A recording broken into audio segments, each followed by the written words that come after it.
Good afternoon, everyone, and welcome back to the Tier 1 Season 9 World Ninja League Northeast Regional Championships, hosted by the World Ninja League in the Movement Lab in New Jersey. I'm very excited to bring you the Elite Male Division now, as our athletes will be taking on two courses, a flow course with one fall locking in someone's official score, and the challenge course where athletes get two retries, where you can either hit the buzzer, try not to fail the same obstacle twice, and try not to fail three different obstacles in order to continue advancing through. At the end of each placement will correlate to the amount of points people have. First place will be 1 point, second will be 2, and so on and so forth, and the lowest combined score will result in our overall leaderboard and give us our regional champion. I'm Kane Casillas alongside Evan Mell. Yes, and today we have a stacked field for our elite males. Currently on the screen right now, you see Darian Bennett, Jeremy Waters, Connor Galvin, Julius Ferguson, and then later down the line, we are going to have the likes of James Sanella, Joe Capo, Jackson Urdas, and Tom Alberti. Yeah, those are just a few of the huge athletes we're going to see. We're also going to see the likes of Will Schlageter, as well as Asim Pritchard, Keith French, Colt Klein, Giovanni Lopez. So many strong athletes. And again, that's maybe 10% of them. This group is very large and very high with talent, and they're going to have to give it everything they've got to get through our two courses today. Our flow course is going to be coming up first, and it's a very speedy course. The time limit has been capped at 1:30 for all of our divisions. We'll see if that stays the same or gets shortened down for our elites. But Evan, what obstacles on the flow course specifically are sticking out to you right now? Well, the first one has to be the Lachey Lane, which is the fifth obstacle of the flow course. With our elite females, they had to Lachey through, and that final bar was covered in a pipe, which you had to switch grip. So that is something that our elite males will have to keep in mind. And also the TikTok toss, which you can see on the left-hand side of your screen. You have to build up a lot of momentum, and something that you might see is through these quadriceps right before. They use that momentum to cut down on a few extra swings on that TikTok, I should say. And those are just two of the obstacles on this flow course that our athletes have to keep in mind. 100%. That TikTok toss has been the crux point for a lot of divisions on this flow course. It has largely been the cutoff, and for many athletes, it might be a race to that obstacle specifically. Now, of course, we have many other amazing obstacles coming up, and that wouldn't be without the help of the amazing DGS Ninja providing providing the best equipment in Ninja history, helping all of our competitions have only the best obstacles. They've also started sponsoring athletes. It began with our elite female world champion, Addie Herman, and now there is a full-fledged Team DGS. You're going to see some of their athletes today. We already had Abby Clark, a Team DGS member, running the elite female division. Joe Capo will be running later on in this very wave, representing Team DGS as well. Thanks again to everyone over at DGS for all the work they do in progressing our sport. And then, of course, on the technical side of things, we have NinjaWorks, the ultimate timing system for Ninja, running our timers, the time limits, updating results live. When you see the leaderboards on your screen, or if you catch the results live on worldninjaleague.org, you can thank Carl and the rest of the team over at NinjaWorks for keeping everything precise, accurate, and quick. Yes, and you will see some of these NinjaWorks apps throughout the entire stream. Like on the run order right here, you'll see that NinjaWorks on the leaderboards as well as in the bottom right side of your screen will be the timer, and then on the bottom left side of the screen, it will be the athlete name and what obstacle they are currently on. Can't wait to see just how our athletes are going to fare, because we've had some runs that are At first, during the young adult division, we were thinking, oh, can they get under 110? And then they did. And then we said, oh, can they do under a minute? And they did. And then we were like, can they even do under 50 seconds? And then they did. Sure enough, the fastest time was like 42 seconds through this flow course. So if you had to take a guess, Evan, what do you think the fastest time is going to be? It could be by anyone. I'm not asking for a name, just a time. That's really tough because there are a lot of variables on this course as well. In my opinion, I think we will probably see times under 50 seconds, if not even faster. I will say our fastest time overall might be sub 40 seconds. Sub 40, interesting. I definitely think we're going to get a sub 45. I don't know about sub 40. Obviously, I think the main reason I'm not saying yes to a sub 40 right away is just because we don't know all of the adjustments they're going to be making yet. But I could probably take a guess. Obstacle 6 is going to be our sideways laches. And throughout the entire day, we've had 2 sideways boards up to a bar. So the second bar is ascending from the first, and then the third bar descends from the second. I have a feeling there's going to be a third board in place, so they're dropping a little bigger in our elite male division, having to make a bigger catch and a bigger drop down. That could either really help their dismounts if they set themselves right, or it could really throw off their momentum and cost them a couple seconds.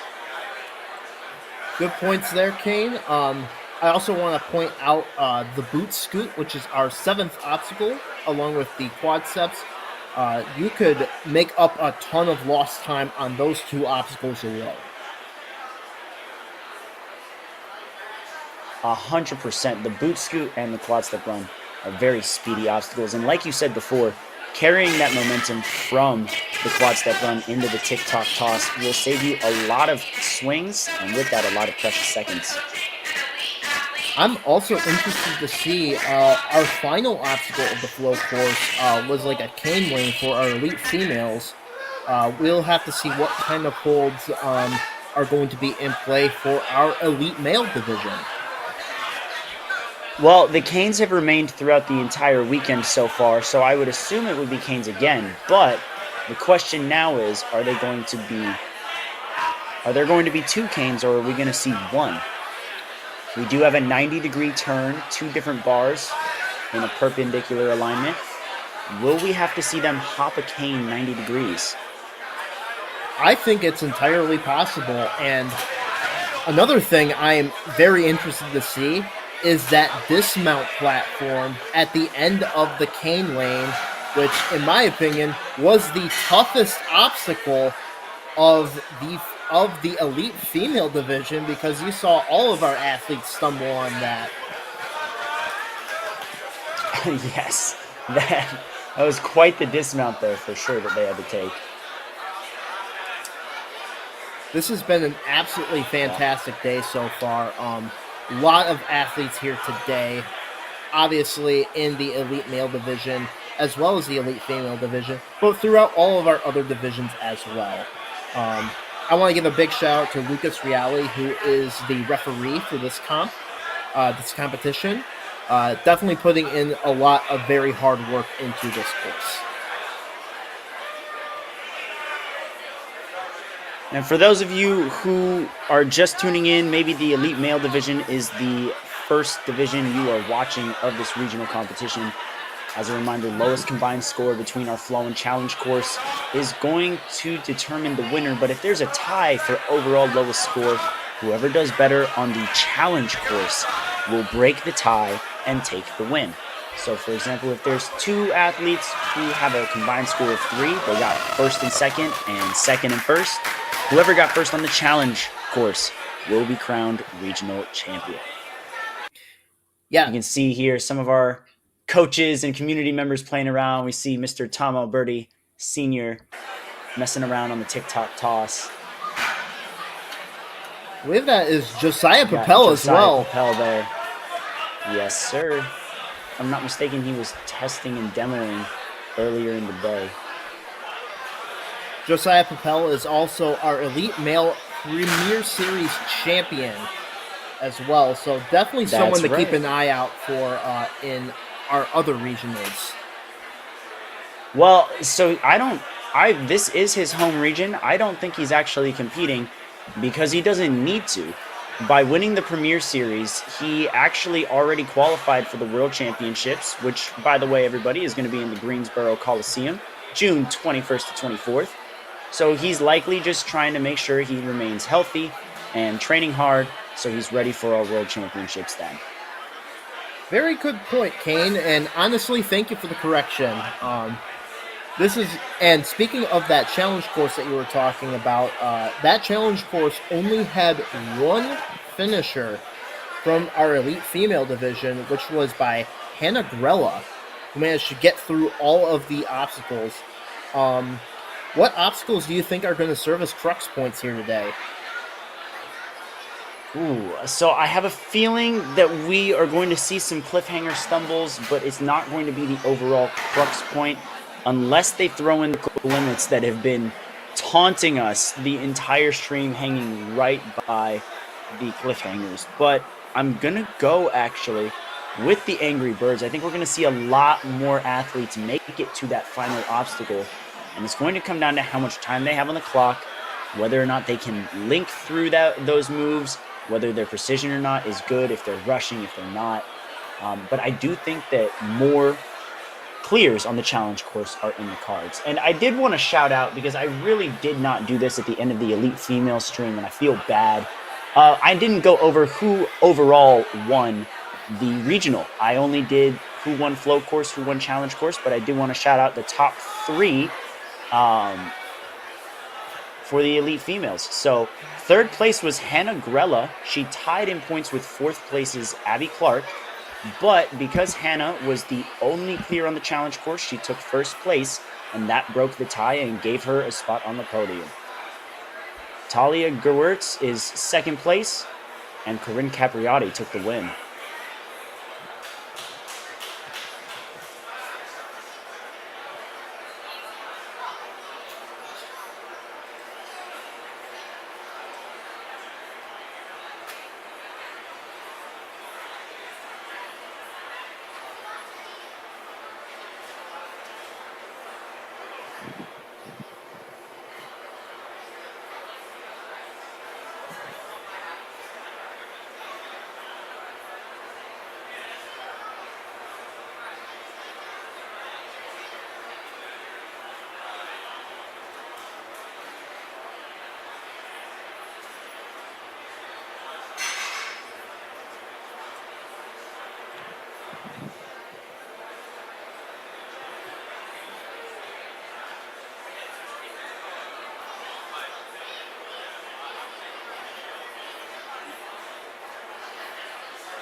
So as you guys saw a little earlier in the stream, as well as probably in the back right there, you might have found some coaches playing around on some of the obstacles. And that's because there was a coach who, in particular to this division, had played around on some obstacles, had helped with the testing.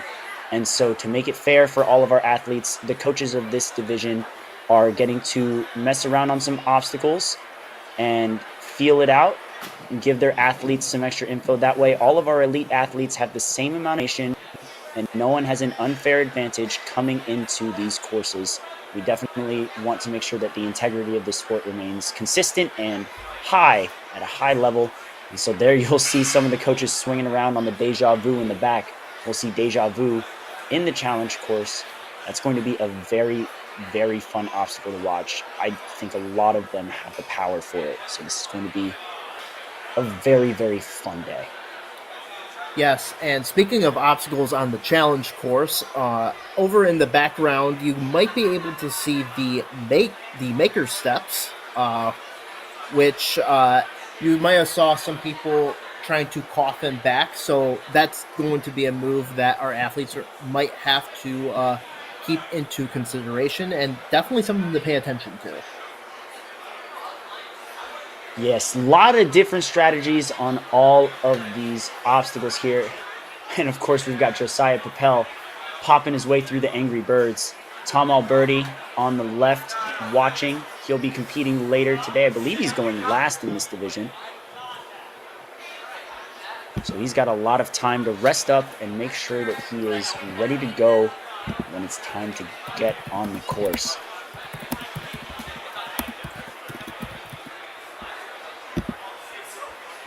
Thank you all to everyone in the chat. Super excited to see this big of a turnout. Regionals are some of our biggest competitions.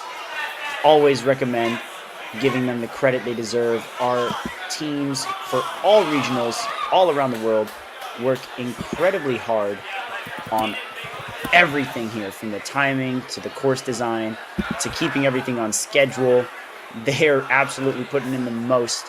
And currently, if you want more regional actions, you can check out the Facebook of the World Ninja League, because Warrior Adventure Lyon is hosting their French regional. They just had theirs, actually. They had the adult, masters, and elite divisions this past weekend. So you can definitely check that out. Team France had a huge showing at Worlds last year, and I do believe they plan on having just as many, if not more, showing up to Worlds this year. So I'm very excited for that. As am I, Kane. The French ninja scene is one of my favorites out there. And going back to our coaches testing the waters on these obstacles, you might have saw Josiah Papel staticking his way through the Angry Birds, which I wonder if any of our athletes are going to use that technique through. You know, I have a hard time imagining that our athletes are going to have that much energy, save for a couple people. This is still a very pumpy course. I think in terms of from a technical standpoint, our athletes are going to have a relatively easy time on most of these obstacles, but this is still a very taxing course on the upper body. I don't know if pinch gripping the Angry Birds at the very end is the way to go. But shout out Josiah. And shout outs to all of our coaches here. Absolutely. We'll be right back with a quick word from our sponsors. Has this ever happened to you? Where's my truck bag? Ooh, I have a solution for that. Slab chalk! You take the chalk ball, put it in the mesh pocket, zip it up, slap, and get your chalk. Slab trucks are made right here in Springdale, Arkansas at Interform, the small batch manufacturing company. We're helping our community and providing local jobs to minorities and women of diverse backgrounds. I'm Joseph Rao, Ninja Warrior, rock climber, and the CEO of Slap Chalks. Ocean Needs Everyone is celebrating 5 years of saving the oceans. My name's Enzo, and through Ocean Needs Everyone, I help save the ocean by doing beach cleanups, CO and mangrove plantings, making art about recycled plastic, and making films regarding the ocean's health. How can you help save the oceans at home? Well, even if you don't live near an ocean, trash can end up in there eventually, so cut down on your use of single-use plastics. If you see trash on the roads or beaches, make sure to pick it up. Use less gas-powered vehicles, fish responsibly, and help support local organizations. I started my organization when I was 12 years old because I wanted to make a difference. So remember, you're never too young to follow your dreams and make a change. Let's all save our oceans together, one piece of trash at a time.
By the World Ninja League.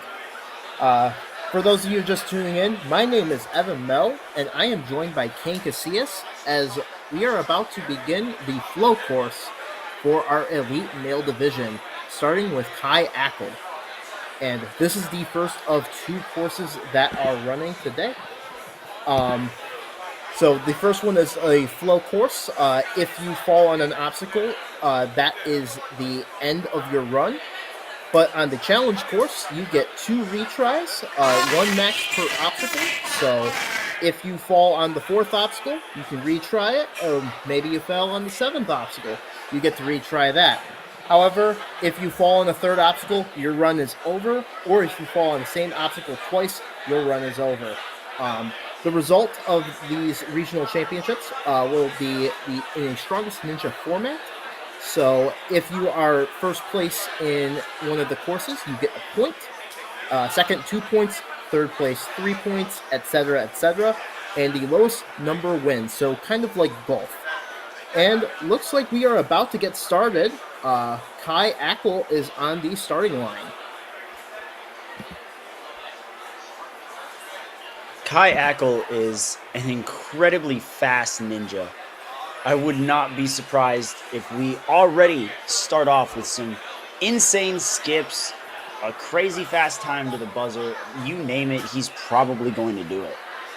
He's also incredibly strong, so I think he's a very good shout for someone who could become the regional champion.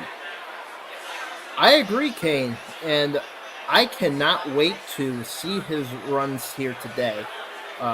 Getting some final rule clarifications from Lucas Reale. Shout outs to Lucas Reale.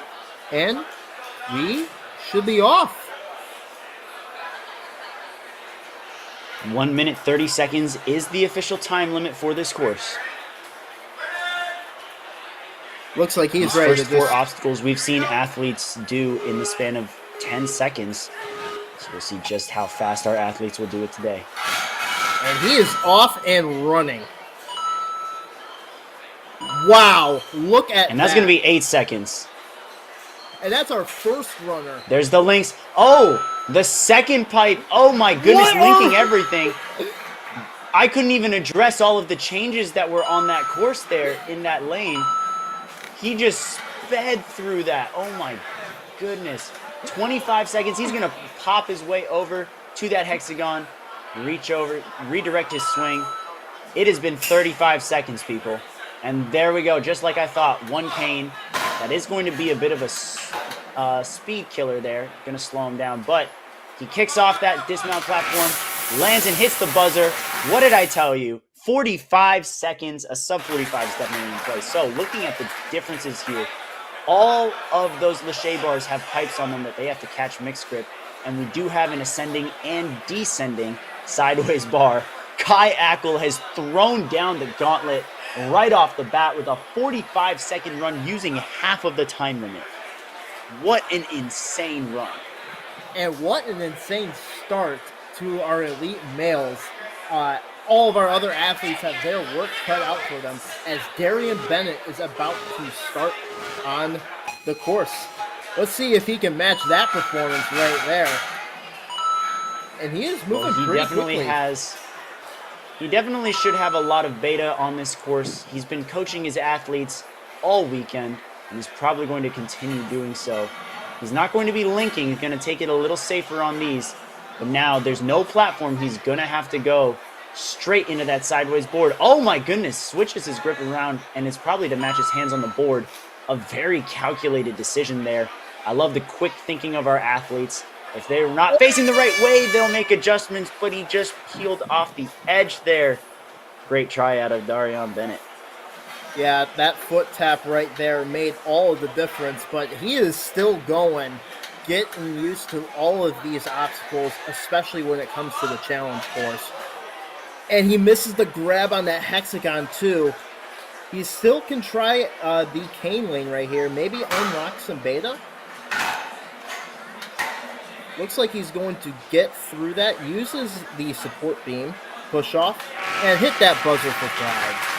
Excellent run out of Darian Bennett as we are just getting started, and we already had a 45-second run out of Kai Ackle.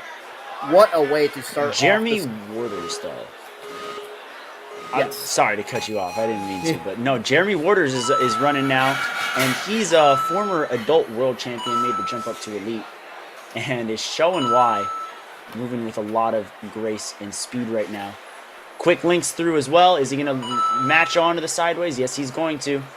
And you can see there on the bottom left of your screen, we do change obstacle names there. That first board is a touch point. So as long as you hit that board, you officially clear the Lachey lane. That's a really good shout, Kane. As we are on to the TikTok toss, taking a few extra swings. Might have lost a bit of momentum right there, but it doesn't matter as he grabs onto that hexagon. Just got to get the dismount right here. Going to chalk up onto the cane lane. Gets a nice... Oh my goodness, he's on the edge of the bar there. Did you see that? Yes, I did. You pointed it out right before I got the chance to. But Jeremy Waters looks like he's going to hit a buzzer on the flow course. Excellent links on those Lachey bars. And keep in mind, those are covered in pipes, so you have to switch grip those. Otherwise, you're just going to peel right off. And what a run that we are seeing. Actually, what runs we're seeing out of our first three athletes here. And Brandon Singletary is about to start. And he is looking to match their energy throughout these first few obstacles and is doing just that. Huge. Look at the airtime out of Brandon there as well. He's really scooping himself up to link his way through, sets himself very nicely. Nice boot scoot right into the quad step run. TikTok toss up next, building up some momentum. Got to make that tough transfer over to that hexagon. Oh, I don't know what happened there. Looks like he just hit that blue mat, and that's going to call him out right there. But beautiful direction of momentum there. Has himself lined up for that dismount. Going to hit the buzzer. Great job. Yes, and it looks like that dismount platform for our elite males has changed from our elite females. Looks like it hasn't been moving as much. As Matthew Keller is up next. And he is one of the Gravity Forge ninjas. We saw plenty of those in our elite female division. And Matthew is making quick work of these first few obstacles. He's going to take an extra backswing here on the Lachey lane, but now is linking his way through. Going to pull back one more time. Switches his grip as well. And a nice ascending and descending sideways grab. It's boot scoot time. And he gets through that. Now let's see how much momentum he's going to carry into the TikTok toss, and does just that from those quad steps.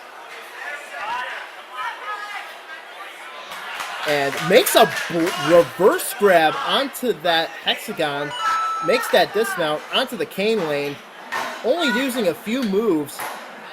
Uses the support beam to push off. And gets that buzzer. Matthew Keller. We are seeing a lot of finishers out of our elite male division. Definitely going to be a race against the clock here today.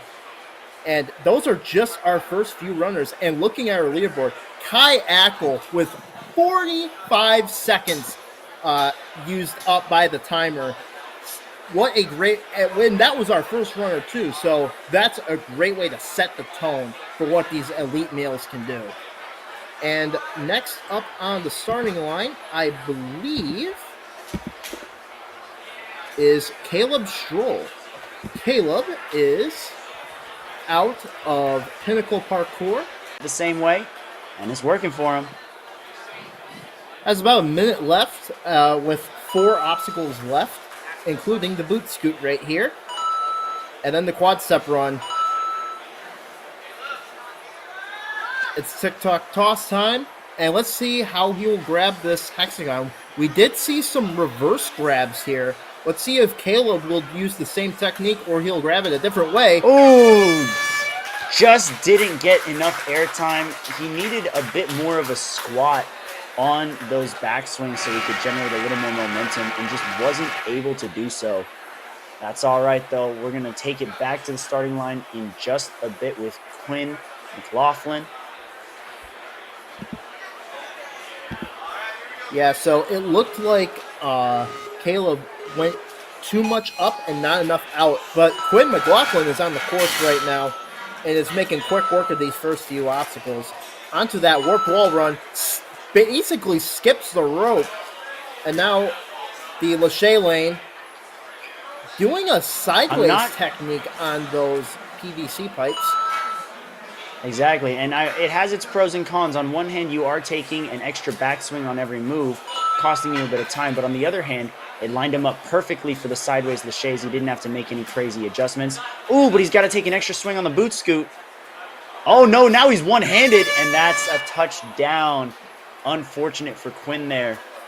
Looked like he was really fighting. Had a nice little hop skip there on the quad steps, too. Was looking very confident. I thought we were going to see our next buzzer. I thought so too, but now he's just going to try a few more obstacles. Just misses the grab on those hexagons.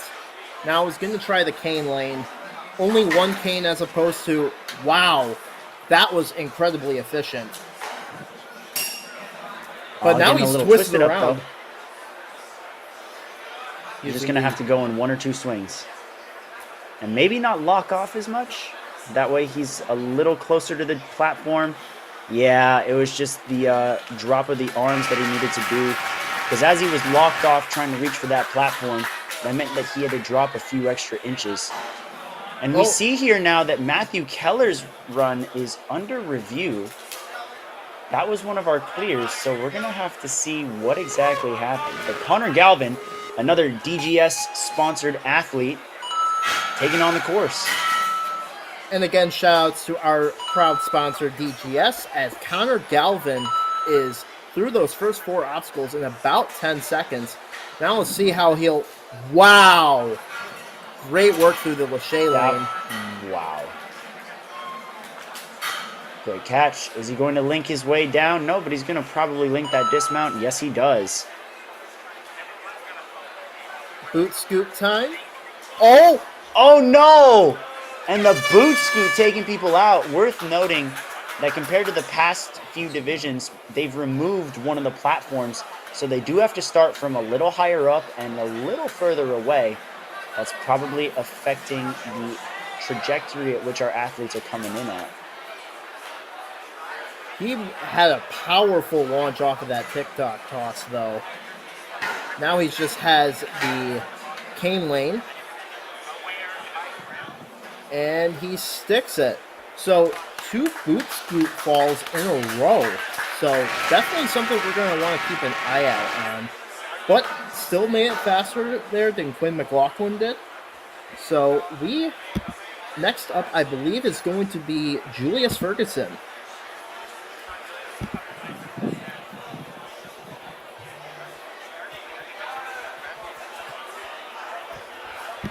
Julius just asking Lucas a couple of questions about the course right now, making sure that he has his plan and he can execute it without a hitch. And just a reminder, we have 2 full course clears so far. One of them is under review. Uses the tornado turn bar to help his dismount there off of that ring slider. Oh, he's taking some time. He's wiping his hands a lot. Yeah, those obstacles. Now, he does still have the time required to clear the course. It just might not be the fastest time. Yeah, and he's going to catch the sideways Lachays. Quick pop down. Nope, he's going to take one extra swing, set himself. He's skipping the last board. Now, was that fast enough? Like, did that make a difference on time? Or did it not matter because he took an extra swing? Up for debate. We'll have to find out another time. But so far, Julius is still cruising through the course on the TikTok toss. Probably should get on the other side of the TikTok, though. But it also looks like he wants to jump forward instead of doing a 180 in midair, which I can understand. Yeah, I personally don't know if I agree but he with that. just got his foot stuck. Yeah, he got his back foot a little stuck behind the back of the TikTok there. Hindered his jump. at the very last second, and that is going to end his run there. Yeah. I was about to say, I don't know if I agree with. Oh! Is he okay? Because that cane just smacked him in the face. Very Thankfully, efficient. those are not metal canes. Thankfully, Yes. those are not metal canes. And a hard fall too.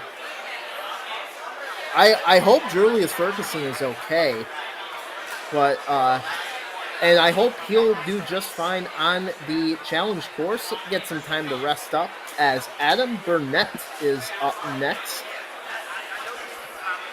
Shout out to everybody in the chat, by the way. I see you guys. I recognize a lot of you guys. Good to see you all here. But Adam Burnett now, a lot of you guys would recognize Adam for having one of the sickest saves of last season where he caught himself in the middle of falling down a rope. He ripped up his hands in the process, but one of the craziest saves of all time. Hopefully he won't have to save himself and he'll just be able to breeze through this flow course. Yep. So far he is.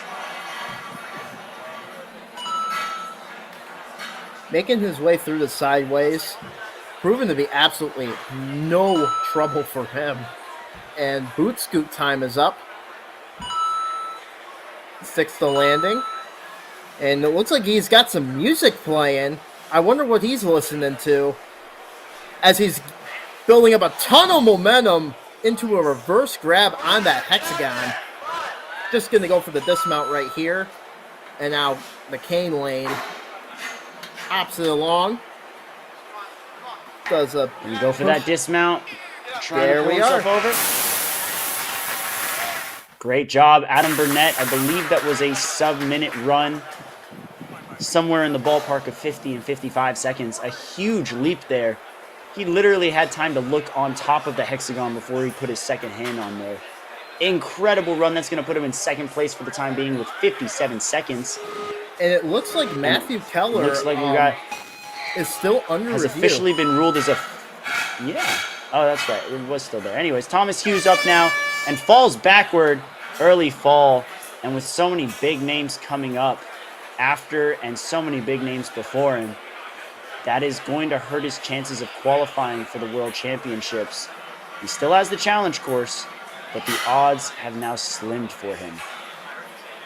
Making some powerful laches on that lache lane. Accidentally kicks the sideways, but it does not matter. Nails that transition Good pop up. And then on the way down, taking a few extra swings, but gets through it. Onto the boot scoot.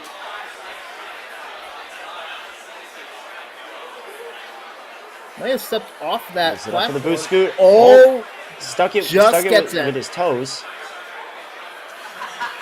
Oh, and misses the jump to the TikTok. Walking over. Maybe a little disappointed. He's still got cane lane to go. This transfer, so tricky. Undershoots it. looks like he's trying to reset the obstacle too, but still a great run out of Thomas Hughes. And Matthew Keller still looks under review. And with Thomas Hughes not on the leaderboard here at the moment, we've officially passed the threshold where we're beyond 10 competitors. So now you might not see an athlete on the leaderboard if they do not crack into the top 10. But Wayne Seville, a very capable athlete of jumping into the top 10, got his coach Joe Meisner on the sideline as well. He is out of Movement Lab, New Jersey. And according to his athlete bio, he likes ninja, but he also likes to play basketball. And he says that Steph Curry is the GOAT. Don't know if I agree with that one, Wayne, but... I definitely don't, but I respect your opinion. Absolutely. And through the lache lanes, really, really powerful on those moves right there.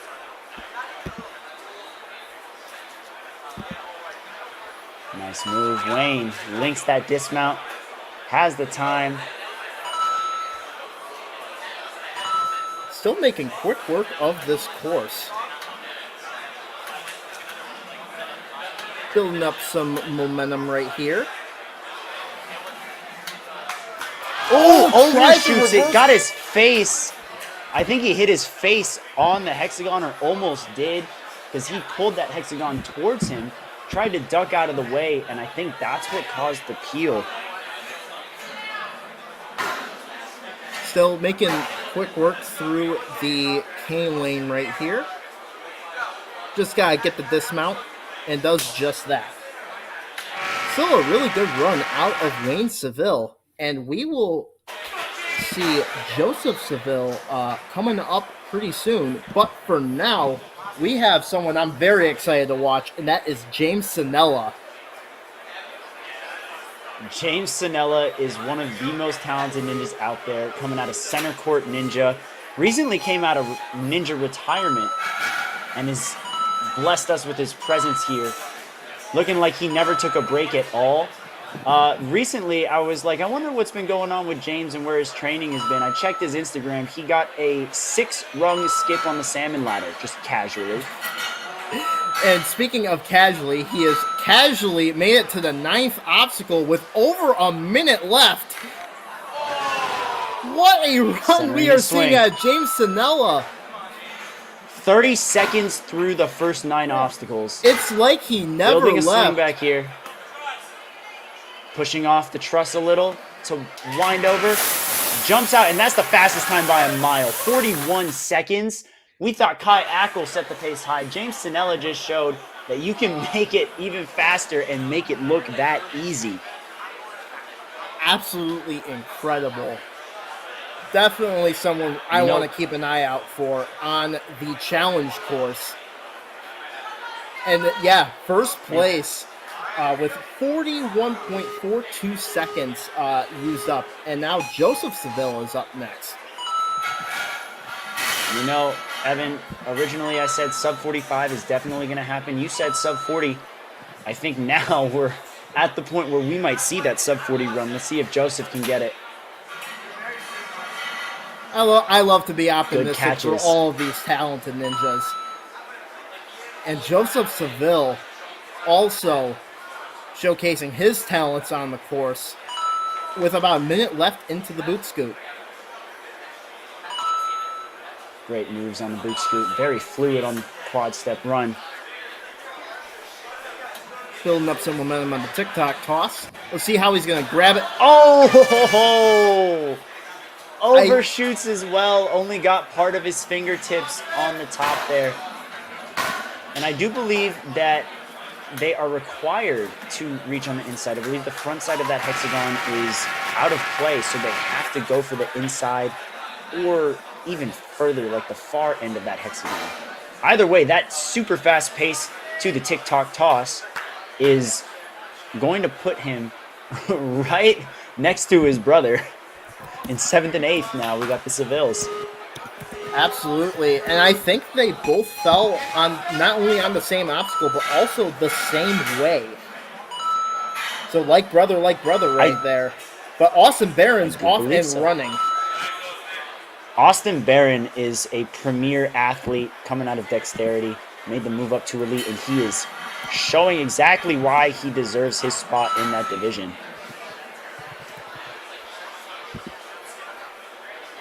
And he's a Dexterity link it depot off. ninja. Yes, he will. Boot scoot time. One of our Dexterity depot ninjas. We have a lot of them coming out for the competition today, as well as Coach Matt Bradley on the sidelines, either giving him some advice, not assistance. Oh. Well, awesome. Yeah, it appears that given how many people are going for that reverse grab, it probably is required, which is a very tricky move, but we've seen some success there. Not a problem on the cane lane either. Austin Barron's going to be one to watch out for on the challenge course. Definitely can't sleep on him. Yes, and his 37.29 for 9th place and 37.44 for 10th right now. That's how close we're getting here. Yes, it's and a very, very competitive on the run field. order right now, up now is Luke Lazansky, and he is off and running.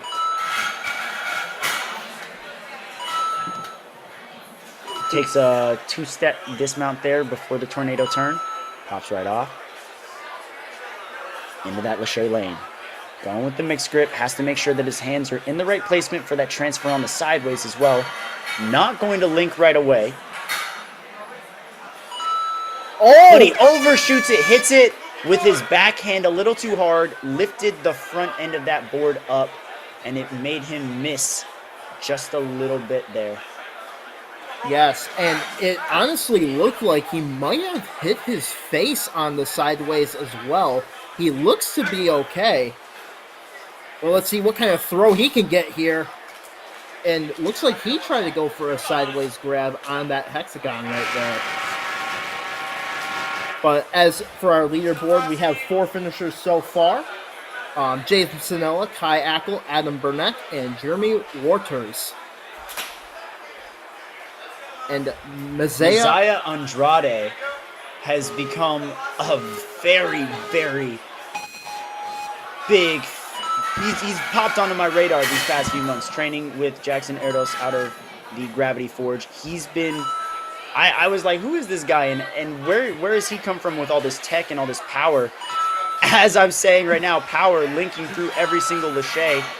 To me, I hadn't known about him prior to this, so he popped up out of nowhere, and he's destroying everybody in competitions. Showing us why. It's been 27 seconds. He's already on Obstacle 9. Yes, It's going to take one extra swing. Yeah. Nice Oh, gets catch. the grab. Yeah. People might not know his name now, but they certainly will after this run. And is making excellent work. It looks like we're about to see another finisher. Gets around that truss and hits the buzzer to become our 5th official finisher, 6th depending on how Matthew Keller's run is ruled. But look at the pops right there. I was over here trying to hype him up, and he just casually ran half the course while I was doing so. That's what I love to see out of our athletes. And speaking of our athletes, James Murphy is up next. Another one of our Gravity Forge ninjas. And he is off and running. Makes it through. Look at that. Taking an extra swing in the Lachey lane right here. But now he's linking them. Now onto the sideways. Nails the kip up.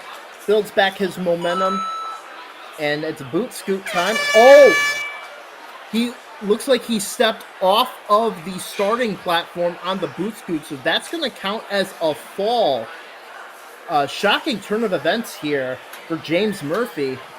But he is still, and looks like we have a forward grab right here on that hexagon, so definitely something to keep an eye out on for our other athletes. But still a great run out of James Murphy. Using his length to not use the support beam, and he goes to hit the buzzer. Sebastian Ramos is up next, and we have Joe Capo, Ramsey Valdez, and many more coming up later down the line. But for now, it is Sebastian Ramos. Sebastian coming out of the Brooklyn Ninja Academy. Ninja Academies always create some incredible athletes. We saw a lot And of a huge leap out of there. We saw a lot of athletes out of that specific gym at our Tier 2 World Ninja League Championships a few weeks prior. And Sebastian is powering his way through. Not only that, but we now are seeing a lot of elite athletes. They're just really good at creating ninjas of all skill levels. Coach Darion right there. Got to give him some credit where it's due. He's building an empire over there. 100%. A dynasty, if you will. And that's another thing I really love seeing in the sport is all of these athletes touching each other in a way that helps them grow not only as ninjas but as people as well. Well, Sebastian's going to use his legs to give himself a little more leeway on that cane lane. Looks like we're going to have another Can't full put his course hands clear on here. there. And that's a clear for Sebastian Ramos. Great job. 111 for his time. We're going to take it back to the floor. Sebastian jumps into 6th place. And we might still get a ruling on Matthew Kellers in due time, perhaps after the flow course itself is done. So we're going to take it back to the starting line for a DGS Ninja sponsored athlete, Joe Capo, the co-leader with Abby Clark of the team over at Next Level Ninja, known for their big links. So I'm very excited to see what he does here. There's one and another. Oh, he's going to take an extra backswing here to just size up that sideways board before popping right up and off. Great job, Joe.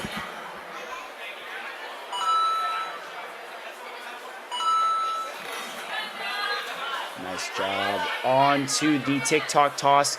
Only 30 seconds have passed. He's getting a lot of airtime, but he just goes too far. I think he still had his leg wrapped around the TikTok. If we could get a look at that on replay, potentially. Yeah. He definitely had the power for it. He definitely had the momentum. And look at that. The fastest, by 0.01 seconds, the fastest to the TikTok toss by 0.01. That's going to put him in the top 10 for the time being. But David Futerin could absolutely challenge that time. Oh, no, but he falls backward. Looks like he tried to rush that ring slider right there. But still, not letting that fall phase him as he's linking his way through all of these obstacles.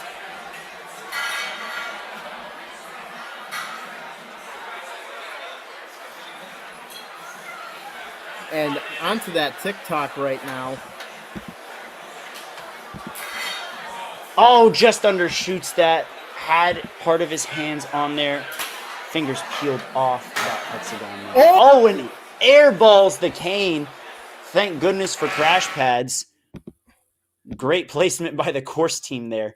There's Joe Capo's links right through there. And there's that early slip up by David right there. You could tell a little bummed out.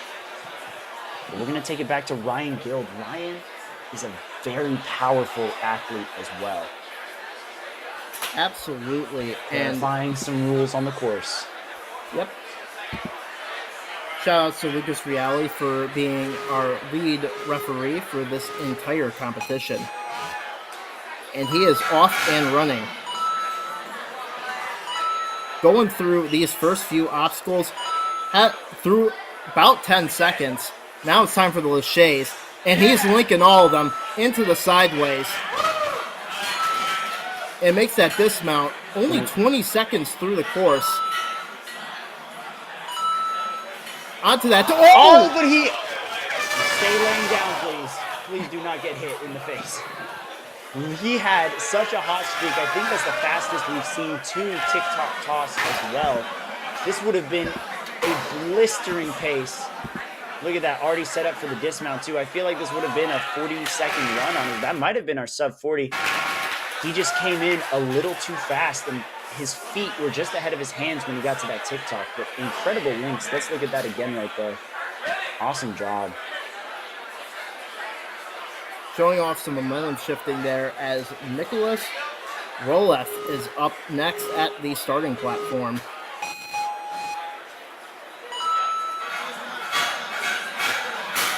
Sliding down. Gonna take an extra swing, but gets that dismount clean. Making his way through. Lache lane time, and now this might be the deciding factor for our athletes here today. Not deciding not to link them, but now is onto that sideways, taking an extra swing. Whether or not an athlete decides to link can definitely determine how fast you will get to a certain obstacle or to the buzzer. So everything counts. Every single move matters. Makes the dismount on the boot scoop. Has about 32 seconds left on that TikTok toss.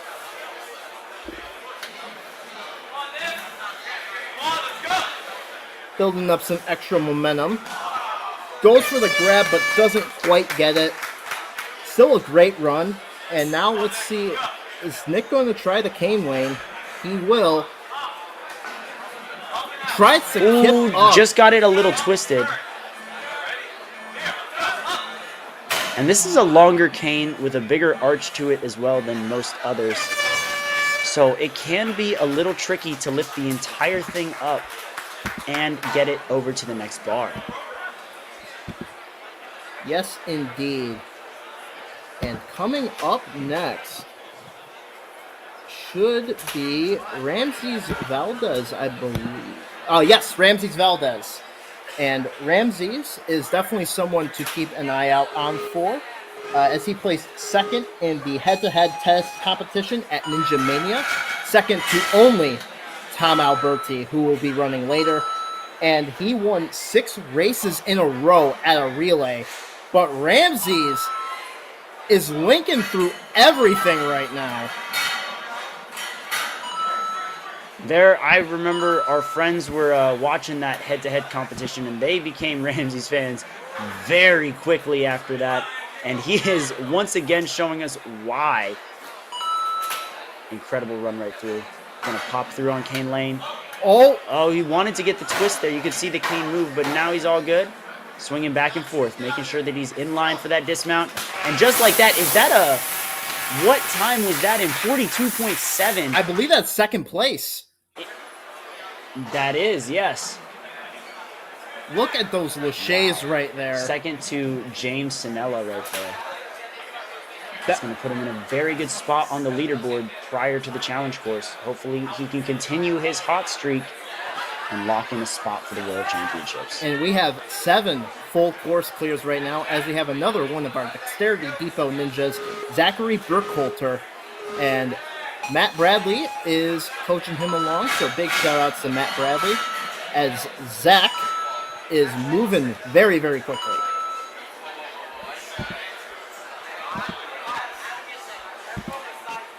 Quick links from Zach. Nope, he's going to take an extra backswing to play it safe.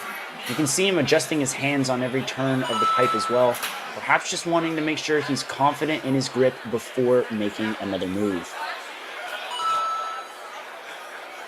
Time for the boot scoot with about a minute left. Quad step run.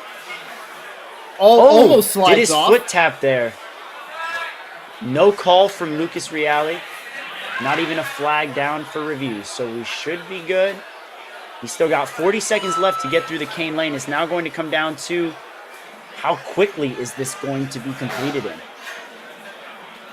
Nice transition there. Nice dismount, the cleanest one we've seen so far. And Zachary Burkholder with a buzzer on the flow course. Yeah. You can see that near fail there. Manages to save himself on tick-tock toss. That's going to put him somewhere in the top 10. Great job overall. Let me double check the results right here. You can also find our results not just on the leaderboards, guys, but on worldninjaleague.org. Zach, with that run, going to be in 6th place, but Giovanni Lopez is ready to go on a tear right now. One of my friends as well. He's a very talented athlete, also has some good height to him. Just started going into Elite this season. Sets up some links, kicked off the wall, if I'm not mistaken, back there. Oh my goodness, what a high grab. Kicks Again, the sideways. those long legs. He's end up kicking it. He's overshot. He had his hips up by that board. I think he just gave it a little too much sauce, I guess. Yes, and Gio is one of our Hamden Ninja Academy ninjas here today, as he builds up some momentum on this TikTok. Gets really up on that obstacle. Doesn't quite make the grab. Getting some chalk as he goes to attempt the cane lane. Nice kip right there. Transition right there. Using his legs to just pull himself forward. Maybe he has to move the cane over just a little bit, which is exactly what he's going to do. Oh, no, he's just going to go for the swing. Good for him. I could never run 5'8". Yes, and Great looking at job, our Gio. leaderboard right now, Zach Burkhalter is in 6th with 8 finishers on the leaderboard right now, and Colt Klein is up next. Colt is one of the Iron City Ninjas here today, and he is off through the first 4 obstacles, making them look very easy. And the Lachey lane. Ooh, looked like he wanted to link there, but maybe just didn't have his hips set. Great catch. And he's going to pop on down for that dismount. Very smooth so far. Colt Klein onto the boot scoot. Still has a little less than a minute left. Plenty of time to get through this course. Building up some momentum right here.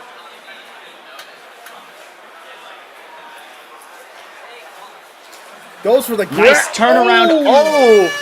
That's You saw a how his hard hands ball. were twisted up like a pretzel in a way?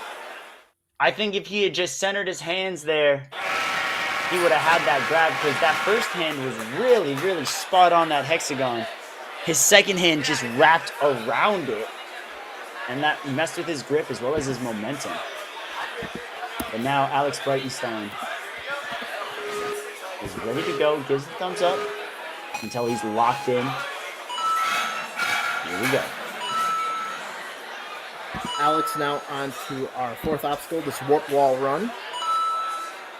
Makes that transition to the rope. And now onto the Lachey lane. And Lachey on the pipes is not easy. And all of our athletes here today are making quick work of them. Great move. Taking one extra backswing on the boards. He's going to go for one more. Is he going to go for the skip or the board? He goes for the board. Touches down on that platform to kind of gauge himself there. Now onto the boot scoot. Boot scoots are really fun. For anyone who hasn't tried the boot scoot technique on anything, go try it. It's really fun.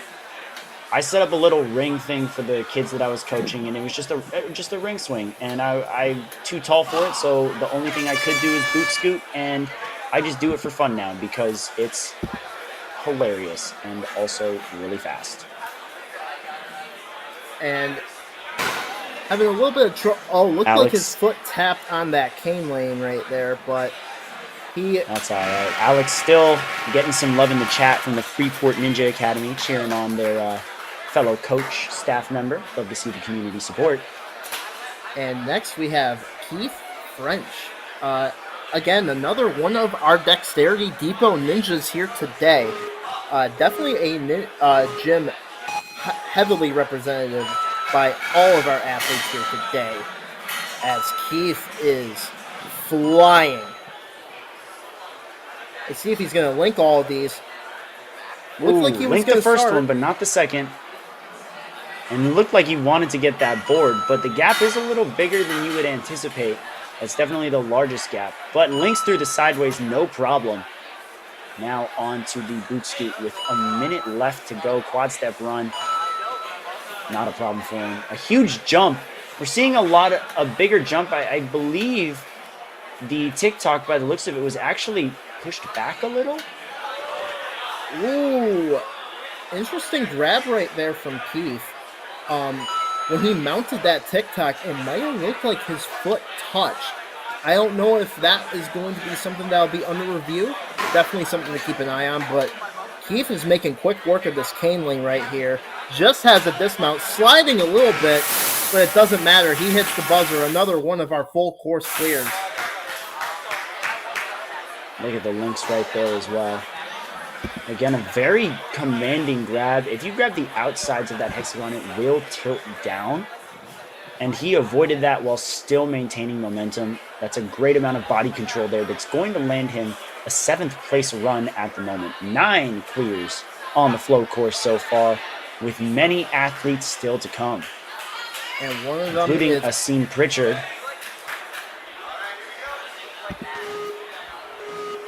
Asim is ready to roll on this course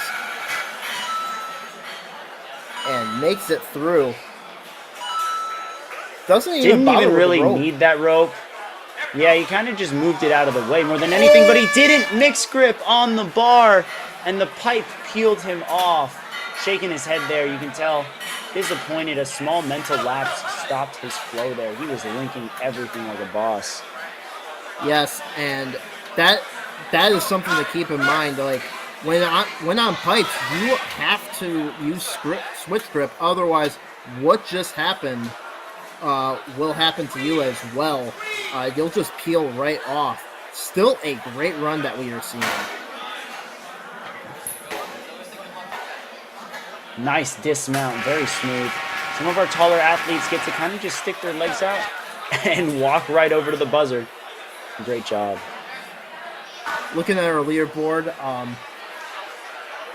James Snella is still in first place, but now we have Jackson Erdos right at the starting platform, a Gravity Forge ninja, and has been here all weekend coaching all of his athletes. I'm so excited to see this run. Jackson needs no introduction, but I'm going to do it anyways. Third place at the World Championships last year, two-time world champion, fourth place at the Premier Series, and he is showing exactly why. It's been 15 seconds and he's already on the boot scoot. Yeah, He is not just ahead in general right now, he is about 5 seconds ahead of the fastest run. He could rival James Sinella if he gets this dismount and if he gets the cane lane smoothly. Here we go. Hops over. Nice jump. Come on, Jackson. What have you got for us today? Sub 40? Is this your sub 40? Yes, it is. 36 flat, Evan. look at him. What in the world? Yeah, he didn't even give me a chance to talk about his run. That was so insane. And he just smacked that rope out of the way. And I told you we would be getting that sub 40. But do you think a sub 35 is possible on this course? Ooh. You know, I think Will Schlager here is capable of that, honestly. He's a very, very fast athlete. He's improved a lot. I do think his challenges lie in his grip, or his strengths, lie in his grip, so that'll help him out on the challenge course. But right now, beautiful links. Will trains and coaches over at the Stanford Ninja Academy. We've also seen him on commentary for the World Ninja League a few times, so shout out Will. Now I understand why he said, no, I can't do commentary for the Northeast Regionals. I'm going to be tearing up the course instead. Nails that blind grab, too. Just got to hit the dismount there. And although this might not be... great cane move. This might not be first place, but still a fantastic run out of Will Schlager. Nice leg hook there. And that was a great leg hook on that dismount as well. And Can't look at use the your air hands, time. He used a bit of a climber technique. There we go. See, there's that leg hook, that heel hook there too. Great job. And that's going to put Will in fifth with a sub 50 time.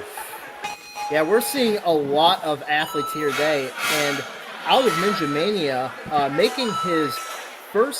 doing his first year in the Elite Division, we have Justin Carnegie's, I believe that's how it's pronounced. Karagianis, yes, thank you.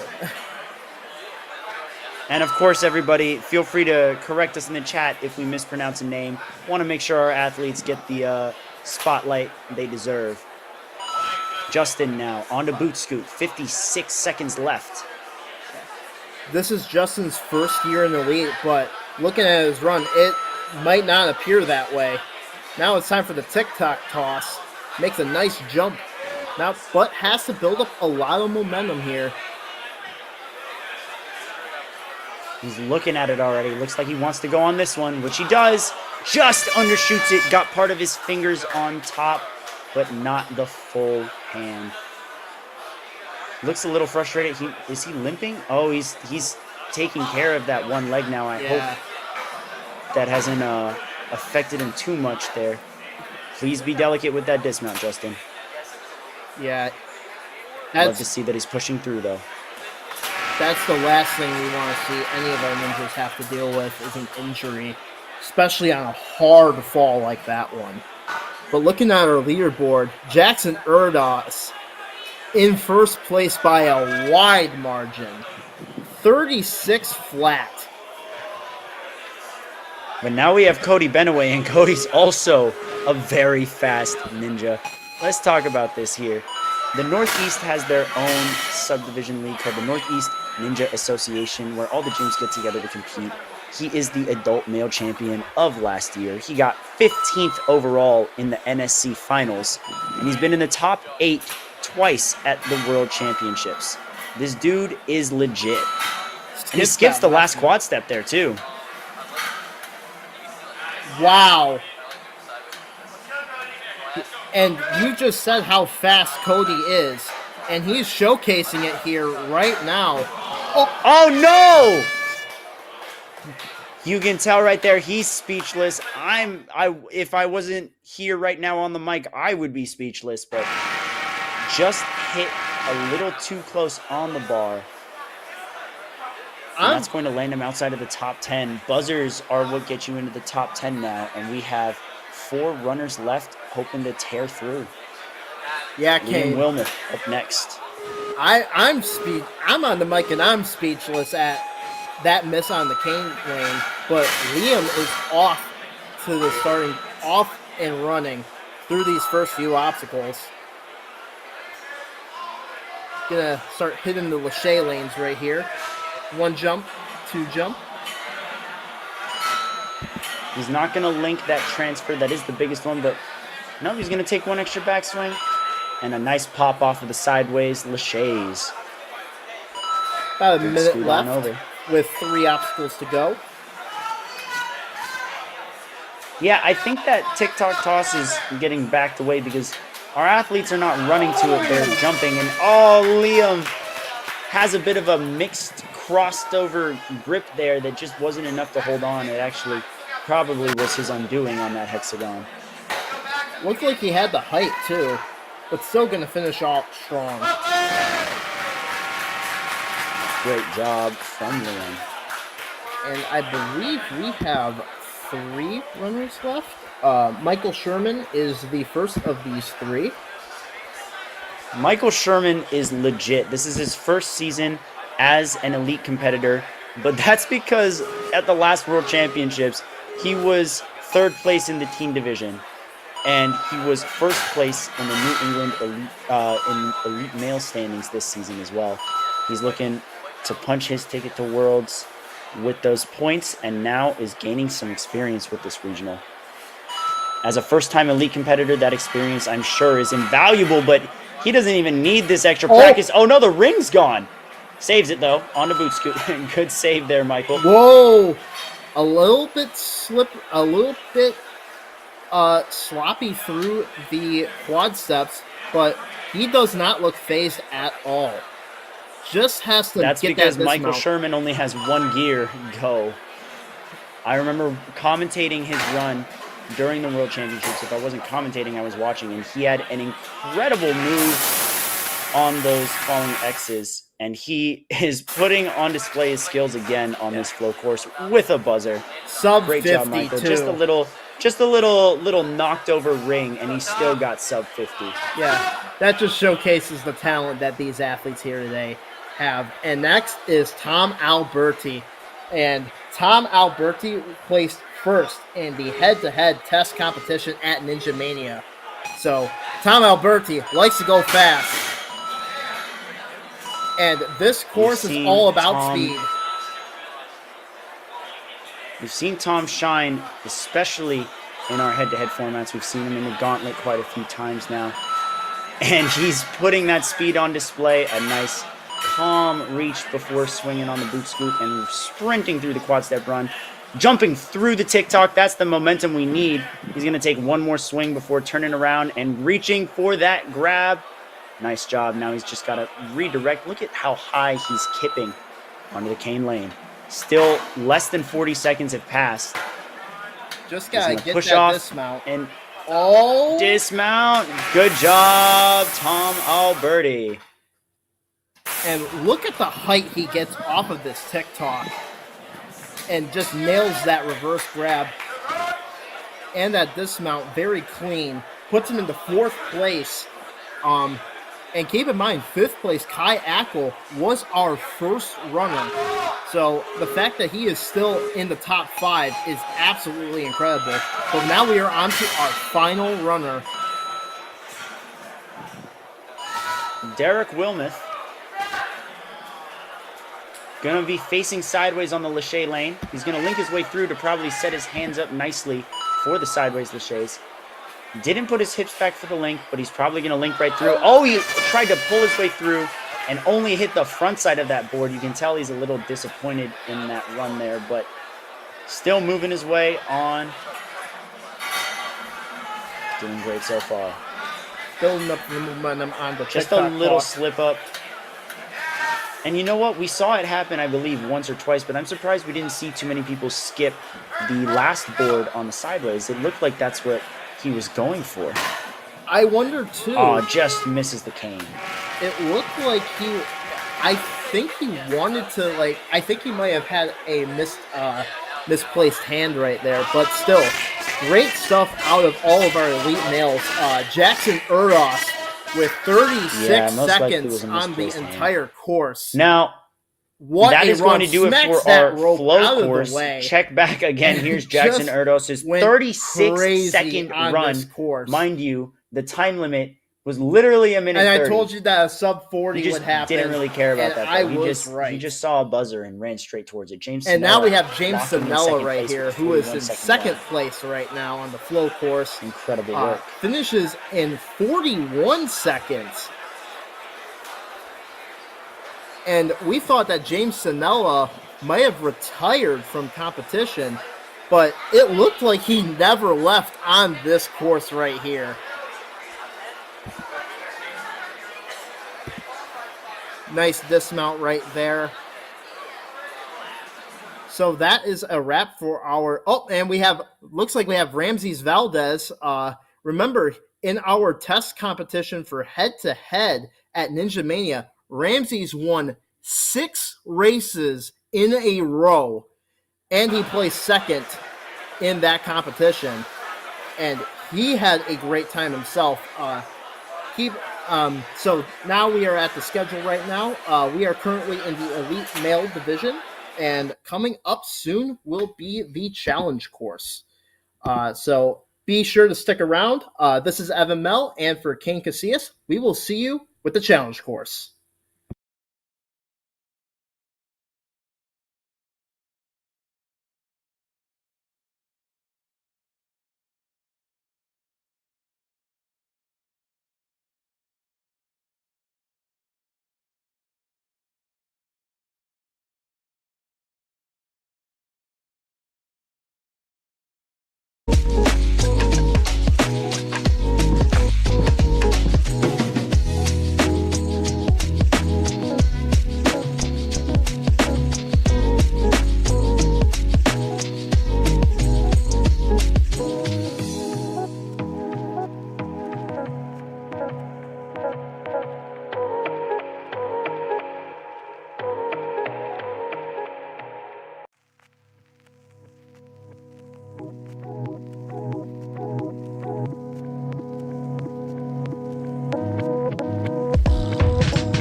Welcome back to the Season 9 World Ninja League Tier 1 Northeast Regional.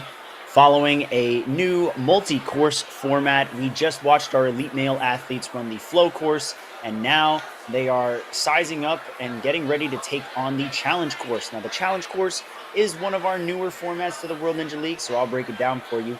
Our athletes are going to have 2 retries, 1 max per obstacle. There are 3 ways a run can end on the challenge course, either with a buzzer, if an athlete fails the same obstacle twice, or if an athlete fails 3 different obstacles. Fails do not factor into the leaderboard. It's still scored as a furthest fastest, but retries will obviously affect how long you spend on an obstacle, depending on which obstacle that would be. Don't worry though, the timer is frozen if an obstacle needs to be reset. That way athletes aren't getting penalized in that regard.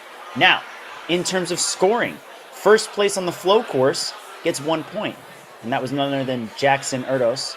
Second place gets 2, and so on and so forth. The scoring will be the same on the challenge course, and we'll combine the flow and challenge scores to determine the overall regional champion. Now, if there is a tie for score overall, then the tiebreaker is who performs better on the challenge course. So as we enter the challenge course, it is super important to keep that in mind. This is still very much anyone's game. And there are athletes who, if the right person messes up on the challenge course and the other right person does really, really well, that tiebreaker could put them above the other athletes and into the World Championships. Still very crucial moments, and it seems that our athletes are trying to prepare themselves to the best of their ability. I've been talking so much right now, and I've got a co-host here, so I'm gonna let my buddy Evan Mel take over. Yes, Kane. Definitely a lot of athletes to look out for on this challenge course. Kane mentioned earlier Jackson Erdos, who put up the fastest time on the flow course, which was 36 seconds flat, which was absolutely crazy. And our first runner, Kai Ackel, is it should be getting underway fairly soon. He was our first runner, and I believe he finished in the top 5 on the flow course. So, again, another one of our athletes here today to keep an eye out for. I also want to give a shout-out to James Sinello, who placed second on the flow course, as well as Ramses Valdez, who is a very fast ninja himself. He placed second in the head-to-head test competition at Ninja Mania. Oh, yeah. Only behind Tom Alberti, who is in this field of athletes as well. And Ramses won 6 races in a row in a relay race. So his endurance has to be very, very strong, which is going to be a factor on this challenge course. Endurance and tech is prime on the challenge course here. You have to be fluid, you have to be flawless, you have to be fearless, because there are going to be some big moves, some big challenging moves for our elite males here, and they cannot back down on any of these. Now, double checking here, I do believe that a large amount of athletes still do get to advance to the World Championships, but at the same time, not everyone is going to. In fact, if I'm looking at this correctly, only the 24 best non-qualified athletes will be advancing. And there are a couple athletes here who are already qualified for the World Championships, if I'm not mistaken, but that's a very small minority. So there are still spots up for grabs and still athletes who could end up not advancing to the World Championships. But if they do, they'll get to go to the biggest stage in the World Ninja League, sponsored by our 2 longest running sponsors and partners. The first one being DGS Ninja, creating all of the best obstacle equipment in the sport of ninja, and now branching out, creating a sponsored team of athletes. It began with Addie Herman, and now we see so many others. We've got 2 members of the DGS Ninja team, Joe Capo and Connor Galvin, running in this very wave. And earlier today, we saw Abby Clark in the elite female division running, representing DGS as well. And then, of course, we have no one else to thank except for our best friends over at NinjaWorks, the ultimate ninja timing system, creating all of these lovely, lovely softwares, timers, and updating results live for our leaderboards on screen, as well as on worldninjaleague.org, where you can catch everything in real time. Shout out to Carl and the team over at NinjaWorks. And it's funny that you mentioned Abby Clark in when we were talking about DGS, because when it came to our elite female division, Abby Clark did place fairly well on the challenge course. And what was the big differentiator for our elite female division was that 8th and 9th obstacles. The 8th obstacle is the cliffhangers, which, depending on what kind of changes are made, you might see those vertical limits being used. So definitely something to keep an eye out for.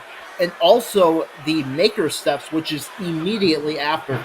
Two very pumpy obstacles towards like 2/3 of the way through the course. So, Kane, what do you think we're going to see on this challenge course? I would not be surprised if we saw some alterations to the maker steps. We've seen the number of steps adjusted. We've seen the angle at which they've been positioned adjusted.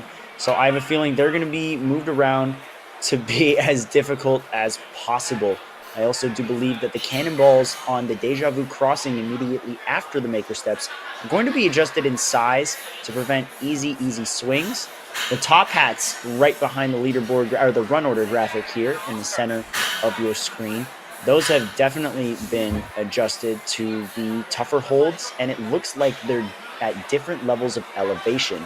And then, of course, we have the Angry Birds. They look unchanged, but there was a UFO there before, and there were nunchucks there before as well. It looks like the final hold has been completely removed. That's going to make the dismount a little further away, making it a little tougher for our athletes to get out of there. And that last hold is a reverse grab, because why wouldn't it be? So that final move is going to be pretty tough. Absolutely, and I cannot wait to see it as a massive fan of reverse grabs. And another obstacle I am a massive fan of is our 4th obstacle, which is the pipe slider, one of Ninja's oldest and most iconic obstacles in that 4th place spot. And it still was pretty tricky for our athletes earlier today in the elite female division, as well as the young adult males that ran earlier this morning, if you're watching in the Eastern Standard Time, which is the time zone that I am in. We had 38 competitors, so all 38 will be following the same run order that they followed on the flow course. Run order was based off of their regular season standings from our qualifiers. We had 13 finishers, so we have a lot of potential here. Even, some of these athletes, it's their first or second season in the elite division. They've definitely stepped up to the plate, rose to the occasion, and they're not backing down from anyone here. Obviously, there is the favorite, which is Jackson Erdos, currently in first place from the flow course. Has so many titles and podiums and accomplishments under his belt, but anything can happen in Ninja, and many of these athletes are knocking on the door ready for another buzzer. 100% agree there. And just a reminder, Kai Ackel, who was an insanely fast ninja on the flow course, was the first runner and definitely set the tone on that course. I want to see if he'll do the same on the challenge course. What do you think, Kane? I think Kai Ackel is one of the most well-rounded ninjas in this field right now. He has incredible endurance that will serve him very well on the back half of the course. Now, the big thing is they just can't be careless on these balance obstacles, all of these athletes. The balance obstacles can be a little tricky, a little techy, and you don't want to lose your retries before the final few obstacles, because if you only have one shot on the back half of the course, you're in trouble. It's definitely doable to beat all of this first try, but not very common as well. Yes, exactly. And all of these obstacles are very, very tricky. From the vault run to the full throttle, the captain's wheel, to the pipe slider, which you might see on the right hand side of your screen, the cliffhangers, the balance pond that you can see some of our coaches right in front of, right below the run order, the maker steps, and of course the deja vu.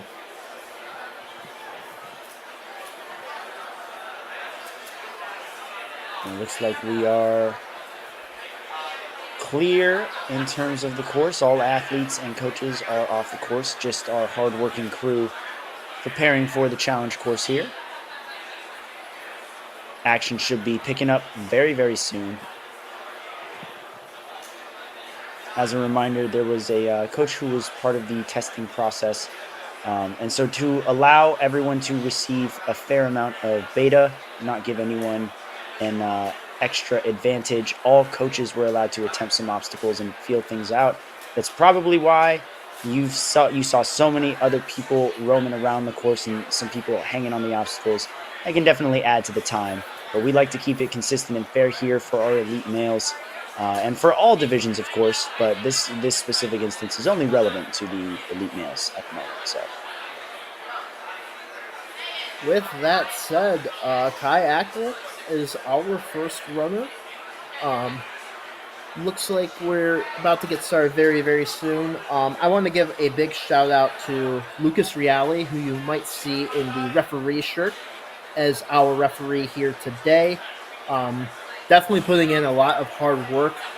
What he does is not easy, so big shout outs to Lucas Reale. yeah, Lucas is one of the most dedicated community members out there. It doesn't get much more loyal than that, and we really appreciate him and all the hard work that he's put into this event. Could not say it better myself. Also, I mean, you said it pretty well just now, my friend. All right, and it looks like Kai is chalking up, making sure that he's all good to go. The smoke going off.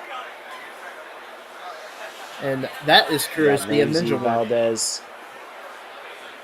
Ramses Valdez being his chalk buddy over there, making sure that he's all good. I think I saw him also filming Kai's flow course run. So I hope that he posts something really cool with some sick angles later on. I completely agree. And look at that.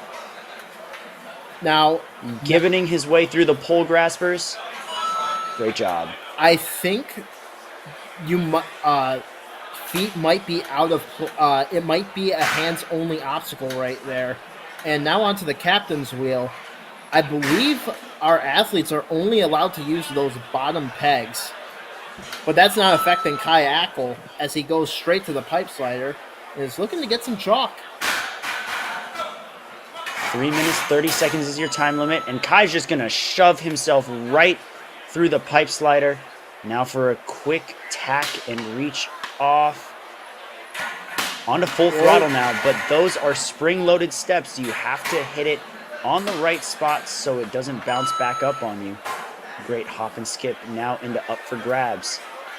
Now up for grabs has been a trapeze to an axe for many divisions.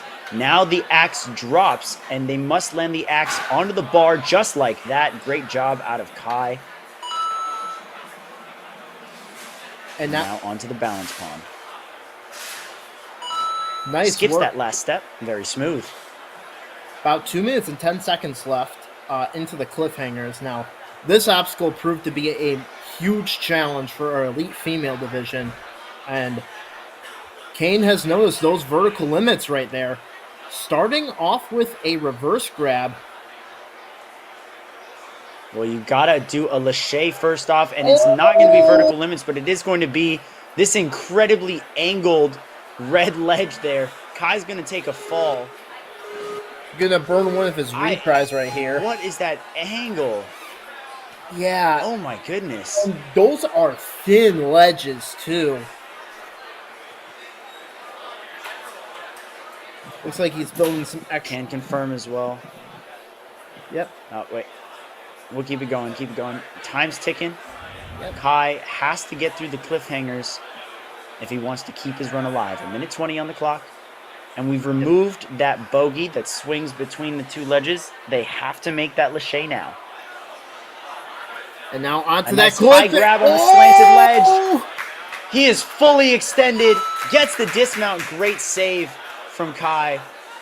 You could see the strain on his right arm as he was grabbing the slanted ledge there. Yeah. But he stuck it. He had to react fast right there. Otherwise, he was going to go down, and his run would have been over. Now, looks like he's going to make a coffin grab. Oh, my goodness. And there was a bar there before. Yeah, no bar there. There was a bar there before, and now they have to coffin to the maker step. 40 seconds left for Kai to make it as far as he possibly can on this course. There's about 30 seconds left. Building up a little bit of swing. Oh, he's going to try in 180. Yeah. You know what? Providing different betas, I think the coffin, he had a bit firmer of a grip. It was the second move that got him. But the deja vu, here we go. Pops on up. He's going to pull that ring out now. And like I assumed, those cannonballs are bigger than they used to be. Nice lock-offs there. Oh. You can tell that he's pumped, but he's not pumped enough. Oh, just a little foot tap there. That's all right. And the lights are flashing as well. This time limit's going to be tough, Evan.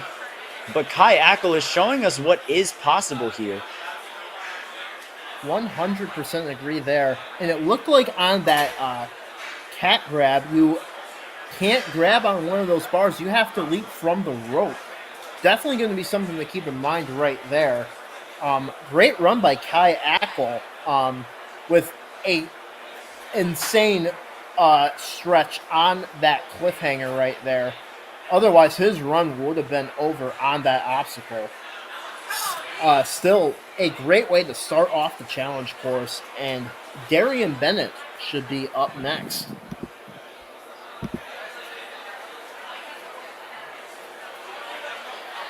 Looks like we're getting confirmation underway. Some last-minute resets. And just to confirm as well, on the captain's wheel, the third obstacle, the elites are only allowed to use the spokes. So they cannot use any other part except for the outside of the obstacle. Yes, and we saw Kai Ackle do just that on that obstacle. I feel like that cliffhanger, even though we did not expect them to use those thin red ledges on that cliffhanger instead of the vertical limits, do you think that might change any of our predictions coming into the challenge course? Oh, man. Yeah, that's a massive angle. That's a huge slope on that second ledge, and I do think that that's going to be a major crux point. I think for a while this is going to be a race to the cliffhangers for a higher spot on the leaderboard. But there's some tricky obstacles even before that. Obviously, Captain's Wheel has been buffed. Up for grabs is now more of a precision obstacle than just a Lachey. And I think this is really going to affect a lot of runs. We'll be right back after these course adjustments are done with a word from our sponsors. Has this ever happened to you? Where's my truck bag? Ooh, I have a solution for that. Slab chalks! You take the chalk ball, put it in the mesh pocket, zip it up, slap, and get your chalk. Slab trucks are made right here in Springdale, Arkansas at Interform, the small batch manufacturing company. We're helping our community and providing local jobs to minorities and women of diverse backgrounds. I'm Joseph Rao, Ninja Warrior, Rock Climber, and the CEO of Slap Chalks. Ocean Needs Everyone is celebrating 5 years of saving the oceans. My name's Enzo, and through Ocean Needs Everyone, I help save the ocean by doing beach cleanups, CO and mangrove plantings, making art about recycled plastic, and making films regarding the ocean's health. How can you help save the oceans at home? Well, even if you don't live near an ocean, trash can end up in there eventually, so cut down on your use of single-use plastics. If you see trash on the roads or beaches, make sure to pick it up. Use less gas-powered vehicles. fish responsibly, and help support local organizations. I started my organization when I was 12 years old because I wanted to make a difference. So remember, you're never too young to follow your dreams and make a change. Let's all save our oceans together, one piece of trash at a time.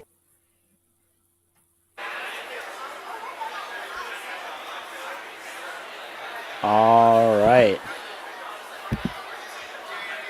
Quick look at our run order. Up next is going to be Darian Bennett, the coach over at the New York Ninja Academy. He's been on the sideline all weekend. He's been on the sideline for so many events these past few years. Very dedicated ninja coach, athlete. And there we have him, just making sure that he's all good to go. No questions about the course, it seems. Which would make sense. He's had to walk this course dozens of times already. And here we go. Quickly through the vault step.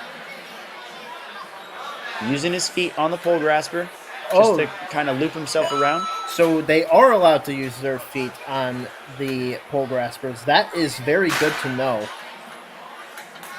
Using only those spokes right there. Nice movement. Keeping his hands as level as possible so he's not pulling the wheel away from his other hand. And a great dismount off the captain's wheel. Whips right through the pipe slider, coming up to full throttle now.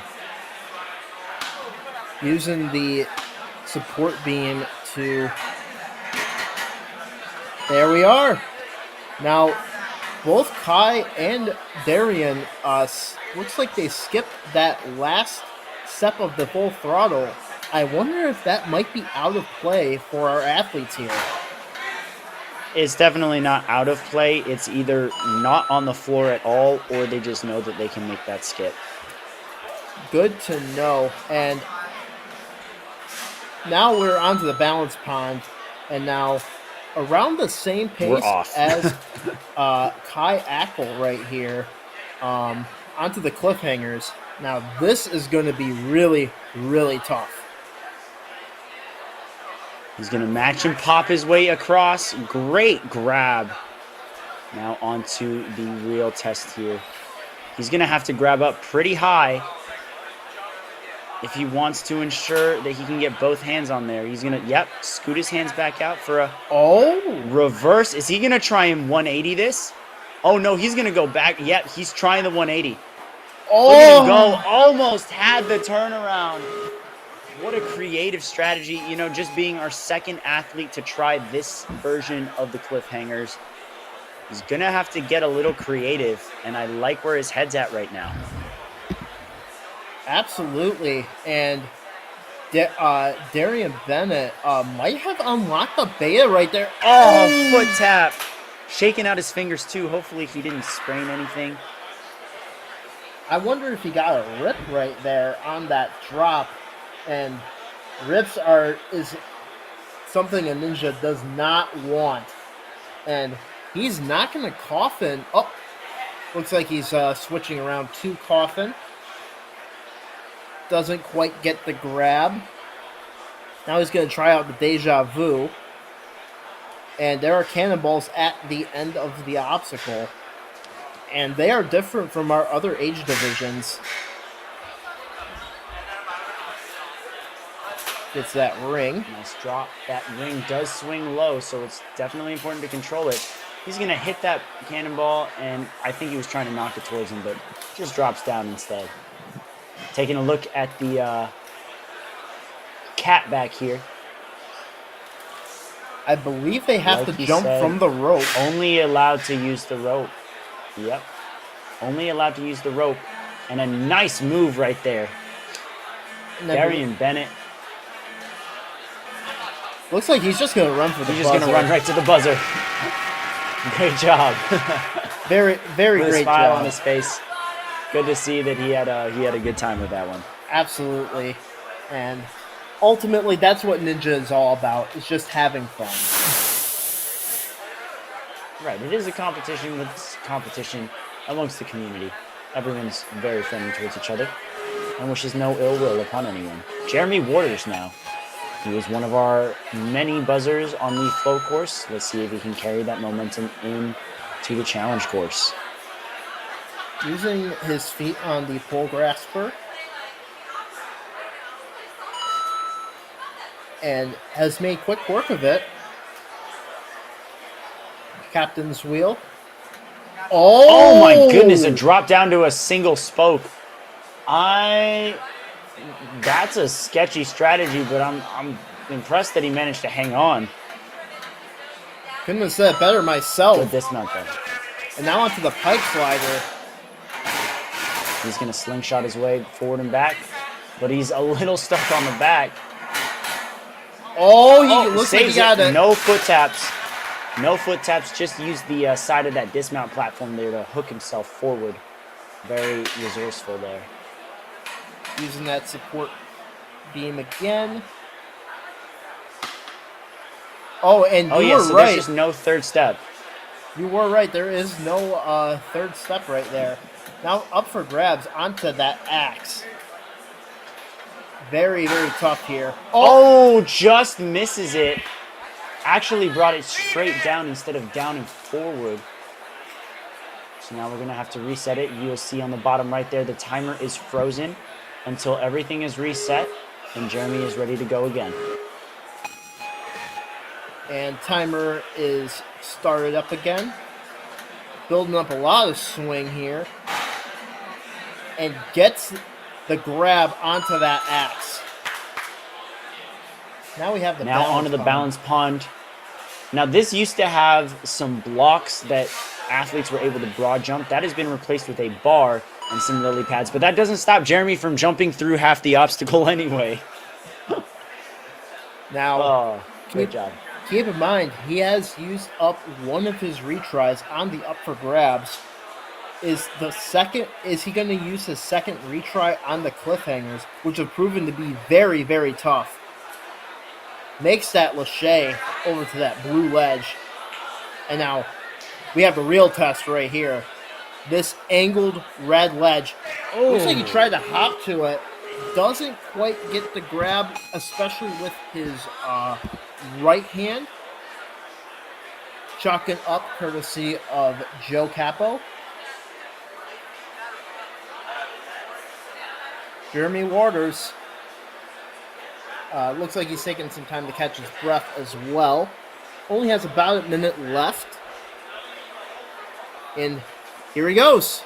Makes that Lachey. Now these cliffhangers are so difficult. Looks like he's going to use the 180. Reversing. And just didn't have the juice left. That is a very tough ledge to grab, especially if you grab low on it.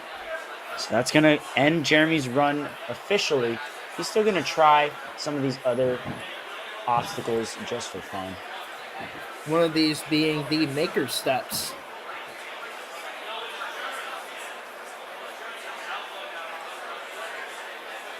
And something else to keep in note as well. These athletes, some of them possibly have been here the entire day today. So I bet that mental fatigue is coming in. And again, look at that drop down on the captain's wheel. Had to use one of his retries on the up for grabs, but still a great run out of Jeremy.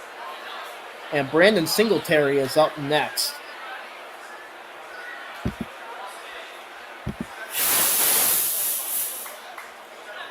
Brandon also had a very close run to the buzzer on the flow course. So I do believe that there's a lot of potential for him to make it far right now. And he is off and running. Doing a monkey bar technique on the pole graspers. And now we have the captain's wheel.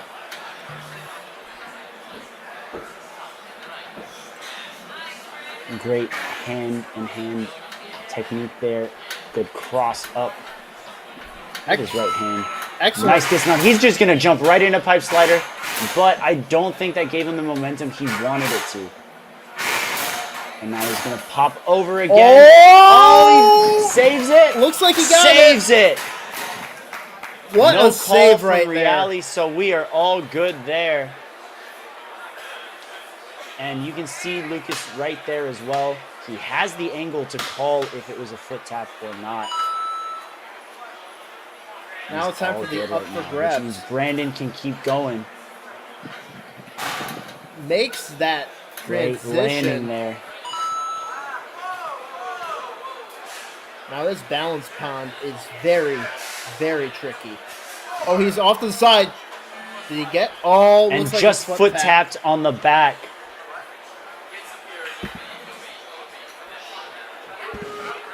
Looks like, Timer's reset, or timer's resuming. and you can Obstacle see is that, fully reset, no wobbly lily pads. and you can see that bar that Kane was talking about, right in the middle. Oh, went a little bit too off to the left. No, he had some real high highs, and it was just the low lows of balance that got to him. Couldn't have said it better Gonna myself. try these cliffhangers out, and you know what? The more athletes that try these cliffhangers, the more beta could maybe be provided to athletes who are yet to run. Good mix around. His left arm He's got to almost grab slid it off. high. I don't think that that's a good strategy, because if you're grabbing that low on the angle platform facing the opposite way, I feel like the best way you're going to have to do it is try and build up a swing to get up high like that, but one hand is going to have to get to the top of that cliff ledge, so you can almost hook your hand over the ledge and put your other hand on the slant itself. I'm thinking. I think that might be the beta. I think you might have to lachey to that angled cliffhanger, which is so difficult. Getting some. All I know is this course is brutal. 100%. And taking some time to catch his breath before he begins the deja vu. Pops back and up.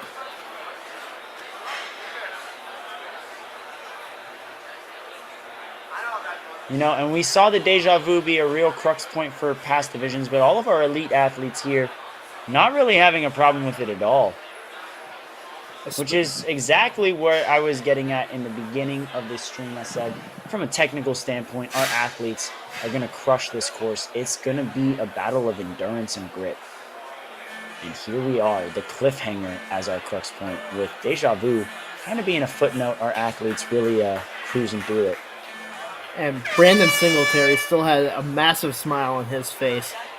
Still great to see our athletes still have a fun time, even when the competition gets tough.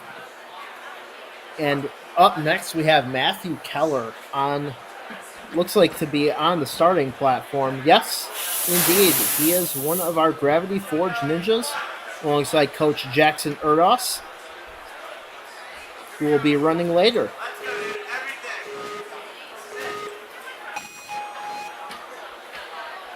Taking a bit of a slower approach for the vault run. And now is picking up the pace on the pole graspers.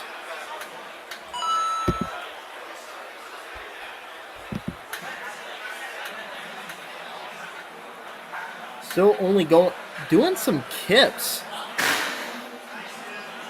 It looked to be just fine for Matthew right here as he gets the dismount onto the pipe slider. One move, doesn't quite commit to that dismount, but he resets and gets it. Full throttle is up, and he is going to use that support beam. One step, two Gonna step. have to make a huge jump over. Nice job. Up for grabs now. You have to jump into it a little crooked, but our athletes are doing a very good job at recentering themselves to grab the axe and land perfectly on that bar. Awesome job. Matthew now into the balance pond. Those lily Trying pads. to keep it very steady. Look at the control right there. Again, trying to control that. Jumps off to the dismount platform. Awesome job, Matthew. Chalking up a little bit right before the cliffhangers. And here's the moment of truth. He's about on pace with a lot of the other athletes who have made it to this point, but it's going to come down to seconds, that means, at the moment.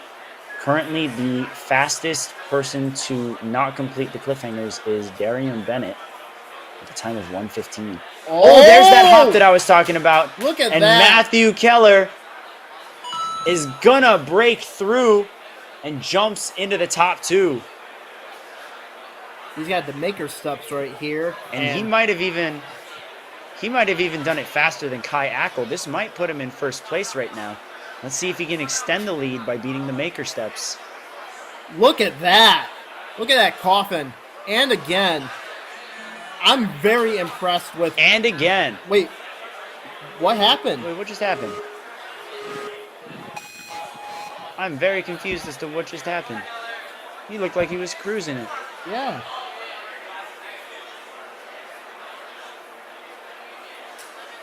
But doesn't look too first coffin phased. again. He's like, fine, you want me to do it again? I'll do it again. Grabs it all right there.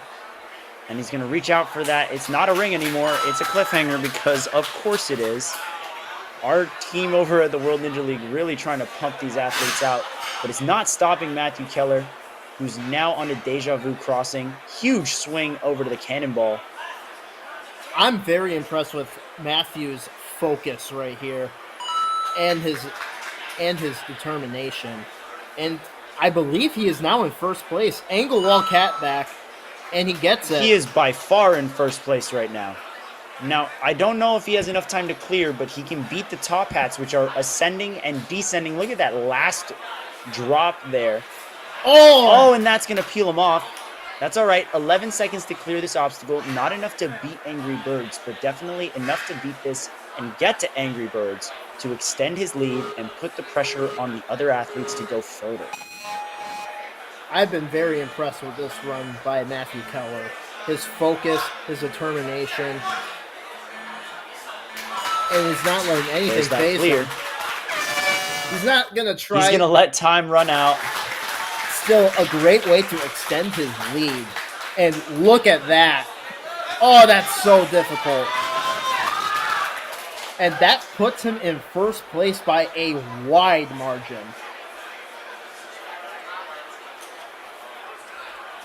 And up next is Caleb. I believe this is Caleb. Yes, Caleb Stroll. He is up at the starting platform right now. Locking in to complete this challenge course.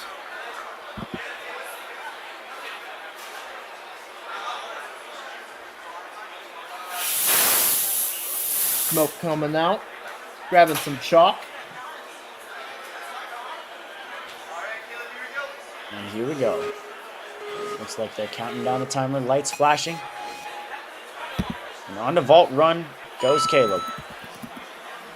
Nice jump, skipping that first pole. And, almost has a touchdown there, but he's all right. Going to move his way through the captain's wheel, going hand over hand. The lock-offs, very controlled, super smooth.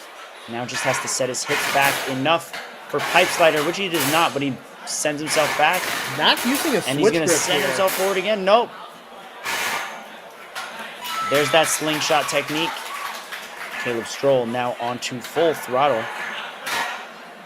Very important to know he did not use a switch grip on that pipe slider, which a lot of our athletes do.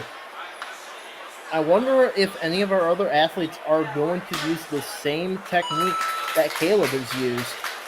But for now, he is on to up for grabs. Taking a little bit of a breather before he begins. Looking to take an extra swing. Going for the axe. Nice job. Get out of there. And he's onto the balance pond now. 2:05 left on the clock. Making pretty good time. But just a little slip. He's got to go back. He's got his second retry. No, first retry. Yes, first retry. All the runs are starting to blur together. Oh! I can't see it. Oh, but that's going to end his run. Caleb Stroll down off of the balance pond. Tragic. Now, we just saw his teammate get these cliffhangers. Perhaps he'll follow the same strategy with a hop over. Oh, he tried to go hand over hand. I don't know about that, but it was the right idea in my opinion. Yeah, Kane, you say that anything can happen in Ninja, and balance obstacles showcase that more than any other. And Caleb Stroll now testing out the maker steps. Makes that coffin. Doesn't get the second one. But not the second. Now he's taking some time to catch his breath before he tries out the Deja Vu crossing. Deja Vu is such a cool obstacle, too. I really enjoy its concept. And having the cannonballs at the end is actually a really nice touch. Oh, just misses with the right side there. He's going to try and pop it back up, but he's just going to reach for the ring instead. Never mind. He's good. Now a swing over to the cannonball. He's one-handing it. And he might be running out of time, but he's trying out the angled cat. Yep, there we are. There we are. We hit an awesome landing right there, and through the top hats. Oh, now he's running low on time, but he gets through that. Let's see how Angry Birds is going to turn out. I wonder if you can either go for the dismount or that. Oh, he gets a reverse grab. So looks like our athletes all do have a reverse grab ahead of them on the Angry Birds. So difficult. Now, just a reminder to everybody, we do not force moves here in the World Ninja League. We just tell people what is in play and out of play. So if they would like to skip the reverse grab, it is entirely their choice, but that dismount is going to be a lot harder going from uneven forward swings. The reverse grab, which our athletes have been training a lot more of in recent years, might be the way for them to go. Up next to the starting platform is Quinn McLaughlin. Quinn is ready to get his run underway as he makes it through with the pole graspers. Slid a little bit on that second to last one. Doesn't look phased.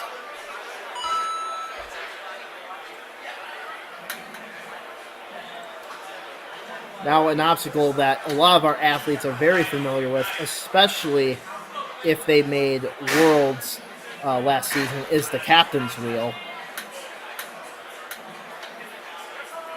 And gets through it. Great swing there. Now he set his hips way back. He should have let go for that dismount. He had it. There's the dismount. Just needed an extra little swing. I think he just wanted to play around on it for fun. I don't blame him. Not literally, but he could have gone. I don't blame him. Pipe sliders are fun. And another obstacle that's really fun is up for grabs. One of my favorite obstacles on this course, honestly. And something that I've noticed throughout all of our runs here, the axe is actually a little bit to the side. So not only do our athletes have to catch it and drop it onto the bar, but they have to do a slight rotation of the axe as well. Yes, just adding a that little extra bit more coordination difficulty. can really make a difference. As if this course wasn't difficult. There we go, enough. keeping his control. The first person I think we've seen hit every element of the balance pond and clear. Quinn very smooth there. Make sure he was very precise. Now we're going into the cliffhangers. The first big test. Building up some great swing. Makes that leap over to that cliffhanger. Still going. He's going to try the reverse tech.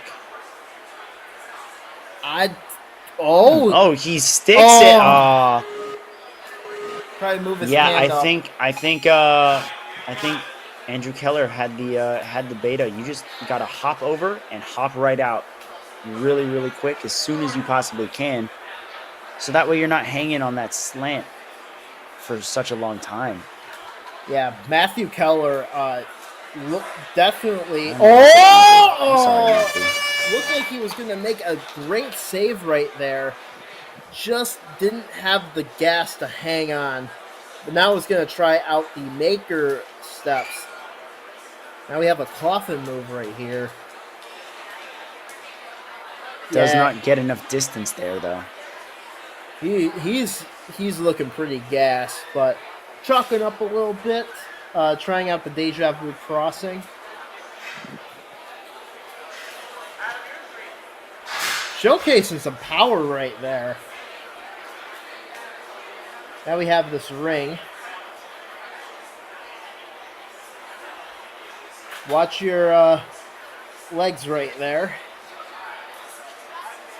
Oh, he's going to touch down. With his run officially over, I'm sure he just wants to try some other obstacles. And honestly, I don't blame him. This little tack off the wall looks like a pretty fun obstacle. I would want to try it too. I want to try the Angry Birds because it is so difficult. And I bet you it must feel really good when you get it for the first time.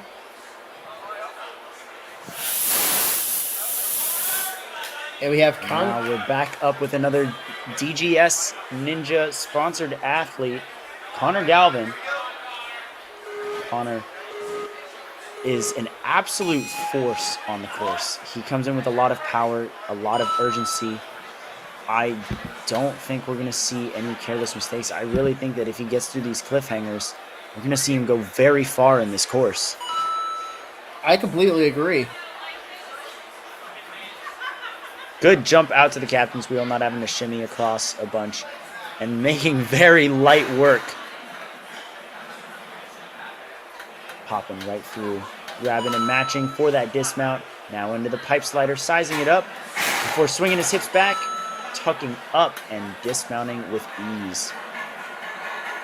That might be the strategy to go. He jumped a little bit more up as opposed to out, and his downward momentum carried him through. And Connor Galvin putting up a great run thus far. Building up some swing up to that axe. On to up for grabs now with that twist of the axe. And he Great gets job. that transfer right there. The balance pond, which is deceptively difficult. Those lily pads, they go every which way. And oh! That's a hard tumble on the balance pond. Gonna use up one of his retries right here. I wonder if he's gonna use a different strategy.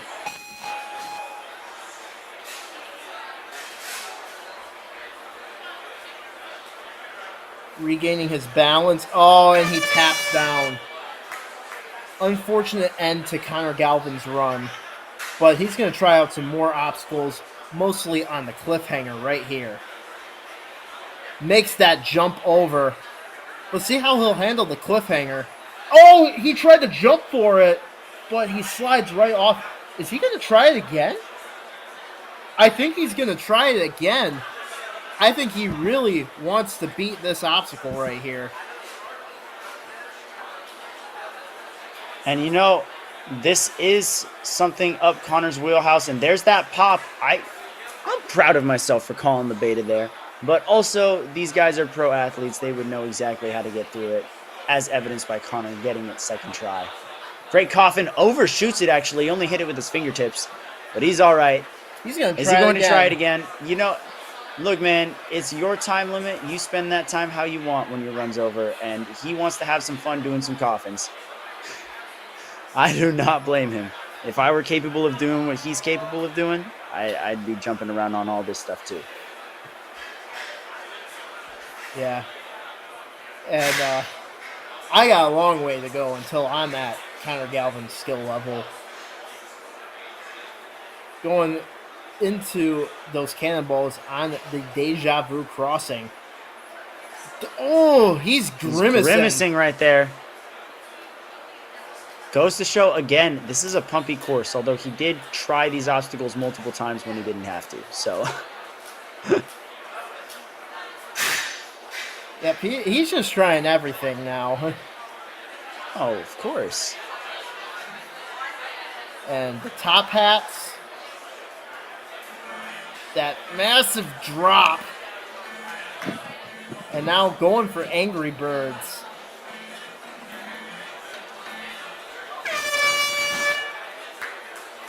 Doesn't quite get it. Still a great run out of Connor Galvin. And I hope the athletes paid attention on the cliffhanger because that might be the strategy going in. It's not might be. We saw multiple people do it that way, and that's the only way that's consistently worked now. That is essentially the strategy. And now we're going to take it back to Julius Ferguson. Also just received some information that there might have been something a little off with the timing of Connor Galvin's run. So his result might vary from either the time it took to get to the obstacle that he failed on or which obstacle exactly it was. So we will have that under review, have that switched around, and keep you posted as best we can. But for now, Julius Ferguson, Gibbon swinging through the pole graspers, getting up, looking around for a second, kind of, I know, it's a long course, man. Kind of hard to remember where you're going sometimes, but he's making it down the captain's wheel. Got to work his way back up now. Awesome job. Very efficient there. A one-arm dismount. Not going switch grip. He's going to slingshot his way back. I don't know about this. I would honestly take the drop and try again. I don't think he wants to burn one of his drops right here. And yep, saves it. No foot taps on the ground. Stuck to that dismount platform. Did use a little bit of time, though. Yes, indeed. Using that support beam to go into full throttle. You can see the spring there fighting against his feet. Almost sent him backward, but thankfully he was using that truss. Coming up for grabs now. Now, keep in mind, Julius Ferguson banged his face on the cane and cane lane. He looks okay now, but I wonder if that is going to be in the back of his mind. Oh, just undershoots the bar on up for grabs. He's going to have to try it again. Looks like he might be a little bit pumped. I wonder if spending all that time on the pipe slider has really affected him.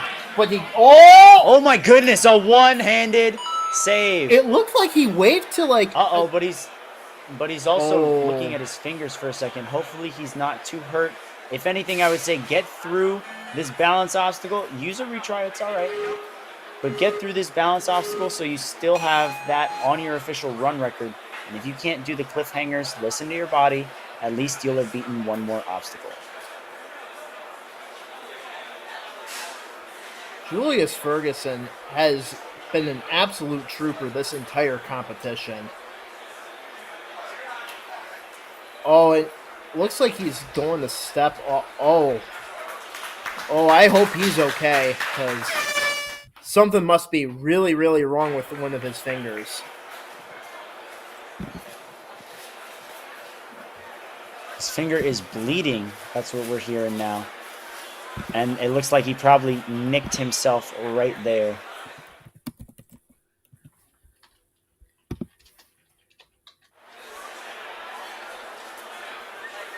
Yeah, so definitely is going to want to get that patched up. He'll be all right. A little blood on the finger is nothing new to a ninja.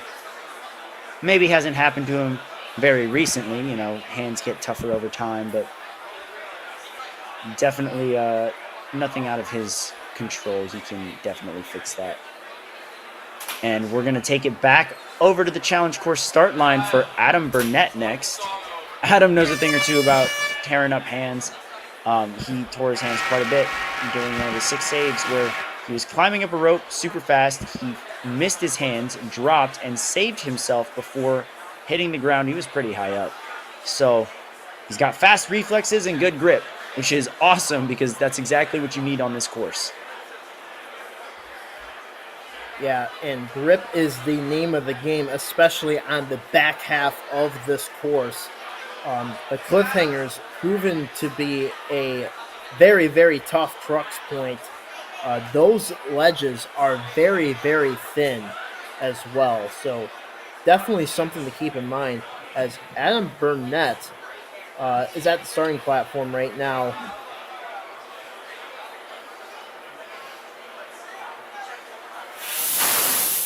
And the smoke goes off. Little taken aback.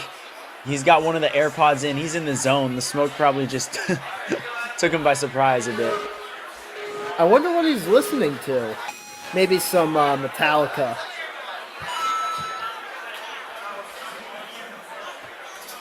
But for Maybe now, it's a Disney song. Who knows? But for now, what would be like the most random song for an athlete to listen to in their ear, like while they're on the course? Go ahead, give me one song. Oh, maybe that old Gummy Bear song. Okay, I was gonna go with something a little more mainstream, but still random, like I don't know, "Call Me Maybe," Carly Rae Jepsen.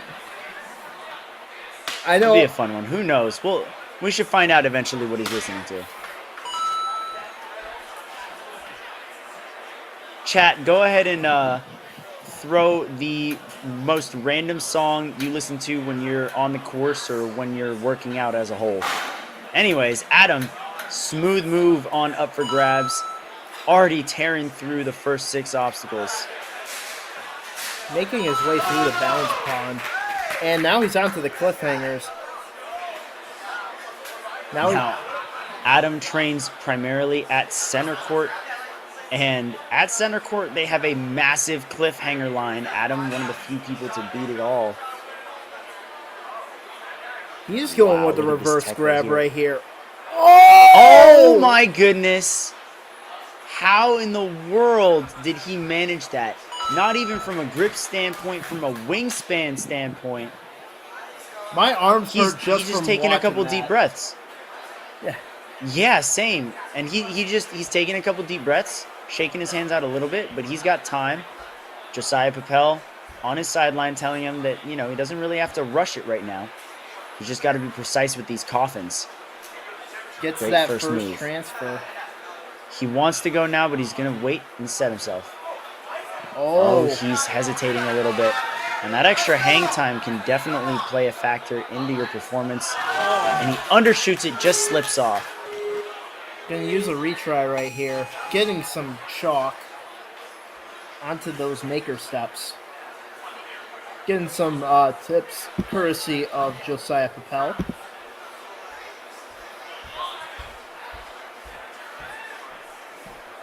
All right, here we go. Take 2 for Adam Burnett on the maker steps. Nice coffin. And you know what? I think some people are starting to... down goes Adam. I think the difference is it is a shorter distance. It's actually a little longer, I would say. But also there are bearings. There's the spine of the steps above them. They're perhaps trying to avoid bumping their heads versus the first move where it's just open ceiling. So that could also be playing a factor into their decisions on coffins there. And keep in mind... But look at that reverse again. Oh, what? How? Just how? That puts him in second place. The stretch right there. And up next, we have Thomas Hughes. Thomas Hughes went out early on the flow course. And let's see if he can make up for that on the challenge course right here. And he is Well, he's going to have to make it very far on the course if he wants to keep his hopes of qualifying for the World Championships alive. And is he sliding down? Is his feet touching the ground? Nope. But he gets close call on the pole graspers. Oh, he seems like he was asking whether or not he touched, but got the okay from Reali. Now on the captain's wheel. It's gonna pop up and across. Almost. A couple more moves to go. Nice luck offs there by Thomas Hughes. Now building up the swing to the dismount. Now it's time for the pipe slider. Makes that nice jump. Ooh, I think he was trying to go for a move back with. Oh, yeah. I think he was trying to set his hips back to whip himself through, but just wasn't far back enough on his lower body. And now he's a little stranded. He's going to take a drop and reset. I'm going to try it again. Now, the trick is if you're at the end of the track and going for a dismount, you cannot be using your arms as much like a normal lache. There's that move that he needed. He just needed to kip off. And does he get it? No, he falls back. And that's going to do it for Thomas Hughes' run down on obstacle 4. It looked like he got it, but gets just better slid right back off. Yeah, I think he landed with only his toes and maybe the ball of his foot on the platform, and just not enough of his feet recovering the platform there. Now it's time for up let's for see how grabs. he does on up for grabs. This is a very tricky obstacle right here. Definitely, some of our athletes had to use retries. Ooh, got the axe on, but just couldn't hold on. Lost the glasses for a second. Hope they're not broken. I don't think so, but now he's going for the cliffhanger, and he looks absolutely spent. I think he's walking over to the buzzer right now to end his time, which means we're going to take it back to the starting line for our first runner. Our next runner, sorry. Why did I say first? Everything's starting to blur together, Evan. I'm losing my mind. Wayne Seville is up next. He is out of Movement Lab, New Jersey. Getting some last-minute confirmations from Lucas Reale.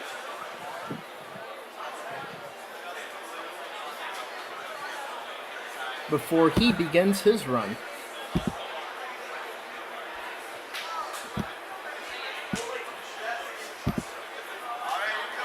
Taking a deep breath, getting into the zone, and he's off.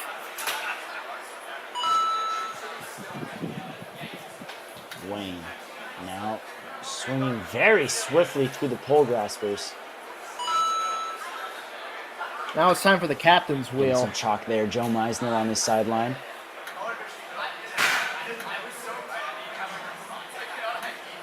Making very efficient moves here. Has a pattern. Is he going to go hand over hand? He's going to give himself a nice little turnaround there to aim for that dismount platform. Takes an extra swing. Time for the pipe slider. Now he's going to jump and set his hips back. How's he going to do on here? We just Looks saw like he wanted a little more oomph there. We just saw Thomas Hughes struggle with this exact obstacle. But that doesn't seem to be the case for Wayne. Not a problem for Wayne Seville. Now he's got the full throttle. Maybe he had to take a couple extra swings, but he's all good. Oh, did his foot touch there? Nope, he's all good. Yep. No call from the ref. Shoelace is pretty long, man. I'm hoping he doesn't trip over himself there, but seems to be chilling and chalking up. 2 minutes and 7 seconds left on the clock for Wayne as he takes on up for grabs. At the moment, we are still looking at primarily a race to the cliffhangers. So you want to be fast, but you also don't want to be careless. And great grab there. Absolutely 100% agree there. And Balance Pond is coming up. We just saw some of our athletes struggle here, but Wayne is looking very composed. Just has these 2 lily pads, skips the last one, and now it's onto the cliffhangers. Checking his time. You can see Wayne. Yep. Getting some chalk courtesy of Joe Meisner. And these cliffhangers, so difficult. We just saw that Oh, reverse technique being utilized. Let's see if Wayne Seville will do the same. it And looks looks like like he's he going is. for it. Now, he's going to have to make sure he's all good, but he can't hold on for that long. He's going to give it a retry. You have to be fast, but also very controlled with that turnaround. You're only on one hand, or you're on one hand for quite a while for being on a cliffhanger. So, Not just a you want to make cliffhanger, sure but an you're all set angled there. cliffhanger. Exactly. He's going to go over and try the other way, but that's going to do it for him. Tried two different strategies, had two different peels. Wayne's locked result is right on the cliffhanger. But he's going to try out those maker steps anyways. Goes for the coffin and doesn't quite get that coffin right there. And now he's going to try out the Deja Vu crossing. Now, the Deja Vu crossing does have some interesting techniques being utilized. Some face forward on the bar, but then some face away from it, going backwards. What do you think would be a better strategy there? I personally think that it's easier to gauge where you're putting the bar if you're facing backwards upon releasing from the first set of cradles. I don't want to have to force the bar up and backwards. I'd rather kind of do a little salmon ladder kip or Superman move up to the second set of cradles so I can get a better sense of where I'm landing. James Sinella. Someone who's going to crush the bar tech portion, though, is James Sinella. James Sinella, who got second place on the flow course, is not messing around here. And I cannot wait to see this run that is about to begin. Moving very, very quickly through these first two obstacles. Now, oh, I thought he was going to leap for the little spokes on the captain's wheel. Definitely don't want to be that risky. There's no need to on the third obstacle. But he's going to pop right through. Like I said, bar tech's not going to be a problem for James Sinella. Huge jump and move, already on up for grabs. It's been a little over 30 seconds. Doesn't even Grab bother. the axe, pull back once. Didn't even bother using the support beam for full throttle. Now the balance pond. This has been pretty tricky. And he hits all Not tricky five. for him. Again, guys, this is an athlete who came out of ninja retirement. And he is dusting everything now. Cliffhangers, one of his strong suits as well. Will he be our next athlete to break through this tricky, tricky hold? Quick Look at 1-2 that. pop and a reach. So He's going to angle efficient. himself for that dismount platform. It has only been 1:20 seconds for James Sinella. But now we come to the next big test. These coffin moves on the maker steps. Skips that first one right there. Just gotta hit the coffin right here. James Sinella putting Why does up he look a like he's gonna blazing turn? time. Look at how calm he is.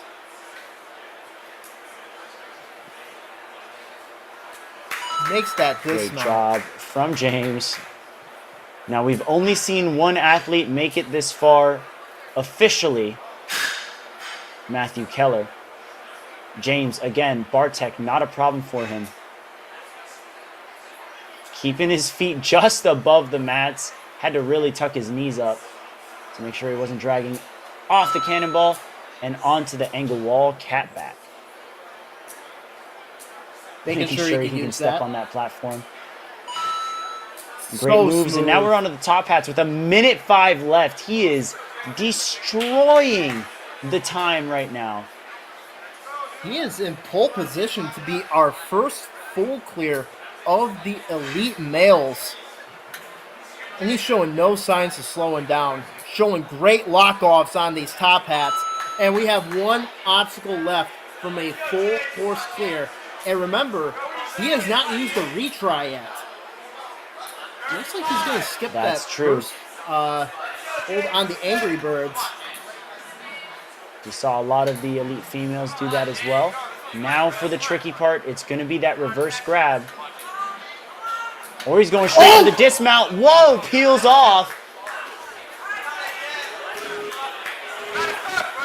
Is he back up? He is back up. He's taking bigger hits. Glad he's okay. But he's got 18 seconds, still clearable. I think he wanted that dismount. Now I think he's probably looking at that reverse grab. Oh, he is, and he just peels off. No, James. So close to the buzzer there. We were so close to our first full clear. Like before the Angry Birds, so smooth. He tries to get that reverse grab, but just has a misplaced hand. Still a great run by James Sanella. And then Joseph Seville is up at the starting line right now. His brother Wayne went down on the cliffhanger. Let's see if he will avenge his brother on this challenge course. And he begins.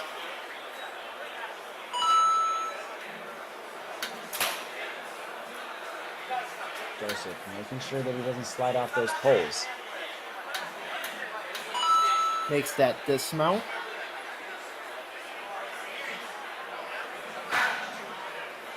Captain's wheel. Doing a little bit of a hop downward. Looks like he's listening to music as well. Ooh. Makes it through the pipe slider. And it looks like he might do what James did. He's going to jump for it, and he just missteps. If he had just had his feet a little closer, you can see Joe Meisner trying to mimic the movements so he can point out the right beta for him to play it safe. You don't want to fall as early as full throttle to hold you back from a spot in the World Championship. He gets it on his second try, and now it's time for the up for grabs, which has been very, very tough. That axe off to the side a little bit. Oh! Ooh. And I think the axe is normally reset that way, mainly because when an athlete starts swinging on it, it tilts it naturally to the side. And sometimes momentum just takes it that way anyways. Clock is up and running again as he proceeds to build up some extra swing here. Going for that grab. There we go. Gets it the second time. Gonna take an extra backswing. And dismounts very clean. Now facing the balance pond. Going really low to make sure that he's as stable as possible. Makes it to that little bar right there. And skips the last one. Great pop. And remember, his brother went down on this exact obstacle, the cliffhangers. And Joseph has already used up both of his retries, so he only has one shot at this obstacle. Building up some great swing and a nice throw onto that blue ledge. But these red ledges right here. Oh, almost He's going slides for the off. reverse here. Yeah, that's going to do it. Yeah, he's going to gas out right there. Yep.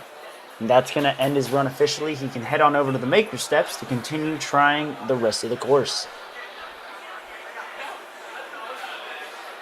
Up the first half of the maker steps. Coughing his way back. And just misses the grab right there. He's got to be absolutely spent.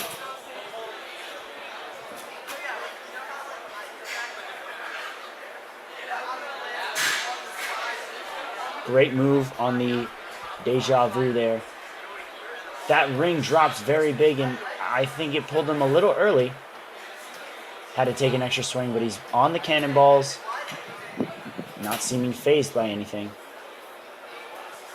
Now onto this angled cat jump right here. Only can use the rope. Completely skips it. We might have a beta break right here.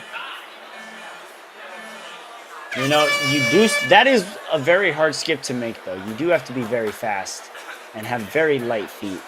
I think there's a lot of athletes that could do it, and I think there are a lot of athletes that would end up eating it. And it's up to them to decide if that's worth the risk. Yep, and that was our flow course leaderboard. Jackson Urias was in first place. And now we have Austin Barron, one of our Dexterity Depot ninjas, and his coach, I believe, is going to be Matt Bradley. And if there's one thing Matt Bradley is really good at, it's cliffhangers. So I cannot wait to see how Austin will handle those cliffhangers. But right now, he's making quick work of these first few obstacles.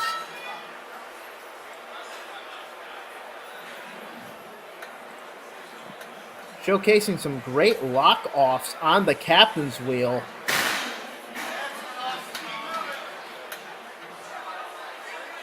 Very efficient as well. Makes that dismount. Now onto the pipe slider.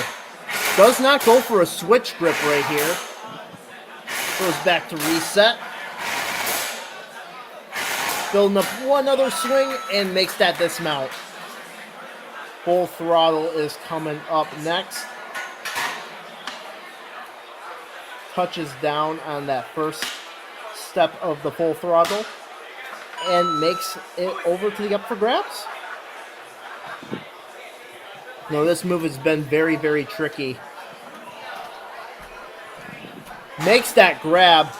Notice he went off to the left side of that trapeze bar, so definitely something to keep an eye on for our other athletes here today. And now to the balance pond. Has to step a little more center than that, and that just sent him off to the side. He missed the bar because his other foot sent him away with the lily pad. He has to stay center. Can't let it tilt too much. There's the correction. Just jumps and lands backward. A great try. But he's going straight That's into going the to do it cliffhanger for his run, but he's going to try these cliffhangers. Look at that little twist there before the lâché. He's going to have to widen his hands out. There we go. And now he's ready to go. There's the catch. Makes that nice throw. Now for the 1-2 pop and reach. Nice. Again, I do believe that is the beta. It's the only strategy that has consistently worked for multiple athletes. I'd have to agree. That 180 technique is very, very tough. But now Austin Barron is kipping his way up the maker steps. Now it's time for that coffin. And makes that first Slipped coffin. a little on his left side. He was slipping a little on his left side, but he got it, saved it, and then just missed on that second transfer. That's all right. Undershot it a little, but he's got time to try the deja vu crossing now.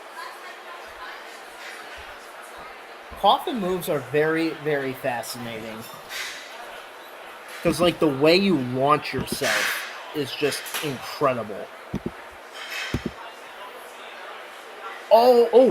And it looks like that ring just dropped a little too fast for him. You really have to control with both hands what happens on that ring descent. Doesn't quite make that not jump. far enough forward. Clock ticking. Looks like he's going to try Angry Birds. With the little time he has left. Looking very composed. I know he wants to be able to clear this obstacle. Goes for that reverse grab. Looked like his left hand was just a little bit off. Still a great run out of Austin Barron. And taking a look at our leaderboard, James Zanella is in first place by a wide margin. But Matthew Keller is in second place, making it all the way to the Angry Birds. Now we have Luke Lowell-Lazansky getting ready for his run to begin, seeing how far up the leaderboard he can climb. But first he's got to climb through these pole graspers.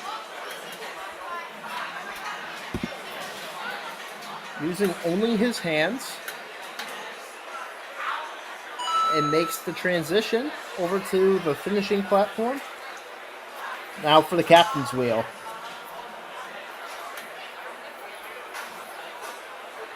Showcasing some great lockoffs right here. Taking a lot of moves. I feel like the key to captain's wheel right now, especially so early in the course, is minimizing how many moves you're taking, so that way you have the endurance and the grip left for that back half of the course. He tries to hop the bar up. You saw it raise a couple inches there.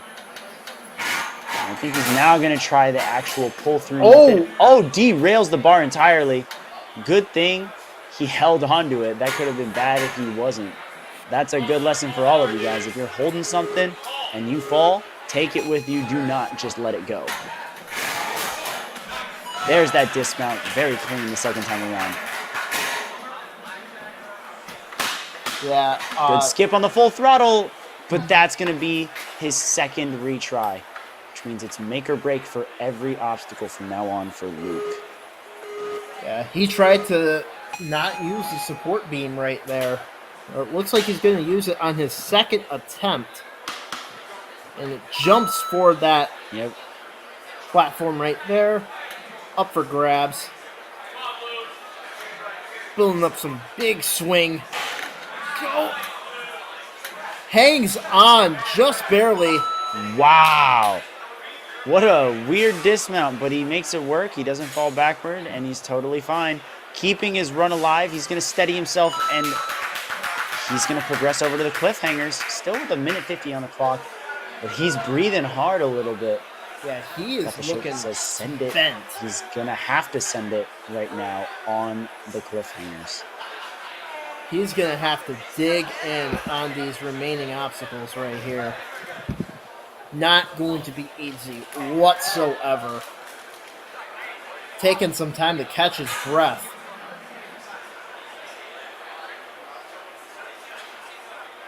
And he is off on the cliffhangers. This transition so difficult. Makes it. He has to get this in one shot because he used up both of his retries. One on the pipe slider and the other one on full throttle. Swaying back and forth. Yes, and almost had the match and go. Almost had that match and go and would have had the clear on the cliffhangers, but his run's going to tap out right there. He's going to give the Maker Steps a try. Very, very close call there out of Luke. Great job. I appreciate the grit that he had on that cliffhanger because if you saw him right before he attempted it, he looked absolutely gassed. But he found something left in the tank to push his way through the majority of that obstacle. Great fight. Couldn't agree more. Lazansky. And couldn't have said it better myself, Evan. That was a great testament of his determination there. And I think we're going to see some big things out of him at the World Championships, should he qualify, which I believe he will. Makes his way over.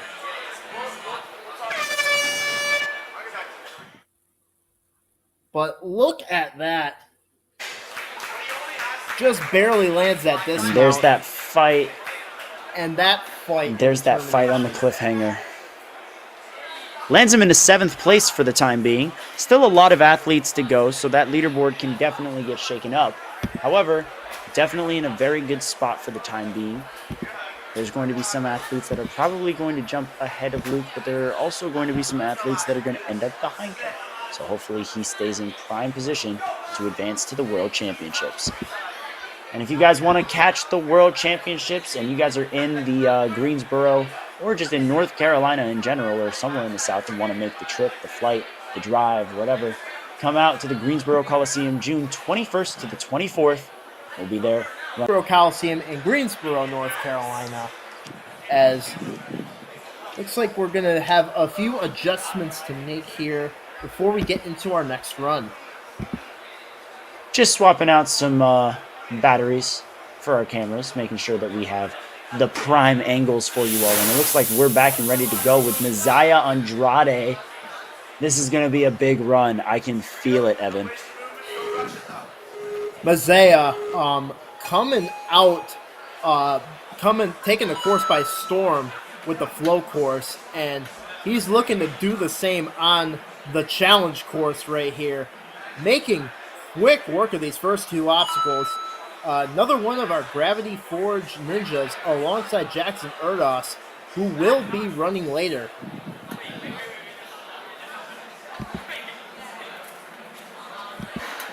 Very easy moves. He's got a big wingspan as well, so he really allowed himself to reach over and go. And you could tell he's trying to find the right distance there for that dismount. Gonna have to take an extra swing there on the pipe slider, but he is getting out of there right now on the full throttle. We've seen James Sinella make that skip. Had a couple other people try it as well. I think that put the idea in their mind to go for it, but haven't had as much success, so Messiah's gonna play it a little safer here. Making quick time right here. Building up some momentum right here.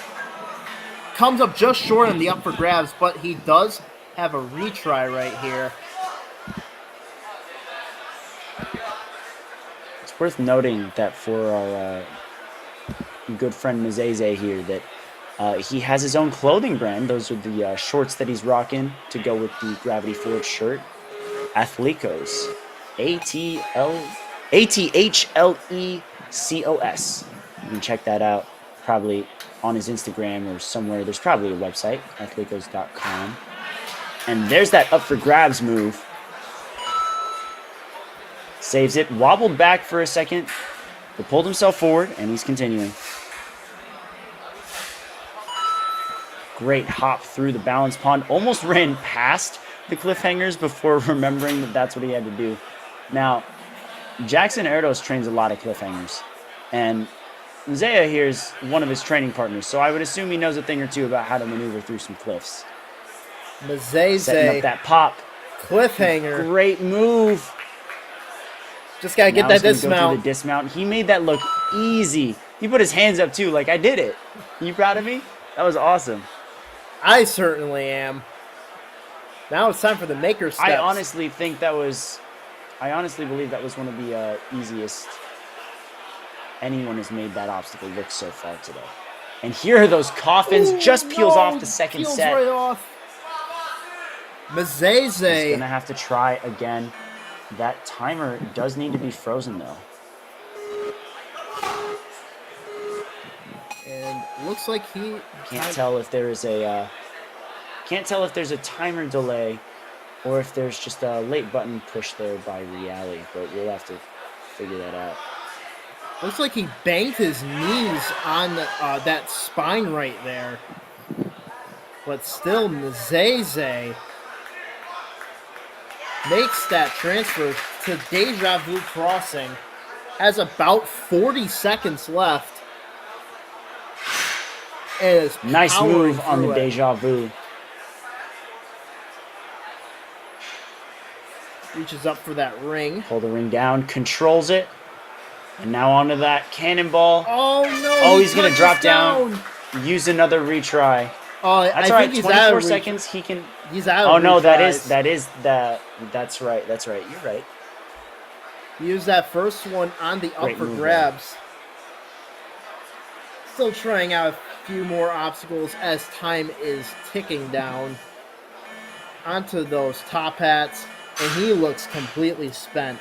Still, definitely someone to keep an eye on if he were to qualify for the World Championships, which I believe he will, based on those two runs right there. And Mizeze bumps up into 99% sure third we'll see him place. there. Great job, great job. Here we go. Taking it back to the starting line with another Gravity Forge athlete. And his name is James Murphy. Getting ready to lock in on this course.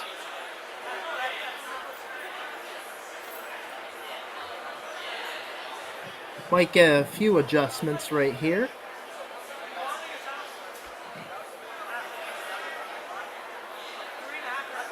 Locked in. He's ready to go. He's just waiting for the countdown on the starting line.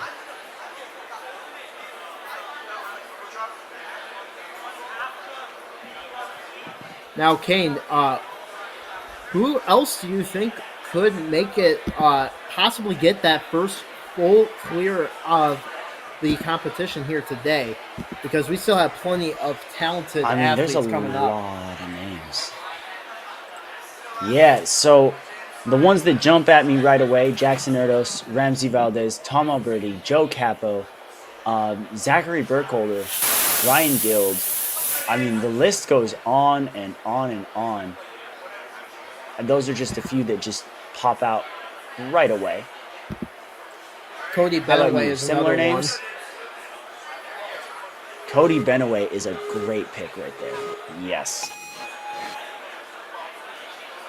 But James Murphy is off on the James course. Murphy.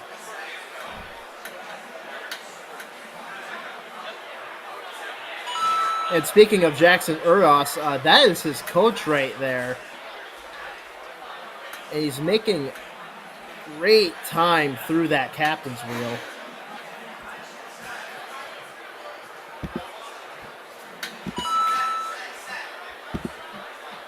Just making sure that he's set properly for the pipe slider, and a nice underbar. That was one of the most powerful dismounts we've seen in a while on that obstacle. Yes, indeed. And keep in mind, some of these athletes have been here the entire day and possibly even earlier in the weekend. So these athletes have to be spent as well. But James Murphy, with a lot of power right there on the up for grabs. Now it's onto the balance pond. Taking some time to size up this tricky balance obstacle. Starting low. Bit more stability. Pushes down on that bar. Oh, almost had it. Just hit that second lily pad off center. You can see it's still tilted right there, waiting for the reset while his timer stops for a bit. Looks like we're getting ready to go again. Going to be a little more cautious there. You can see him trying to be more precise with the positioning of his foot on that lily pad. Right down to the bar, and the same thing happens again. Same foothold. His run's going to end right there. You can tell he's a bit bummed out there, and he's probably why. This is probably why, because he is already moving through the cliffhangers like he owns it. He probably really wanted that shot. But still a great run from James. Made it there very quickly. That should put him in a pretty decent spot on the leaderboard regardless. I also want to point out the somersault that he had coming off of that balance pond. That could have been a disastrous fall right there. But used some of his ninja sense and somersaulted to give himself a better landing. Looked really good on those maker steps, but missed the grab to that cliffhanger. Taking some time to size up the Deja Vu crossing.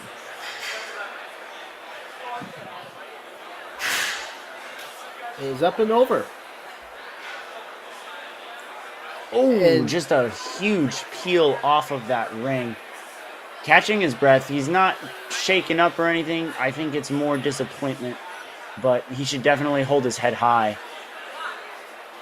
Very fast run through the first 6 obstacles. A nice tack off that wall.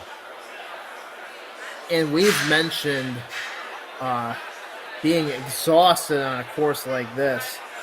He's going to try the Angry Birds. I believe Matthew Keller Go for that reverse grab now. got And he gets it. Just gotta get that dismount, and he does just that. James Murphy with a great end to his time on the challenge course, but the Zeze Andrade's run is currently under review, so that is something to keep an eye out on. But for now, Sebastian Ramos is up at the starting line. Getting some real confirmations from Lucas Reale as he looks to begin. And he's off and running. Coach Darian Bennett is filming him and also providing any chalk should Sebastian need it. Onto that captain's wheel. Oh! The obstacle breaks! Whoa! Uh-oh. The obstacle just You snapped see right there, there. too. The wheel's just spinning.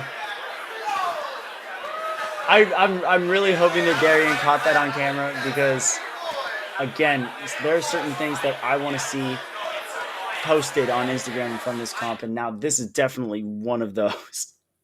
And look at that. So much power. Hopefully we down have a there. backup somewhere. How in the world? Like, Maybe it's just the wear and tear. Nah, he just pushed on it in the right spot, right in the corner of that wheel. You can see and again, it just he grabs snaps. He just put his right hand in that sweet spot, and then with the jolt, snapped it. Oh man, Chris Wojcicki checking out the course. Crime scene so bad, Chief of Police had to come out. Shout out to our course team, ready to be able to handle things like this. I don't know if I've ever seen that in a competition. I've seen some obstacles break. I don't think I've ever seen a captain's wheel or something to that size snap. And that's what's really got me right now. Like, to tell the truth, I'm at a loss for words. I did not expect an obstacle to break in the middle of the course.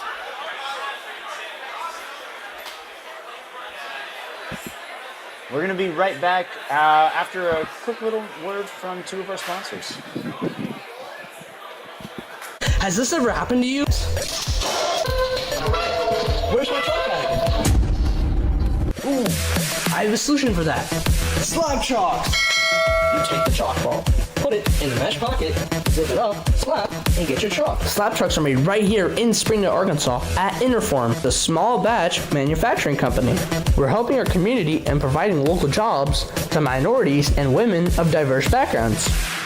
I'm Joseph Rao, Ninja Warrior, rock climber, and the CEO of Slap Chalks.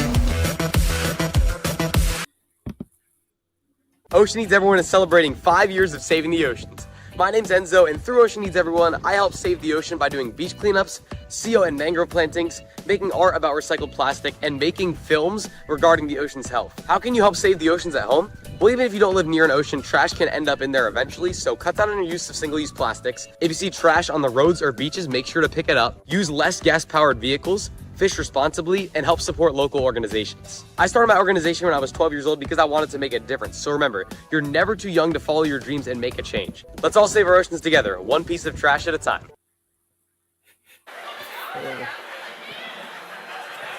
And of course, thank you so much to Slap Chalks and Ocean Needs Everyone for sponsoring the World Ninja League and our events, as well as NinjaWorks, the ultimate timing system, running the buzzers, the smoke, the lights, everything that you see around. That is all connected to NinjaWorks, and you can catch all of the results of this competition and every World Ninja League competition live in real time on worldninjaleague.org, thanks to the power of Carl and the team over at NinjaWorks. For those of you just tuning in, Sebastian Ramos was on the challenge course, and the third obstacle, the captain's wheel, broke.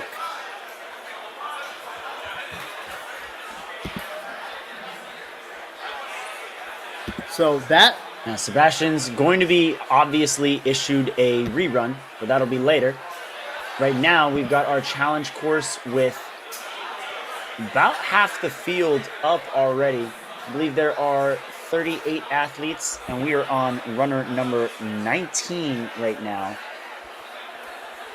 I think actually Sebastian is number 20, so we're officially at the halfway point. We have not yet seen a challenge course clear, but we've seen 2 athletes get to the final obstacle. So, Evan, the real question now is who else is getting that far, and who's going to be the first person to break through the Angry Birds? Well, there is one athlete here that has taken the competition by storm, and that is Jackson Urdas, who put up the fastest time on the flow course by far with 36 seconds. And another athlete I'm looking at is Tom Alberti, who is our second to last runner. Tom Alberti placed first in the head-to-head test competition at Ninja Mania, and second place has yet to run as well. That is Ramses Valdez, who got second in that same head-to-head competition, and he won 6 races in a row in a relay, so his endurance is definitely going to be something on this challenge course where endurance is the name of the game. And I just want to touch on that for a little bit because I think something that a lot of more casual fans of Ninja or people who don't exactly participate in Ninja themselves, I think the cardio aspect of Ninja is severely overlooked. It's not only hard to do these obstacles as a whole, it's hard to do them over and over and over. And so to be able to do course run after course run after course run at a consistently fast level and still not really break a sweat, super impressive. And that's basically what a lot of these athletes are at right now. This is the elite division. All these athletes have the tools necessary to beat these obstacles. However, they're only going to have 1, maybe 2 attempts on each obstacle, depending on their individual results. So the question is, are they going to be able to flash these moves? And that cliffhanger has been the real talk of the town right now. Our first of, I would say, 3 major crux points: the cliffhangers, the maker steps, and the Angry Birds. Wouldn't you agree, Evan? 100% agree. And all of these obstacles have proven to be very, very tough for our athletes here today. The balance pond has also been deceptively tricky. We saw a lot of athletes go out there as well. But of course, those cliffhangers proven to be the difference between a top 5 placement on the challenge course so far. And only 5 of them have made it through those cliffhangers. And as you can see on the leaderboard on screen now, Kai Ackel, Adam Burnett, Mazeze Andrade, whose run is currently under review, Matthew Keller, and James Sinella. Not exactly sure what Mr. Andrade's run is under review for, but as soon as we find out, we'll be sure to let you guys know. And of course, when that under review tab is removed from his name on the leaderboard, that means his result will be officially locked in whatever position on the leaderboard is appropriate. And once again, thank you all for joining us in the chat. We got 130 viewers right now. Normally, regionals, I feel like they don't always pull in as many viewers, so we're very blessed and very, very honored to have you all with us today. We're breaking regional records here, which I love to see. While you guys are here, if you know a coach or an athlete or a community member who would be deserving of a Season 9 award, be sure to nominate them. The nomination form can be found on worldninjaleague.org in the news section, there are a wide variety of awards that you can give to many community members, including Coach of the Year, uh, Best Save, which six save will be determined through our Instagram polls, so be sure to be voting on there. Best Course Design, Best Single Obstacle, the Makoto Nagano Sportsmanship Award. Be sure to send in nominations on the Google form. I believe it's a Google form where all your submissions are there. And as well, if you're going to nominate a community member, a coach in particular, be sure to leave specific reasons in your responses. Don't just give a name. We want to know why. What have they done? So that way, the decisions and the award winners will be based off of the greatest, most reliable amount of information imaginable.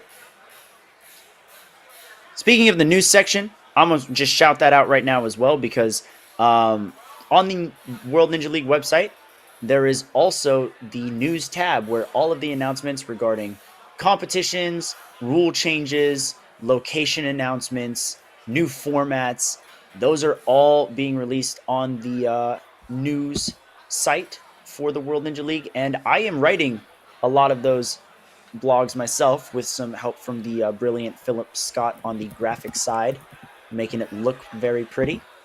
So be sure to check that out for the latest updates on everything World Ninja League. We're going to have quite a lot coming out. We had some regionals info coming out. We had Tier 2 championships info coming out. A couple weeks ago, we launched the Premier Series, which I cannot wait for. That'll be over in July. So that news tab is going to be exactly where you want to be for all of the latest World Ninja League news. Couldn't have said it better myself. To recap some of these runs already, I mentioned before James. That's actually Kai Ackle on the captain's wheel right there, as well as Darian Bennett. Captain's wheel has proven to be a pretty tough obstacle, and these first few obstacles have been not that much of a challenge for our athletes, but that pipe slider has been pretty tricky for our athletes here today. And we have some more footage. Nailing that coffin, that was Caleb Stroll. And here we have another move right here, and that is the up for grabs. Have to grab onto that axe. And there's that cliffhanger again. That cliffhanger is very, very tough.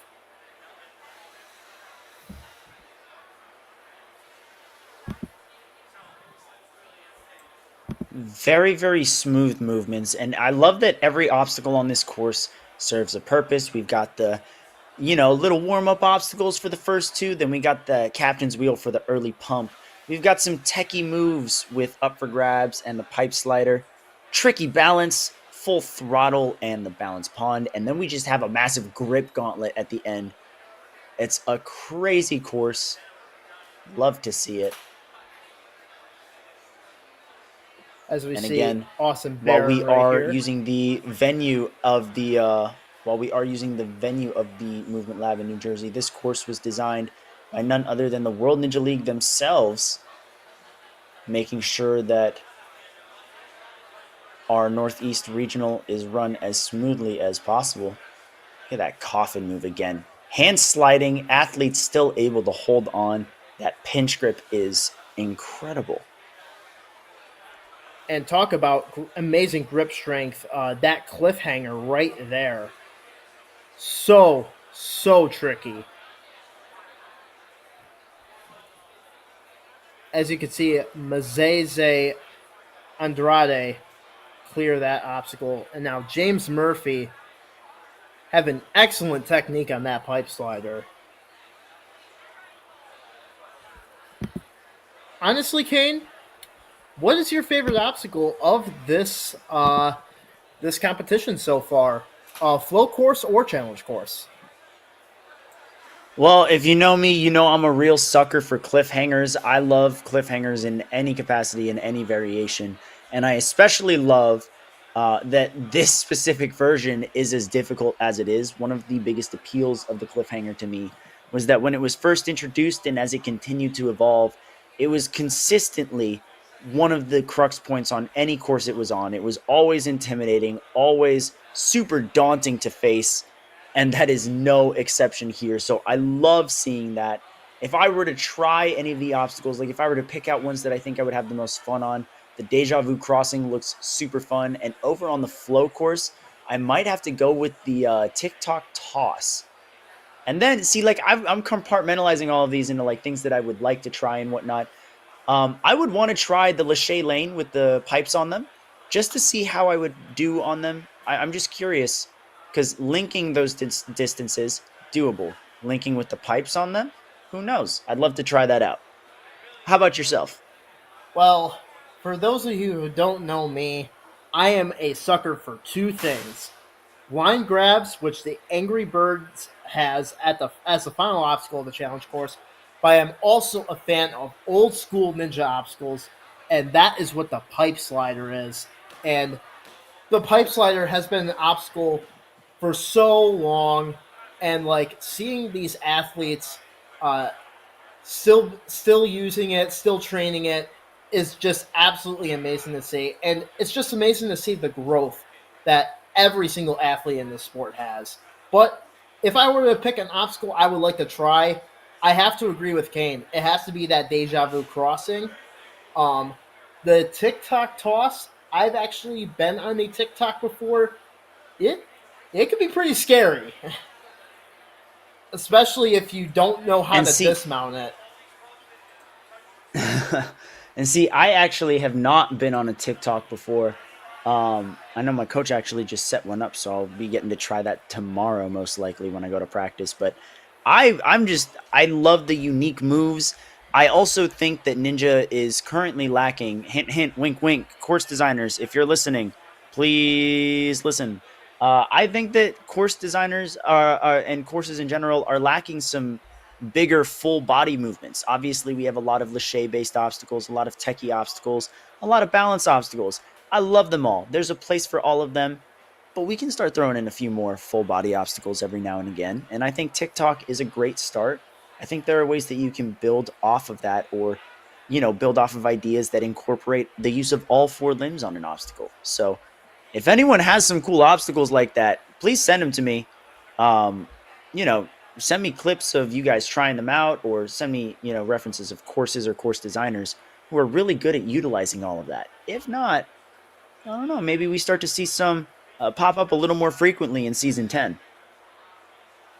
Couldn't have said it better myself. And new obstacles are being developed as we speak. So who knows what we might see in the future. One of my favorite things about the World Championships is that they've always got some sort of unique concept or new move or an old move modified, and it seems to take the ninja community by storm because then it ends up in every gym imaginable.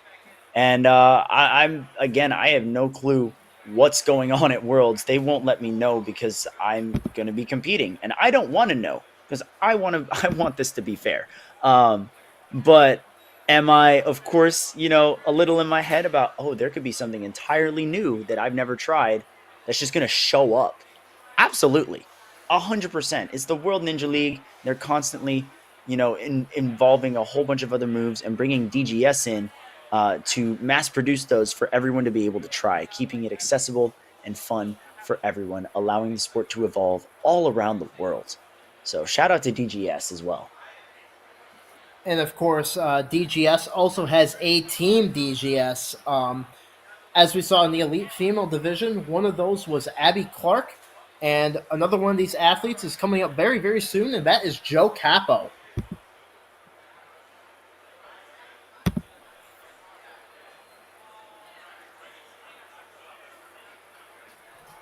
Now, someone else I'm also really looking forward to seeing on this challenge course is Ramses Valdez. Ramses was second place in the head-to-head test competition at Ninja Mania, and he won 6 relays in a row.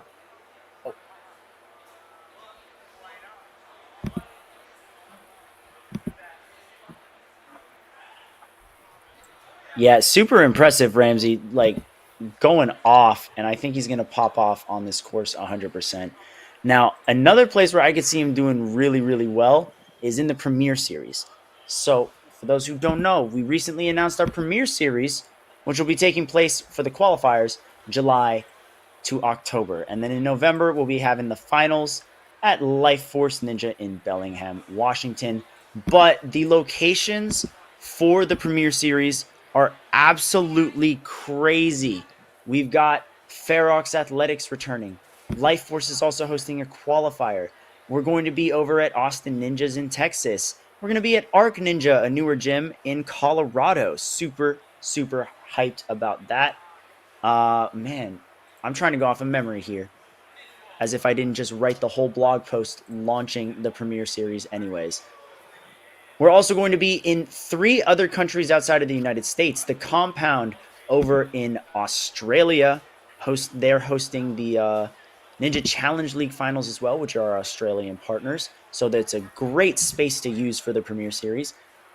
Overground in Basel, Switzerland, joining the WNL family, and also over in Europe is True Function Ninja Training Ground in the United Kingdom. Can't wait to see that one. We're also going to see Stanford Ninja Academy over in Connecticut rocking out. It should be a very interesting course. I believe Joe Moravsky might be the course designer for that one, and I know he cooks up some very special obstacles there. Another place that we're going to see another newer gym is the SoFlo Ninja Academy over in Florida. They're still in their first year of being open to the public, I believe, and they've really connected the Florida Ninja community. I can't wait to see their competition. And then we're going to round out our qualifiers at Modus Ninjas in Missouri. Donovan Matoyer once again returning to be the brains behind the operation. I loved his course, really brought together multiple eras of the sport into one single course, or 2 courses, because we have a placement course and a challenge course. And then November 15th to 17th are the Premier Series finals. Last year, they were in New York at Ferox, and so many different countries were represented. I was so happy about that. I love to see the union of ninjas from around the world, and I can't wait to see how that progresses um, in season 2 with more countries involved, more athletes gaining the opportunity to compete. I think we're going to see even more stars. If you don't know about the European or Australian ninja scenes, you're definitely going to know now. Well, not now, but when the Premier Series happens in the fall. And you guys might see these athletes over at the Tier 1 World Championships in Greensboro, North Carolina, later in June, June 21st to June 24th to be exact.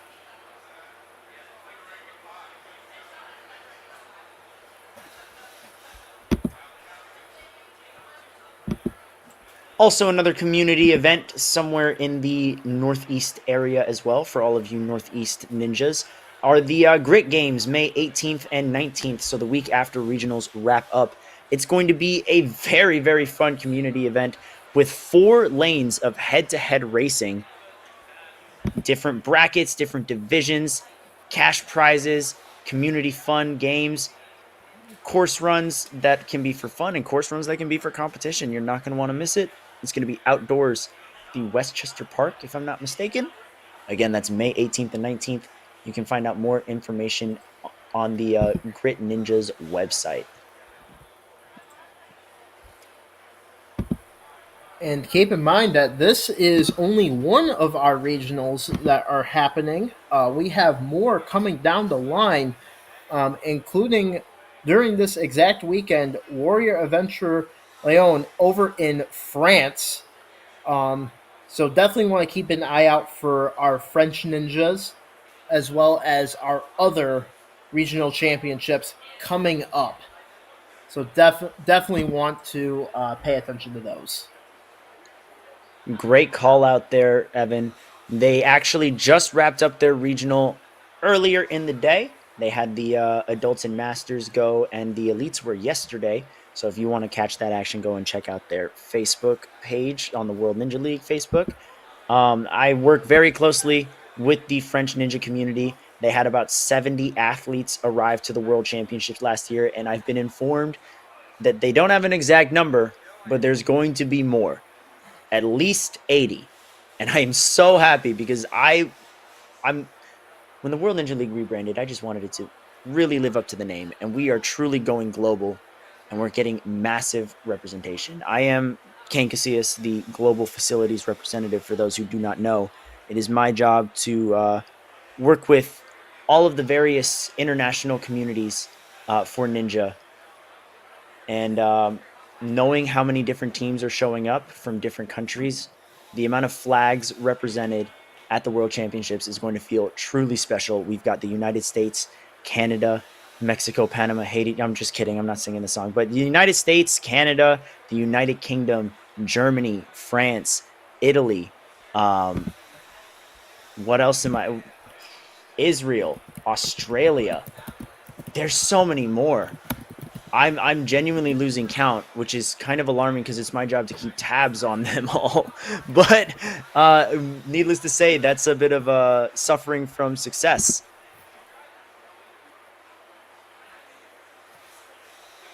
I couldn't have put it better myself, Kane. Salsa Girl says in the chat, commentators are doing a great job. We appreciate you.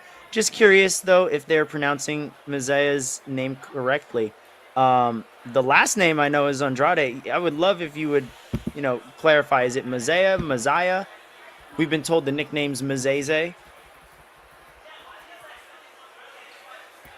And again, to anyone out there, if you would like to shout out a mispronounced name on anything here, any obstacle, any competitor, feel free to. Again, we want to make sure that our athletes here are getting the proper respect and credit they deserve. We don't want to be watching them hit buzzers and we're calling them the wrong name. So definitely feel free to correct us. Always open to feedback. I have to agree, Kane. And I just want to say how amazing it is that this sport has grown from humble beginnings all the way to its state right now. So, and I'm here for it. I started as a fan, and I wanted to get involved more into this sport. And let's just say that the future for the sport is very, very bright. Not just with our athletes, but with the World Ninja League, our coaches, our sponsors, and all of you guys watching at home.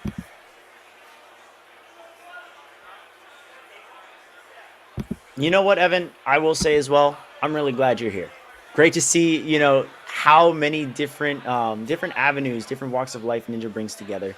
And we've got 127 people in the chat right now from different areas of the world, different walks of life. Joined together for Ninja. We've got hundreds in the building right now, and we've got you and I on the mic coming from different backgrounds, but with a common love for this sport. Bear with us just a little while longer while the course is being touched up. We'll be right back after this break.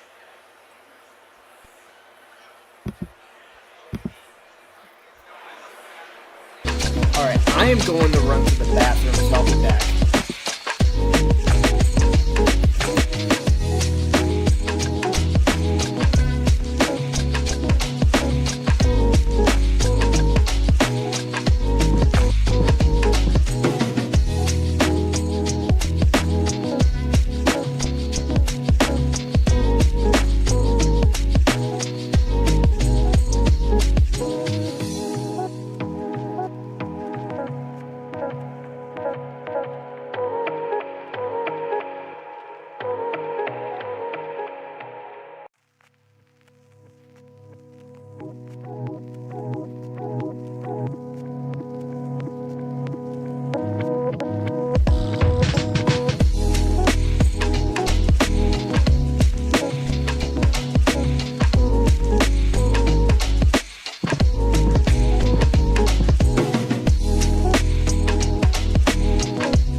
welcome back to the Tier 1 Northeast Regionals for World Ninja League Season 9.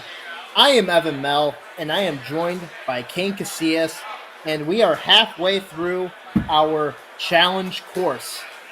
Now, Kane, which one of these obstacles is going to be really tricky for these obstacles? Like, the cliffhanger has been very tough for our first half of athletes here today. Well, so to me, run order isn't purely indicative of skill level for our athletes. Obviously, we've had some early successes. We've also had some early falls, and we're going to have some late successes and also some late falls. I do think that crux point remains that first one at the cliffhanger. That is definitely one of the toughest versions of the cliffhanger I've seen in quite a while. And I do think we're going to see some people get through it, the usual suspects. I'm hoping to be pleasantly surprised by some extra success on that obstacle as we come into our final 19 runners. Also, the maker steps with 2 big coffin moves there. That's a huge one, making sure that you're not overshooting or undershooting it. And then, of course, the Angry Birds can be very tough with the different types of holds. That is our final obstacle as well. So chances are when our athletes make it there, the time may already be ticking, and we're going to be running pretty low on the amount of swings that they can take. They're going to have to be extra efficient, and chances are they're going to be a little tired being at the end of this long 13 obstacle challenge course. Couldn't have put it better myself. For those of you who don't know how the challenge course works, you have 2 retries on any of these obstacles, but you get 1 retry per obstacle, so you cannot use both retries on that same obstacle. And once you fall on an obstacle but you're out of retries, your run is over. And this is the second of our 2 courses here today. We started off with the flow course, which if you fell on an obstacle on the flow course, your run was over. These 2 combined together for a championship result in the strongest ninja format. So you get a point for every placement you get. So if you get first place, you get a point. Second place, 2 points. 3 points. Third place, 3 points. So on and so forth. And the lowest number is the winner. It's kind of like golf.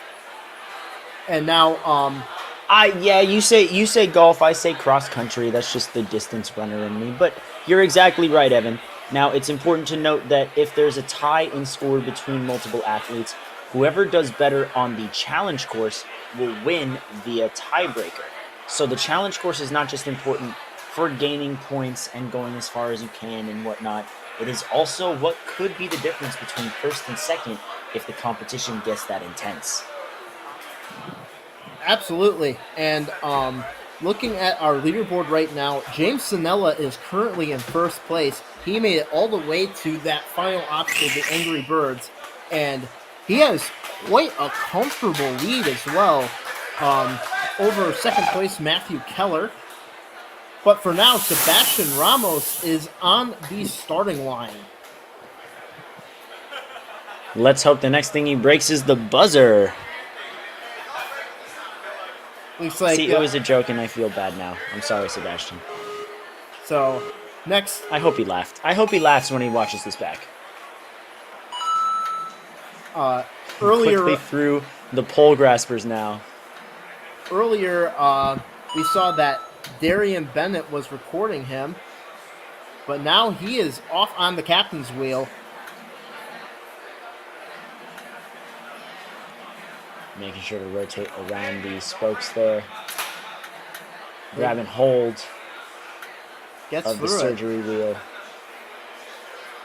Pulls back for a nice dismount.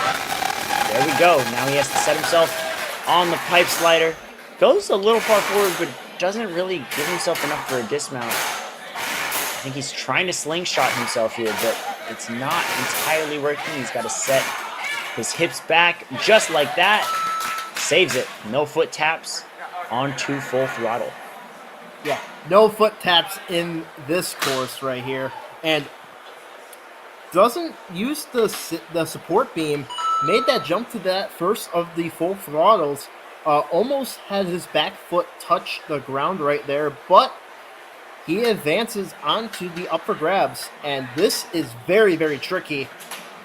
Building up an extra swing, goes for that grab, and lands the axe onto that metal bar. Just gotta get that dismount. One of the most graceful moves on that axe I've seen so far. He grabbed it with one hand, did a nice rotation, and landed it perfectly. And in the meantime, he was swaying a little bit, but he made it through very nicely on the balance pond. Is now going to face that big test, the cliffhangers.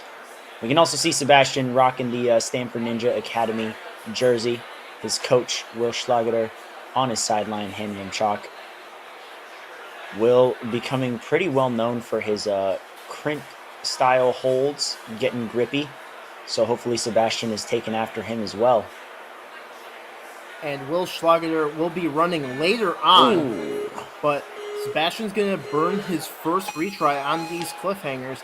And we just talked about it earlier. These cliffhangers, such a challenge. Getting some extra tips. Off on his second attempt at the cliffhangers. Now this first throw he had no problems with, but it's the second right here that's going to be very, very tough. And it's that same spot again that gets Sebastian down. That's going to end his run, but popping up definitely still has the energy left for this course. He's going to try that coffin on the maker steps. Doesn't get it. That's all right. He gets to play around on some other obstacles right now. Still got a smile on his face. You can tell that he's really enjoying his time here. And this is a very fun obstacle right here. This is the Deja Vu crossing. Gets an extra swing. Oh! Did he go for the skip? Yes, he did. I wonder if that's going to be utilized by our later athletes. Great landing there. I don't think that skip would be a good idea as a whole. It's a smaller cannonball to reach onto. You could probably get both hands on, but it wouldn't be very comfortable, and it is a far distance. I think doing it the standard way, the way it was built, that's probably the move. But Sebastian's run is going to land him in 8th place for the time being. We've still got quite a large amount of athletes to go. So we'll see how his standings change, if at all. But Joe Capo, definitely someone who can threaten a lot of people's spot on the leaderboard. Joe Capo getting ready off, and he's wearing the DGS Ninja shirt. He is a part of Team DGS alongside Abby Clark, who ran earlier today in the Elite Female Division. Joe and Abby also run Next Level Ninja. They've had a massive team with some great success. Abby obviously got second on the challenge course, 4th overall in regionals in the Elite Female Division, and 3rd place overall. The only challenge course clear was Hannibella, one of their proteges. Joe Capo made quick work of that pipe slider and onto full throttle, makes that leap,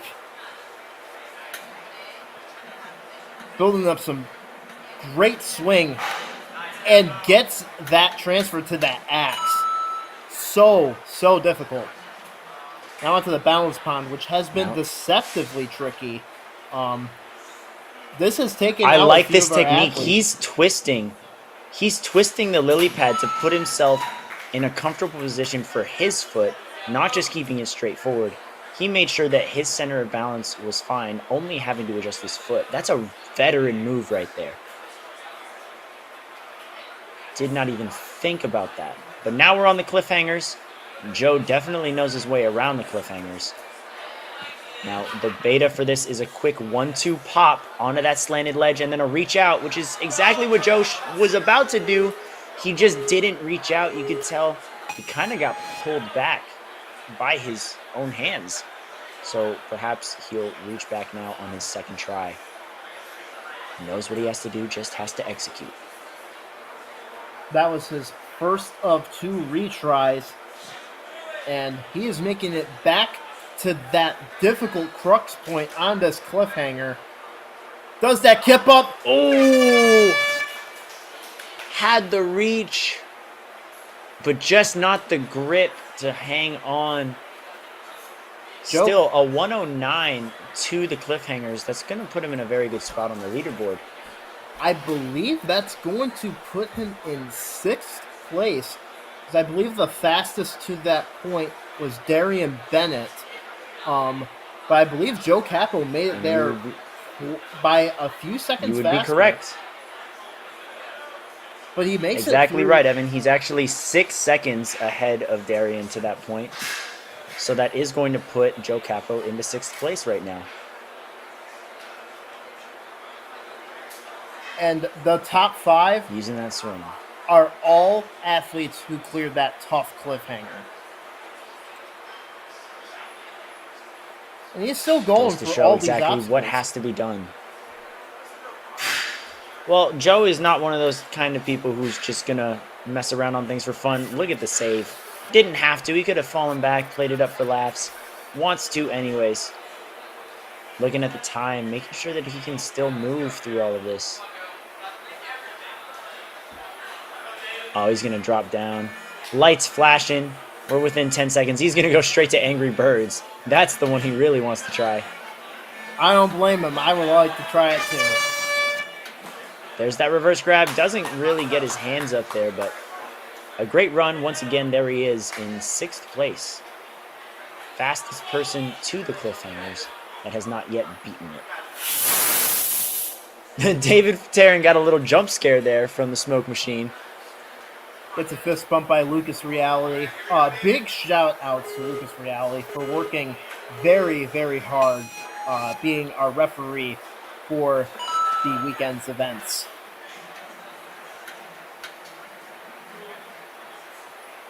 Made it through those pole Very butts. clean through the pole graspers. Now I have to wonder, Now, do you using think... a quick... Now I have to wonder... What should we call this technique on the captain's wheel? The quick tick? I like it. It ticks like a little clock. The quick tick. Quick tick it is. And I definitely wonder if the mental fatigue is going to kick in for these athletes who have not run yet.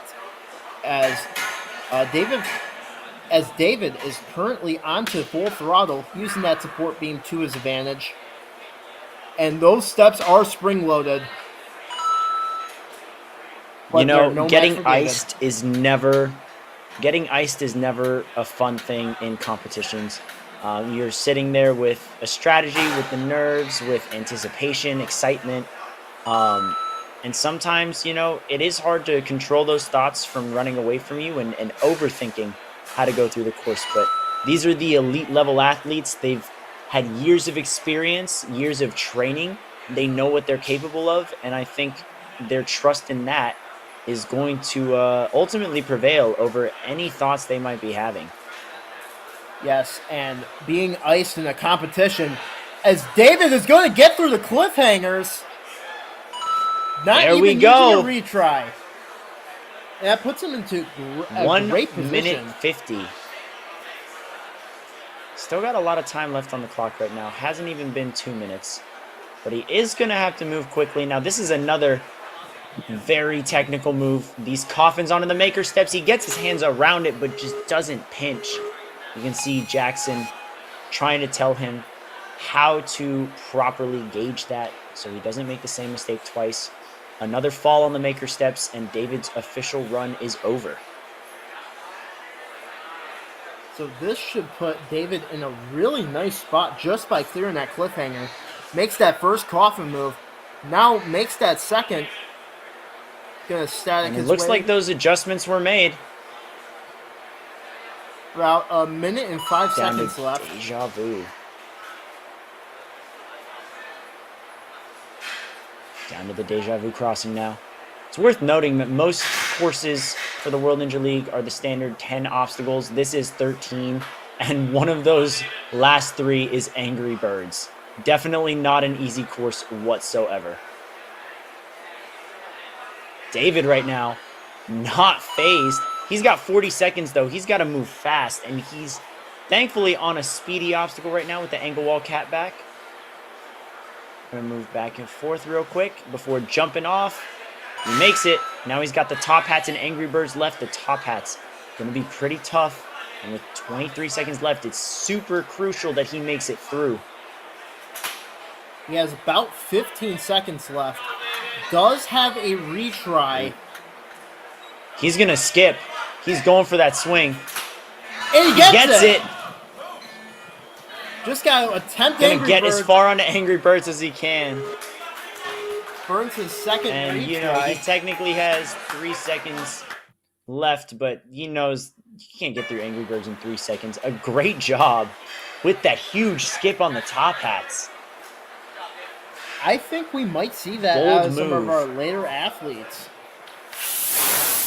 Well, it depends, I think, on the circumstances. I don't know if that's necessarily faster than doing it the traditional way, but in a pinch, when you're running low on time like that, I do think that that's a great strategy. Not just running low on time, but running out of gas grip-wise as well. Because top hats are very, very taxing, especially after so many difficult obstacles. And your arms are going to start feeling it on this obstacle right here, the captain's wheel. And there's that quick tick technique that we were talking about. As Ryan Guild making this look super easy. There's that pop again. Underbars the dismount. I think underbarring is the most optimal strategy on the pipe slider right there. Keeping his balance on underbars full throttle. provide a certain amount of power and direction that standard dismounts don't always allow you to generate. So I think the underbar is the right way to go. Ooh! I almost thought he was going to miss that, but that was perfect. Whoa! Stay on. Doesn't touch the truss, but a little slip. Maybe just needs to slow it down a little. Maybe the adrenaline just spiked after that. Got to calm it down on the balance pond. Oh, no. That's going to end his run. Still a great run out of Ryan right here. Throwing it on that cliffhanger. Coach Matt Bradley giving him some tips on that cliffhanger. And if there's anyone who knows cliffhangers, it's Matt Bradley. And Ryan actually clears the cliffhanger, which has been a very tough obstacle for all of our athletes here today, as he proceeds to get some chalk before he goes to attempt the maker steps. You know, Ryan was one of my sleeper picks for being our full clear on the challenge course, but just a little rushed on the balance pond. It's all right. Obviously, this upper body stuff not proving too much of a problem for him, which doesn't really surprise me. Obviously, there's that first coffin. There's the second. He's just going to reach hand over hand on the third. Yeah, this is pretty much the run I expected, minus the little stumble on the balance. Popping that up on Deja Vu. I was going for that ring swing.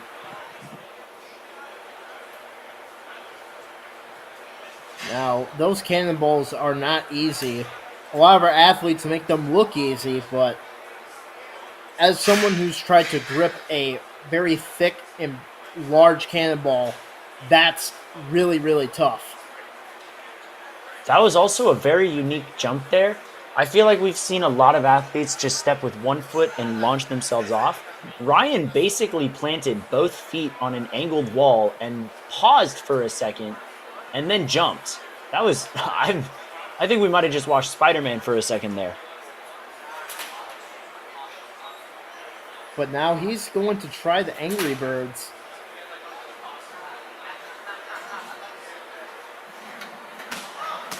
Misses just his with right an hand. uneven grab there. I think he's going to go up again. He still has the time. I don't blame him. There it is. 10 seconds now. Almost got that reverse grab. I think he's going to get up and hit the buzzer now. And that's going to conclude Ryan's run. No changes to our top 10 just yet. James Sinella is still in first place. as Nicholas Roloff is up next.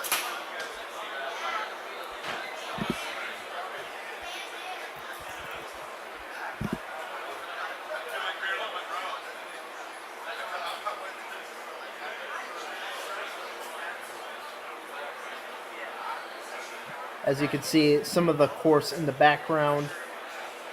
See the top hats, the Angry Birds, Pole Grasper, the Up for Grabs. A lot of tough obstacles here today. Very, very tricky, but nothing our athletes can't handle. I have a feeling that when they get to mess around on some obstacles later in the day, they're going to end up destroying these. Especially when that redemption time comes after the competition.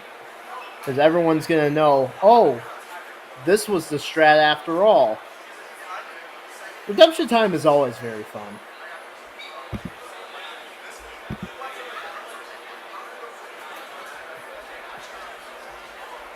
Looks like we're just waiting for a potential change of our battery with our cameras.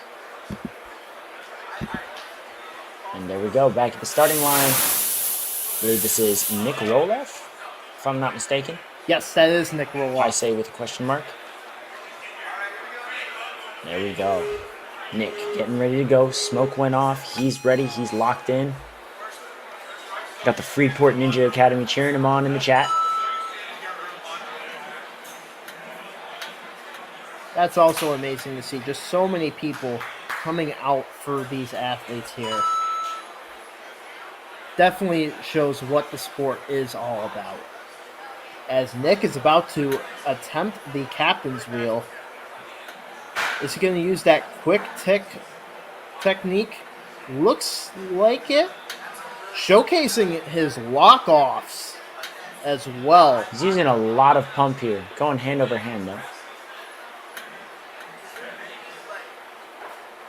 I also want to point out his focus. He's looking in the zone, and he's locked in on this entire course.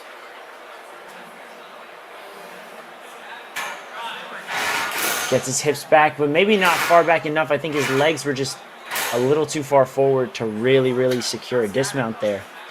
Gonna have to try again. Slides forward, slides back. He's trying to figure out the rhythm here to properly dismount. He's going crooked, though. Doesn't want to derail the bar. Oh, he's gonna, what's this? What is happening?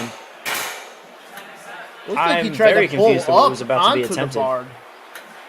There we go. He's back on the platform. Oh, but the bar just spun away from him. Oh, it's coming back. That's not too bad, though. But he has lost a lot of time on this obstacle now. It's good that he hasn't burned a retry yet, but time is taking 1:45. And the back half of this course is very, very tricky. Very time-consuming as well. And he's still struggling, going back and forth on that pipe slider.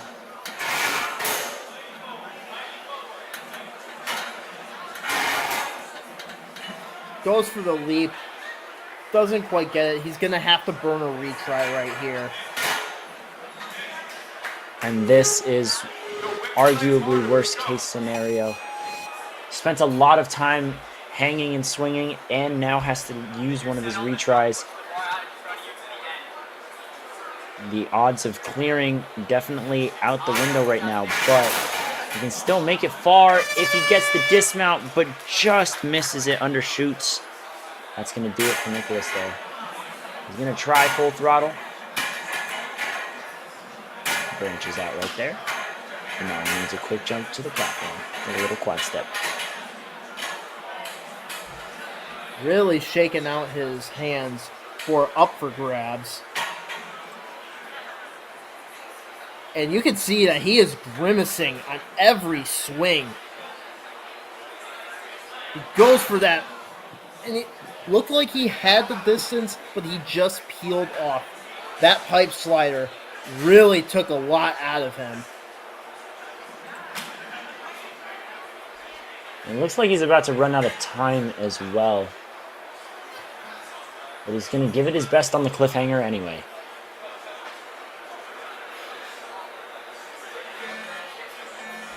goes for the leap, but comes up just short. And I can tell that he looks absolutely spent after that pipe slider. You know, building up a big swing like that for that long of a duration can definitely tax you more than people would let on. Taking it back now to Ramsey Valdez. We have not had a clear on the challenge course yet, but here is a candidate for the first buzzer to be hit. Ramsey is not letting any. He's no questions. He's got his chalk. The smoke just passed by his face. He did not flinch. He didn't even blink. I think we're about to witness something special here, Evan. I would have to agree. Ramses is definitely a ninja that has gotten a lot more spotlight as of late, and rightfully so, as he's making his way through the captain's wheel using those quick tick techniques. What I'm really excited to see is to see how he uses his body awareness like that on the pipe slider, but on the back half of the course. He has great grip strength, and also he's over at Ferox. They do huge sends from high up. He has no fear, making massive moves, and it's that type of commitment that we're going to need to get through the end of the course. But up for grabs, he peels off. He tried to see him put his hand to his face. Probably not the happiest with that result there, but he should be able to get this on the next move. As you saw on that trapeze bar, looks like he tried to one-hand grab that axe. And looks like he's going to try it again, but this time he gets that transfer and makes that dismount. Makes it through that balance pond. Now, if I am not mistaken, Ramsey's placed third in the flow course. So, regardless of his run here, especially if he clears this cliffhanger, he's going to be in great shape. Yeah, I think it's safe to say with this obstacle cleared, you're nearly guaranteed to lock your spot into the World Championships, and that's exactly what Ramses is doing. He's just getting higher and higher up in the leaderboard. I believe that puts him in the top 7 right now. I believe so as well. Sizing up the maker steps. Now, we already had the cliffhanger as a crux point, and we have another one right here with these maker steps. Has to coffin. Gets that first coffin, gets that second. Not a problem at all for Ramses Valdez. Quick grab and dismount.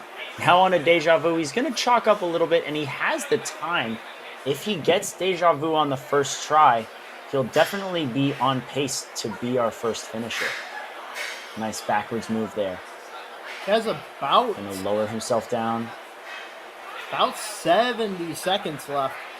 Just got to get through the second half of the Deja Vu crossing. And does just that. A minute left for 3 obstacles, and honestly, 2 of these obstacles can be done fairly quickly. There's one. Now onto the top hats. He's going to chalk up here. A smart decision. These are very small lips on the top hats.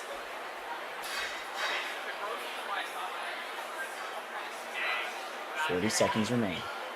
Ramsey locking off. Still has plenty of gas left in the tank by the looks of it. Is he going to reach down? Yes, he is. Dismounts. He has the time to maybe even try this twice if he misses. He does still have a retry, but hopefully Ramses gets this on the first attempt. Jumps up. 2 moves to go. There's one. It's going to be this and the reverse grab. He gets the reverse grab! Come on, Ramses! Come on, Get Ramses! out of there! Makes the dismount! There we go! And we have a full course clear! Challenge course clear in this division. Even with a little slip up on up for grabs, Ramses is able to make the adjustments necessary. He locked in. I told you we were about to witness something special. The coffins didn't even seem to face him. He's the first one to land the Angry Birds officially, and he's going to find himself at the top of the leaderboard. Now we'll see if anyone else is going to challenge that. And I think one of them is at the starting platform right now, and that is Zachary Burkholder, another one of our Dexterity Depot ninjas. Definitely a gym highly represented in this competition here, and is bounding through these first few obstacles. Captain's wheel. Using Only looks with a one hand at a time. Nice hand over hand technique there. Quick pull back and a pop. Beautiful dismount. Great movement there from Zach. now it's time for full throttle. Now Zach coaches both Ninja and World Chase Tag. You'd think that he'd have a lot of the skills necessary to maneuver through this course. Now we're going to see how techy he gets here on Up for Grabs. This is also a very tricky obstacle. Taking an extra swing. Goes for that commitment and lands it.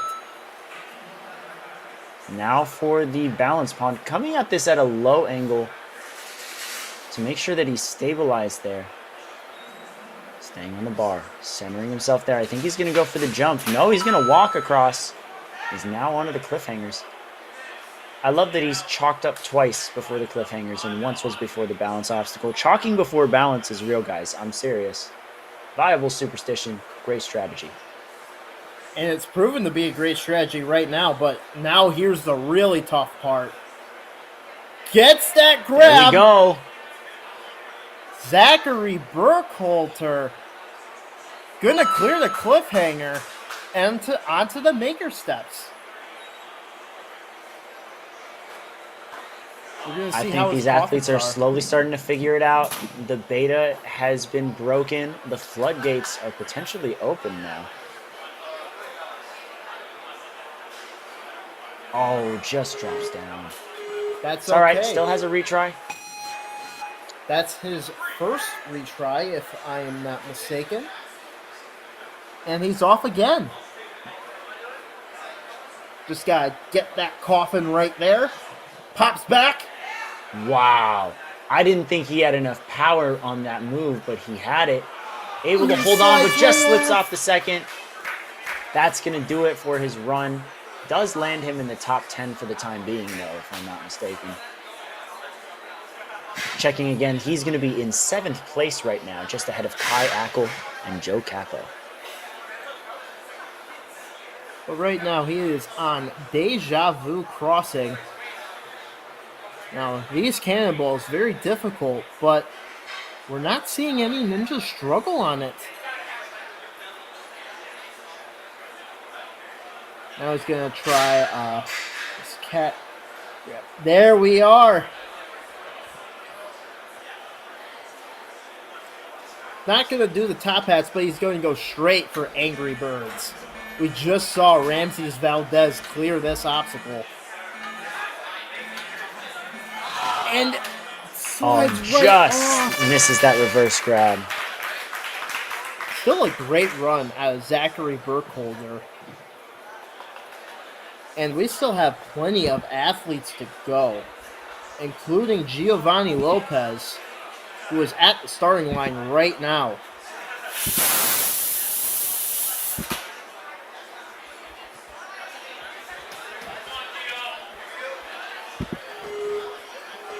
Gio is coming just waiting out for the go-ahead from Lucas. Gio is out of Hamden Ninja Academy. And he is through these first few obstacles right here.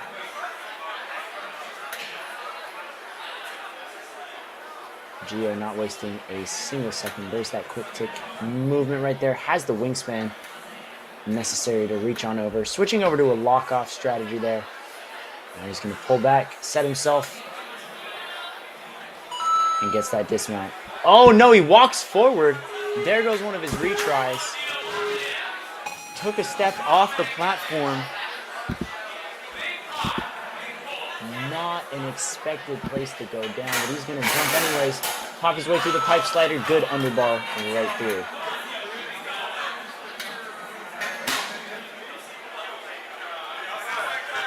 Makes it onto full throttle.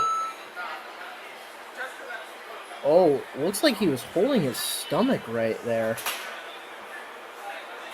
Definitely something to keep an eye out for, but he is on up for grabs right now. Building up a lot of swing. Oh no! Couldn't hold on to the axe. And that's going to be his second retry there. Gonna wait for that reset. It's a make or break for Gio from here on out.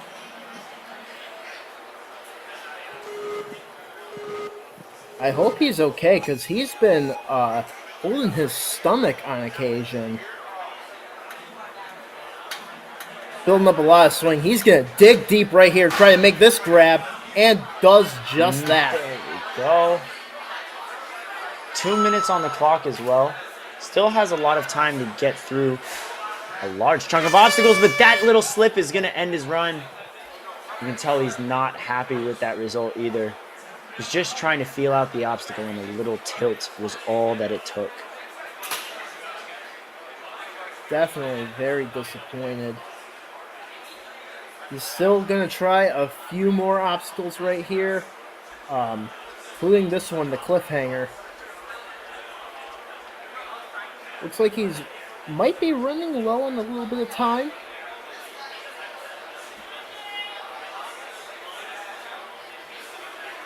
Makes that throw over to that blue cliffhanger, but now the red cliffhanger, and he just peels right off. He looks spent.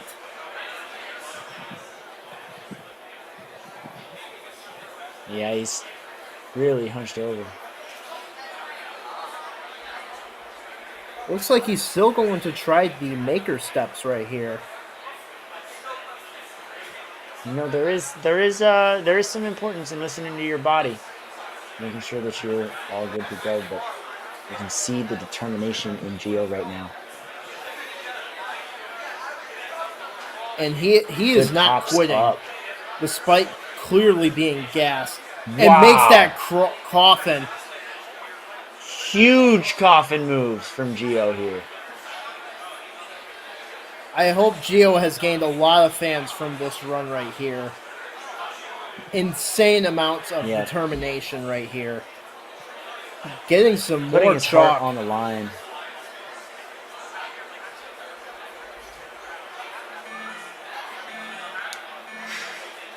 Running out of time. This is probably going to be his last obstacle to attempt. But pulls the ring right off, but just couldn't hang on as this time expires. A great and gritty run out of Giovanni Lopez. And despite being clearly gassed, hits those coffin moves right there. Very, very difficult. I've gained a lot of respect. Gio, if you're watching this. Yeah, Gio, if you're watching this, I hope you know that you doing things while clearly not at your 100% is better than what I'm at like 150% right now. So you're all good, man. All right, Colt Klein now kicking off his run. Colt Klein is one of the Iron City Ninjas here at the Northeast Regionals. And he is onto the captain's wheel. Great grab there. Halfway through the wheel already. Gonna have to make a few more moves. Lock-offs on the captain's wheel. Again, it's for that early pump to really tax you before the true upper body test. So avoiding lock-offs on the captain's wheel would be great. Great moves out of the pipe slider there. Yes, indeed. And onto full throttle. Focuses his balance over. Makes that leap. Now it's time for up for grabs. Well, this is a very, very tough obstacle. Building up a lot of swing. Oh. Comes up just short. Hopefully that didn't hit him in the face. He looks okay. Going back to that starting platform.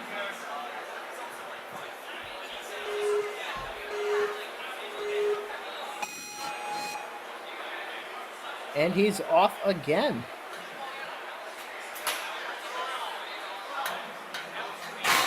Makes that grab. A little low on that axe, but he still makes it through.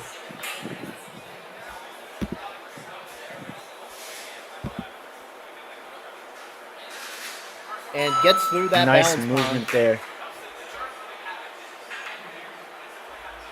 Now on to the cliffhangers. 1:55 left. Doing really well on time. Makes that leap.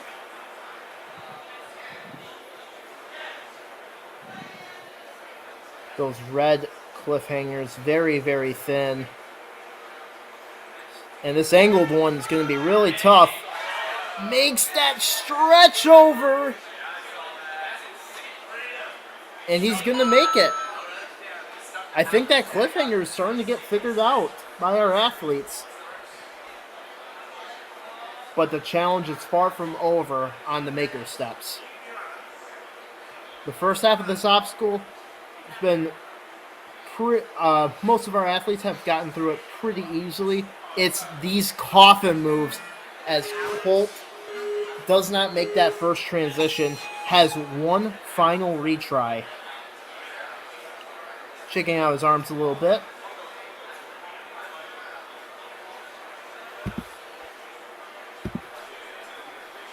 Oh, almost had it. I just think he needed a little more oomph to that. But he had the right technique, right idea. Just undershot on the power there.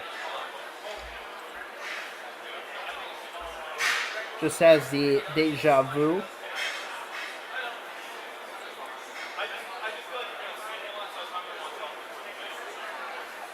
It makes it over to those cannonballs. Makes that dismount. Now we have two quick obstacles right here. And he looks like he got it, but time is ticking. Is he gonna? He's going to try the top hats as time is ticking. Drops when the time runs out, but still. And yeah, it looks like he hit his face with that axe, showing a lot of grit and determination. And that did not really faze him, but he moves into 8th place as our next runner is at the starting line.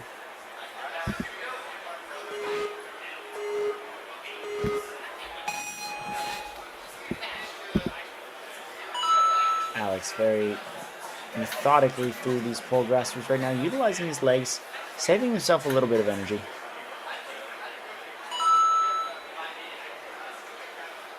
Alex is on to the third obstacle. The captain's wheel getting a little bit of chalk.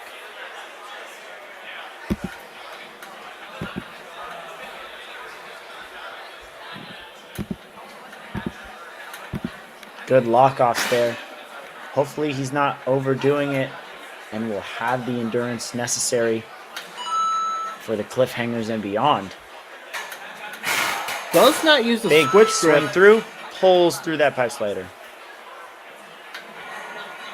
Clearly he had no intention of hanging on to need a switch grip. Fair enough. And Alex showcasing his talents. Very, very efficient pace throughout this entire course. Getting some chalk before the up for grabs.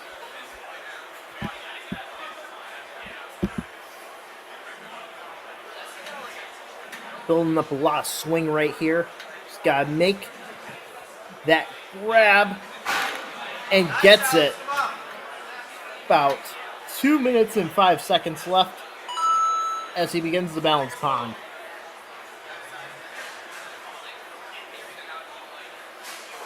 Very, very carefully stepping through. Now onto these cliffhangers. Now, a lot of our more recent athletes have been able to get through this tough cliffhanger. But after that is the maker steps, which have still been very tough for our athletes here today.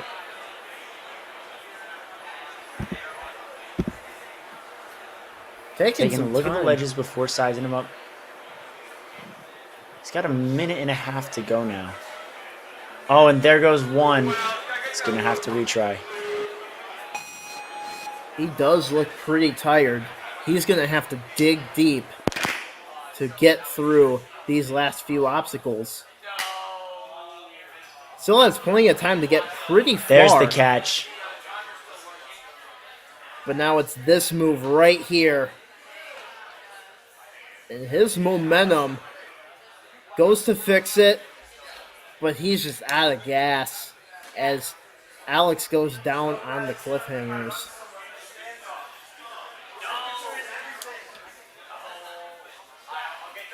He's going to try the maker steps right here.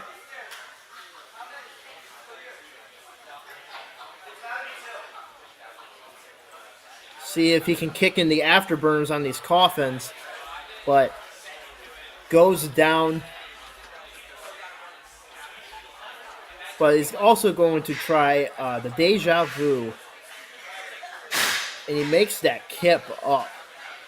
Goes to grab the ring. Yeah, and he looks spent. Definitely a long day for all If anything, our athletes. this course is draining. It's 8 o'clock. Our athletes have been here for a while now. And that is going to be Alex's run. Still a great run. And we still have Keith French up next. And later down the run order, we have Jackson Erdos, Cody Benaway, and Tom Alberti, to name a few. We are down to our final 10 competitors of the night, folks. 10 more opportunities to see if anyone's going to join Ramses Valdez as the very few and proud challenge course finishers. I'm excited to see these athletes not only try to clear the full course, but to also, not the full course, the challenge course, but those maker steps, despite the cliffhanger mostly being figured out, it's those final maker steps right there, those coffin moves.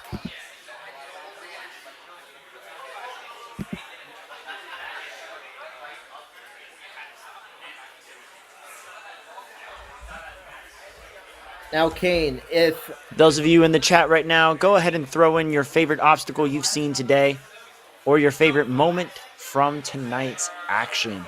Could be from any division, really. The elite females had a large amount of success as well. Now, what were you going to ask me, Evan? I was going to ask, do you feel like any of these athletes have what it takes to get through the entire challenge course and get a full clear? I have faith in pretty much all of them looking at this list. If I had to narrow it down to 3 or 4 that I'm personally rooting for, I'd go with Will, Tom, Jackson, and then Cody can't be left out of this conversation either. Those are the ones that really, really stick out to me. Jackson is just 3 runs away, and I have a feeling we're gonna see some magic happen on the course. I have to agree. Jackson Erdos, one of the premier athletes in this sport, and he's not the only one here. Cody Benaway also had a fantastic run on the flow course.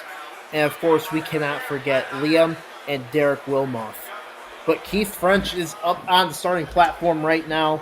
Another one of our Dexterity Depot ninjas with Coach Matt Bradley, providing him chalk whenever need be.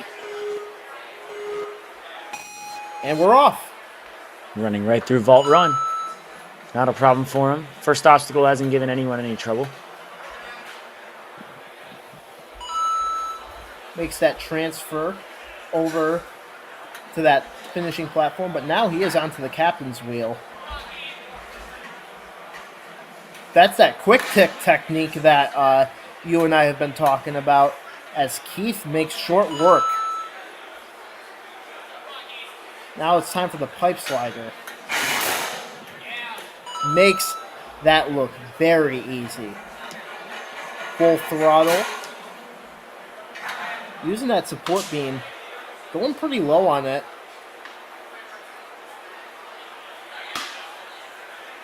Makes that leap. Great jump. Now he's coming up to up for grabs. He's going to chalk up just a little bit.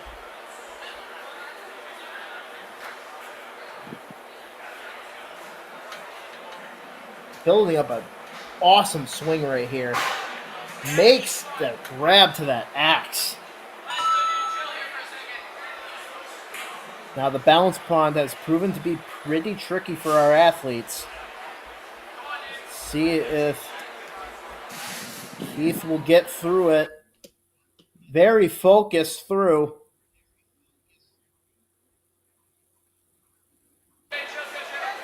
Oh, looks like he's going to have to use a retry here.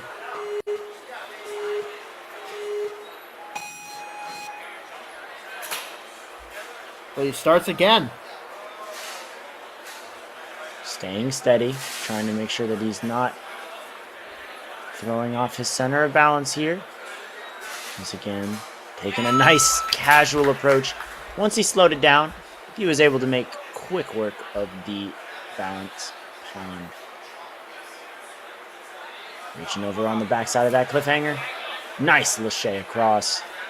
Now it's going to come down to that 1-2 pop. He's already swinging in the direction he needs to be in. Good 1-2 and then a bump out. Dismounts, and Keith French is moving on up the leaderboard. But the maker steps, like you were saying, those coffin moves can be so tricky. Not even deceptively tricky. It's out there in your face, and you know exactly what kind of move you have to make to catch that board. But Keith is already popping up. Feels like he's getting a little bit of a Gets second that wind first one, right not here. a problem. There's the second move. Now he's just going to go hand over hand to that cliffhanger and down to Deja Vu. He's not going to chalk up. He's just going to go, which is good because he's got 45 seconds. So the less time he spends resting, the more time he can spend getting through obstacles. Hopefully he doesn't gas himself out, though. Nice one-handed swing into that cannonball. He's going to match on those cannonballs. They do get a little bigger as you proceed down the lane. So it's definitely smart to play it safe. You can step on that first red box. I think a lot of athletes are forgetting that bit there. Keith, no! It's all right. Just a retry. It's his second retry. Can't touch the rope until everything is ready to go. 17 seconds. He can still make it through this. Potentially even the top hats. Get through it If this he time. moves fast enough. Here we go. 10 seconds. Has no time to chalk. He just has to lock off and go. 3, I think he's going to 2, get come on, through Keith. it. 1-0. He gets think it. he just got He it. 100% got it. With a quarter of a second left to spare, Keith French makes it to the final obstacle. That's going to help him out a lot on the leaderboard.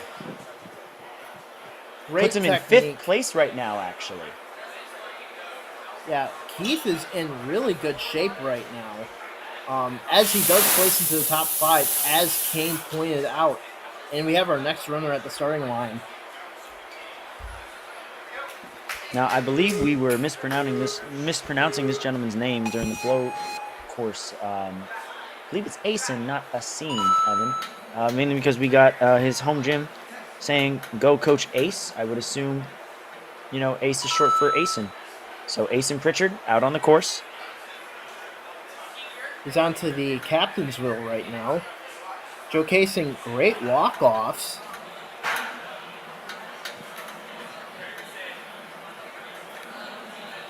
Wanting to make sure that he keeps everything well within his reach. And a nice, steady swing. Now facing the pipe slider.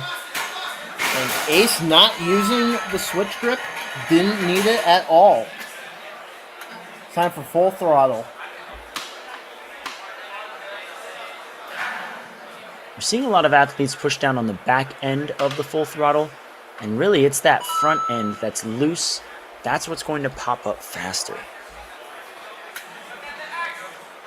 Now time for up for grabs. Powerful swing to start. And makes that grab easily. Nope, dismount's a little messy, but he's fine. On the balance pond.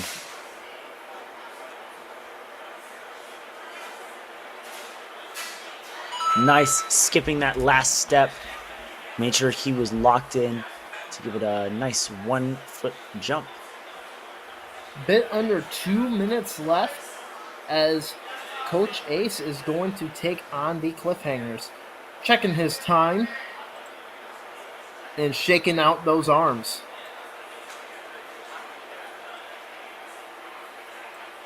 And he is off. Makes that leap over to the blue cliffhanger, but it's these red ones. Goes for the grab! Great quick bump out.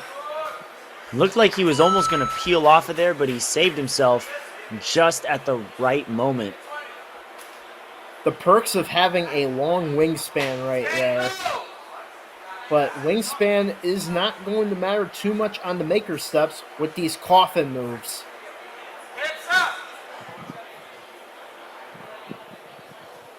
Makes that leap There's to the that first one. move. About a minute left. There's the second.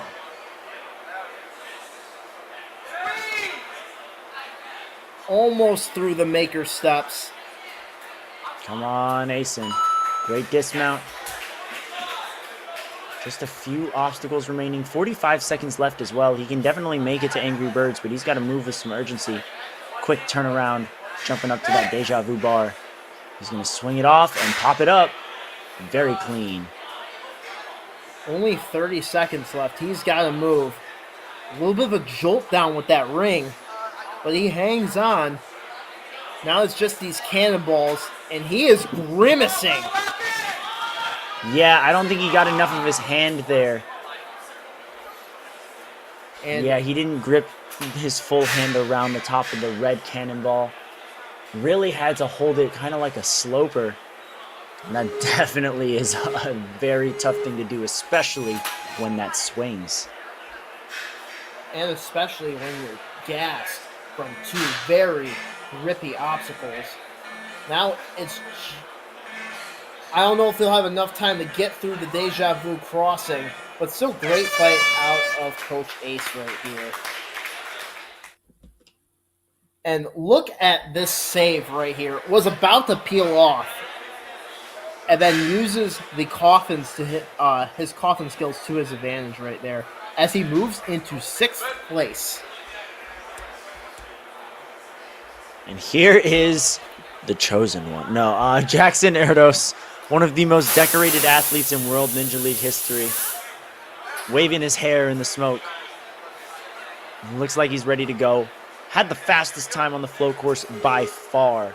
We'll see if he can continue that hot streak on the challenge course. Lightly moving through the vault run and now onto the pole graspers. Now, I'm very excited to see how he does because Jackson trains on cliffhangers a lot. And not just any cliffhangers, but very thin cliffhangers. If you'll check his Instagram, he's doing cliffhanger lines that are 3/4 of an inch thick. And he's hanging there going through all these ledges for like a minute and a half almost. It's ridiculous. So I think the cliffhangers are going to be light work for him. Jackson, someone who needs absolutely no introduction to anyone in this sport. And he's going right into the up for grabs. So much power right there. And links that dismount. But now it's time for the balance pond. We see James Sinella Hasn't recording. even been a minute. Now it has. Get some chalk courtesy of Matt Bradley. And Pops his way over to the cliffhangers. I'm ready to see a cliff clinic here. Centering himself. Great move. About as efficient as one could get. Coming up to the maker steps. Acquiring those 2 coffins. Takes a sip of water. A little bit of chalk. That's about 2 minutes left. One of the fastest to this point as well. There's First that coffin. Second coffin. Jackson Erdos making light work of this course. Not even stopping either. He's going straight into Deja Vu Crossing. He doesn't look like he's tired either. Yeah, that's honestly the scary part. Like, he's so relaxed. Skips the last cannonball. Looked like he might have bonked his head on that last cannonball, but does not look phased. You know, you also have to think this guy had to have had a game plan on this course for a while now. He's been coaching all weekend, going back and forth for all of his athletes. Had to have known what his approach to the obstacles was going to be. One arm lock off on that top hat there. And he's still got a minute left to beat Angry Birds with a retry if he needs it. Who am I kidding? He's not going to need it. There's that first grab. Now for the reverse. Just gotta nail a reverse grab very casually. And Jackson. And there's the dismount. What? We had some people in the chat predicting that he was going to clear with over 30 seconds left. You're right, because he cleared with 47 seconds left. Yeah, just light work. And that's another stroll in the park for Jackson Erdos. And that's going to put him in first place. 2:42, look at that time. But we now shift our attention to Will Schlageter, one of the coaches over at the Stanford Ninja Academy. Whoa, a low slip down on the pole there, but he saves it. Now, if you guys follow him on Instagram, you'll know that his username is Crimpy William, as in crimp type grips. Very, very small ledges to grab onto. These cliffhangers, I'm really excited to see the face-off against them because I think he's going to make them look really easy. I'm also excited to see him take on the top hats as well, because that is also a super grippy obstacle towards the end of the course.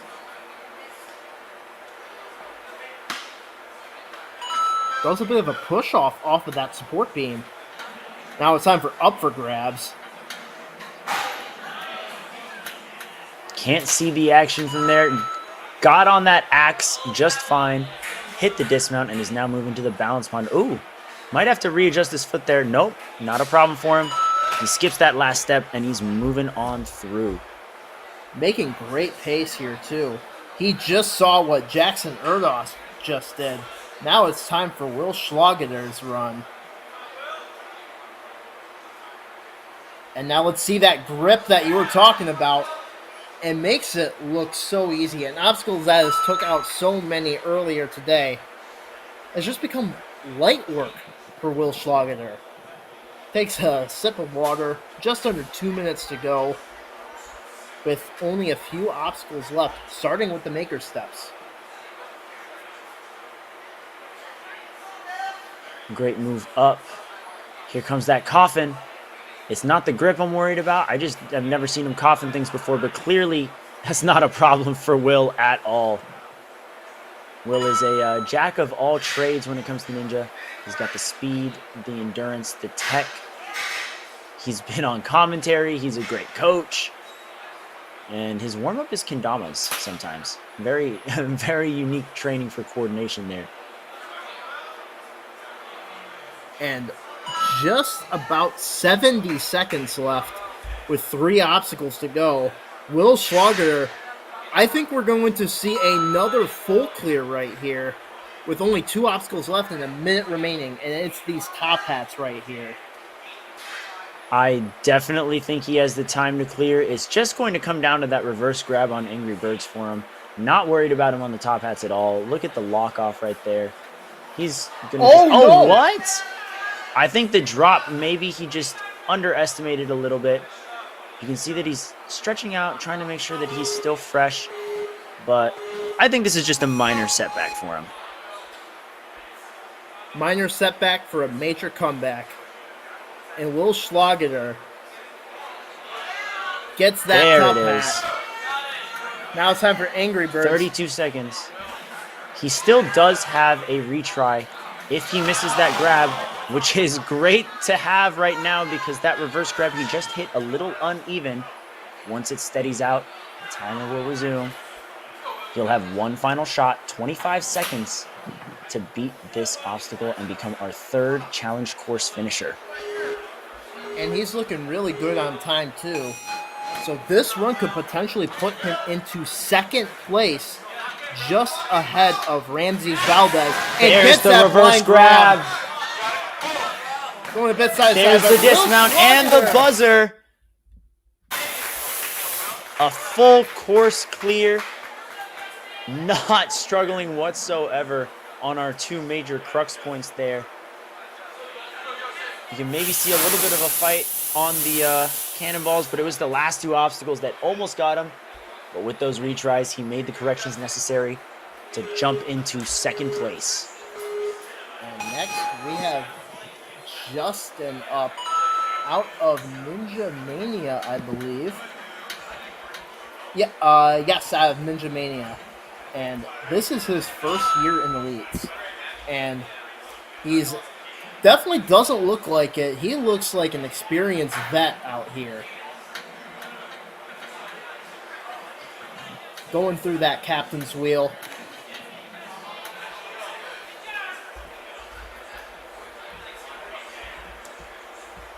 Going for that dismount and gets it. Now it's time for that pipe slider. Doesn't go for it right away. Slides back to reset and gets it on his second attempt. Time for full throttle. He still has 2 retries.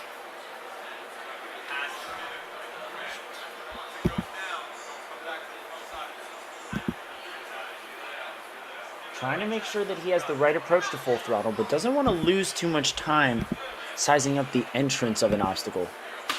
Sticks his foot out. There we have it. Gonna have to turn himself around.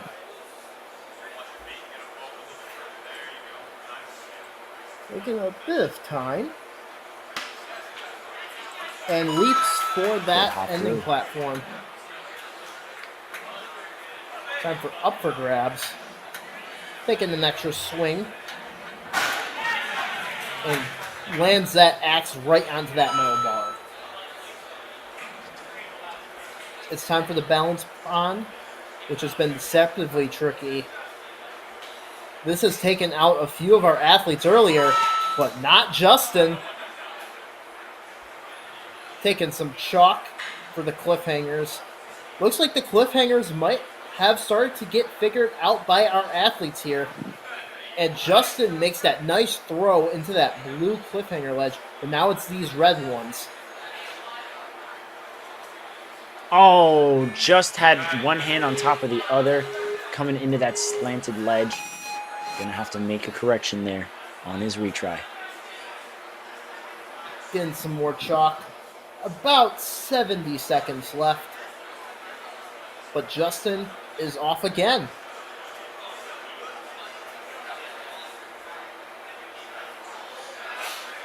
Now let's see if he'll take out the cliffhangers right here. And he goes down looks like on the same spot. the That same is still spot. tough. That's still, even though our athletes have started to get through it, it's still not a given by any means. But Justin is still going to try these other obstacles. And he's not going for the coffin right here. He tried to do try to get some forward grab there, but doesn't quite hang on. He's going to try Deja Vu next. Misses the kip as well. Going to try and regain some momentum. Oh. Has to pull his arms. There we go. Good swing over, just short of the cannonball there. And he's Looking at his hands, he might have ripped. Yeah, I think he's looking around his palm. There's probably a little rip there. Hopefully it's a little one. Yeah. Rips good are fight not out of fun to Justin. deal with.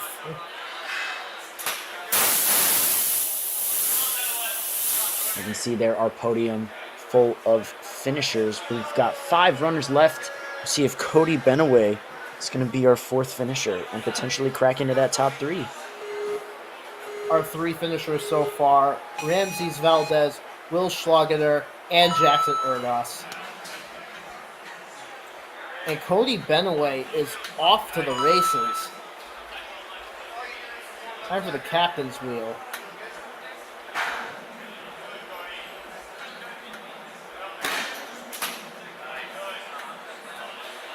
And is going to get through it easily. Gets through that pipe slider as well. Onto full throttle.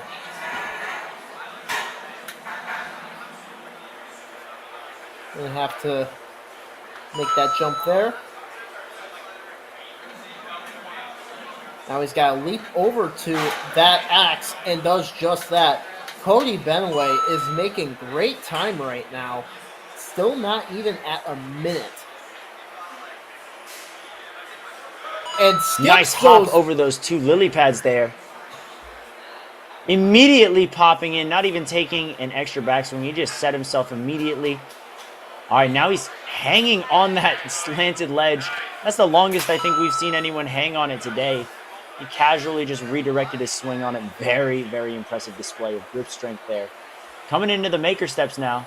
Skipping that first. Going to just line himself up already for the coffin. Not a problem. He's going to do it right again. I think he's going to aim for Jackson Erdos's time. Remember, Jackson Erdos cleared with about 47 seconds left on the clock. And Cody Benaway is on great pace right now as he is traversing through the Deja Vu crossing, through those cannonballs. He's got a minute and a half left for three obstacles, 2 of which go by pretty quick. Angled wall catback, nails that dismount. Now onto the top hats. He showed some great grip strength on the cliffhangers. I'm expecting something very similar out of this obstacle right here. That's about a minute and 5 seconds left. And he is going through these top hats. Lowers down. And he might not beat Jackson Erdos's time, but he is still on pace to go into 2nd place on the leaderboard. Taking some time to size up the Angry Birds. And remember, he does have a retry to burn if he needs it, but it doesn't look like it so far. Tries to static, but he goes down. Like I said, he does have a retry. Taking some extra time to chalk up. He's still got plenty of time to finish this obstacle and place into the top 3. He's just got to get this blind grab, and he gets it! Cody Benaway about to dismount and hits that buzzer. What a great run out of Cody right here. And look at the hang time right there. Incredible. And then the coffins, yeah, that was nothing. That was nothing.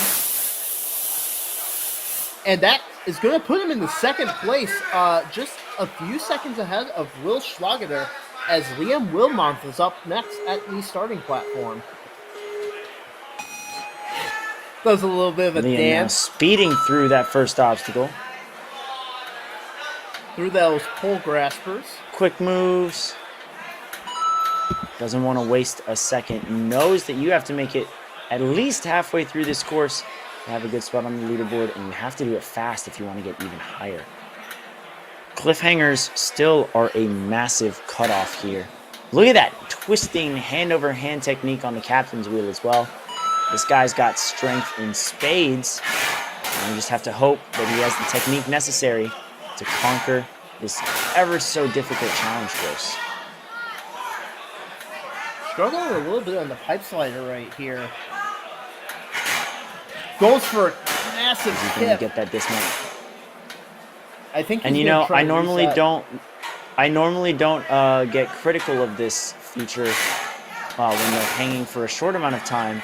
But it's worth noting that Liam was not mixed gripped. He was doing a full forward grip, and he was constantly adjusting his hands to prevent them from spinning off. Still not going with the forward grip.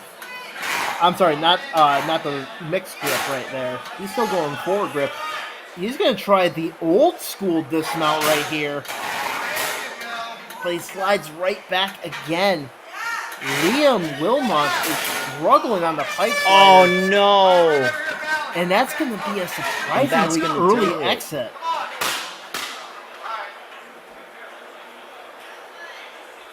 Now he's just going to try all the other obstacles right here. He's got to be spent from that pipe slider. Giving it his best on up for grabs, lands that move. Proving not to be difficult for him. Oh, and just a little stumble there. Hit off to the right side of that second lily pad. Gonna chalk up a little bit before jumping up to the cliffhangers. You see the back of his shirt says, Ninja Flight School. They definitely like to take flight. We'll see that Lachey power here on this cliffhanger. And make... Oh, just falls short. Looks like he points right to the camera. Now he is on to our... Not going to go for the coffin here. Doesn't quite hang on. But now is on to the Deja Vu crossing.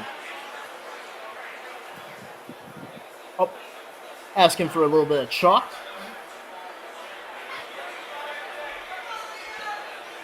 Shaking out his arms as well.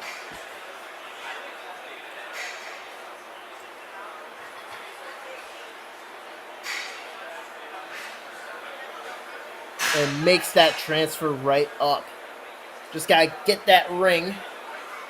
And he's gonna slide right down to our cannonballs. He's going to drop down. I think his grip is just absolutely spent. Definitely, the pipe slider definitely took a lot out of him. But he's still and a fall backward as well. Just belly flops onto the mat. I think that's going to do it for his run. I believe time has ticked away. Does not crack into the top 10 there. And we so still we're have to take it down to our, I believe, second to last runner. Third to last? Second to last. Third to last. As Michael Sherman is up next. Another one of our ninjas from Ninja Mania. Michael Sherman, a very powerful ninja. Not wasting any time navigating his way through the pole graspers. So smooth. Running straight to the captain's wheel. Trying to take as few moves as possible. I like this forward approach as well.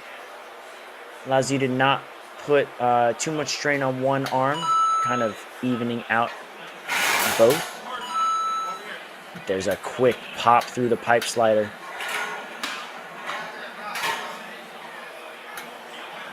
That's full throttle now. Makes that leap nice over. Move.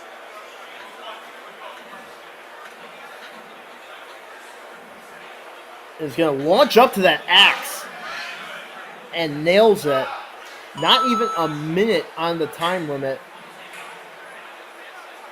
as he advances into the balance pond. Oh, but his foot slips off that bar. I'm going to have to reset and make sure that that lily pad is nice and fastened. And we are good to go again.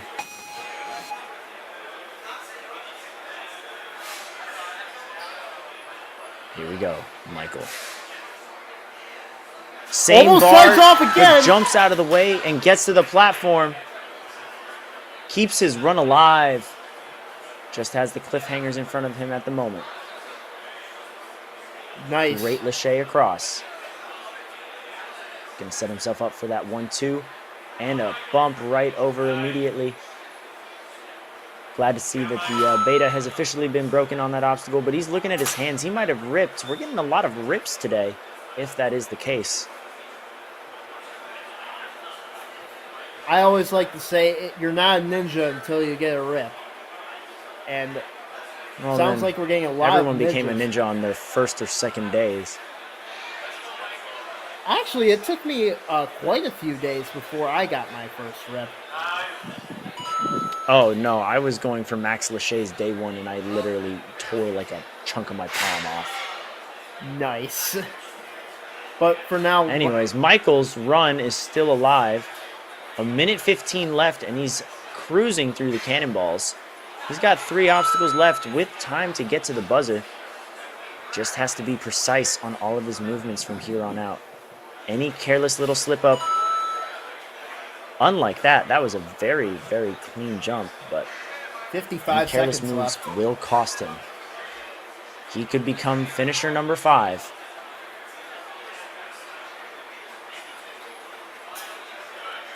Those top hats, no trouble. Now it's time for the Angry Birds. He's going to jump up to the first hold and immediately pop to the second. Grabbing that mixed hold right there. Now for the reverse grab. No, he's skipping to the dismount. And he got hits it. the buzzer. Got Michael the dismount Sherman. in 3:02. I believe that's going to put him in second place. I think so too, and it looked like his run might have ended on that balance pond, but he recovers and gets a full course clear, our 5th clear of the challenge course. And I don't know, Kane, I think we're about to get a 6th right here. This is Tom Alberti. Yeah, Tom Alberti definitely has the skills necessary to clear. And he looks focused. He's in the zone, 3:30 on the clock, and off he goes. So smooth through those pole graspers. He's going to jump right into the captain's wheel, not wasting any time. Going for a huge move. There's that quick tick technique. Hand over hand up to the top. A pull back, and he's probably going to just jump straight into the pipe slider, which is exactly what happens. Pops right off. Tom works very hard on his craft here. Big pullback. He's going to pop up right now. He's going for broke. It doesn't look aggressive, but man, it's only been 40 seconds and he's on obstacle 7. He's making it look easy. Takes a little bit of time to gather himself before the balance, and just a stumble. Back foot touched the floor. Did not get to that mat yet. Because of his great pace, even with the retry on this obstacle, he's still in great shape. And now a nice jump onto the cliffhangers now. We've seen him clear very, very difficult lines of cliffhangers, especially in the gauntlet, which he's done multiple times. So this should not be a problem for him. Look at that reverse, though. Haven't seen this beta in a minute, but he's just the second person to do that technique and advance. Still has a retry left if he needs it. The grip Hopefully strength he there. can land these coffins on the maker steps, though. Gotta get a few coffins right here. There's that first one and that second one. Tom Alberti is in really good shape right here. There's the landing on the Deja Vu. A huge grab. Not wasting a second. He is moving almost as fast as I imagine his brain is moving. He's already planned out his steps, and now his body's just catching up with him. And he's still got plenty Cat of back. time. Perfect. Jackson Erdos's Waiting for the time chalk. might be in danger right here. It all depends on how he does on the Angry Birds. Top Hat's not really concerned about when it comes to Tom Alberti. It's just going to be this blind grab on the Angry Birds. Oh, he overshoots the first transfer on that mixed grip with his right hand. He went a little too far. You can see his dad, his coach, telling him exactly where he miscalculated. And there's the correction. Is he going for the skip? I think Yes, he's going he for that. is. No! And he peels off.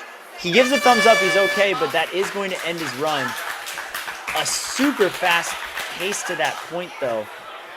Oh my goodness. Yeah, Had my heart drop for a little bit there, but that's there's a that thumbs up nasty again. fall. He's okay. That was wild. Yeah. Well, that does put him in 6th place, the fastest non-finisher to Angry Birds. A great run out of Tom. And now we are on to our final runner of the challenge course, Derek Wilmoth. Jamming out a little bit at the starting line. And is continuing Got to the jam it smoke. out. He's living it up like it's his own concert. All right, looks like he's amped up, ready to go. He's probably been waiting for a while, trying to keep the blood warm, stay loose, and now he gets to release all that energy on the challenge course. And he's performing like a rock star so far on this course. Huge grab. There's that quick tick again. Is he gonna, going with a backwards type of roulette cylinder grab there. A little bit of a rolling thunder as well. Makes that dismount onto that pipe slider. Nails There's it. the underbar that we were looking for. And Liam, his brother Liam, struggled on that very obstacle, but Derek makes it look easy.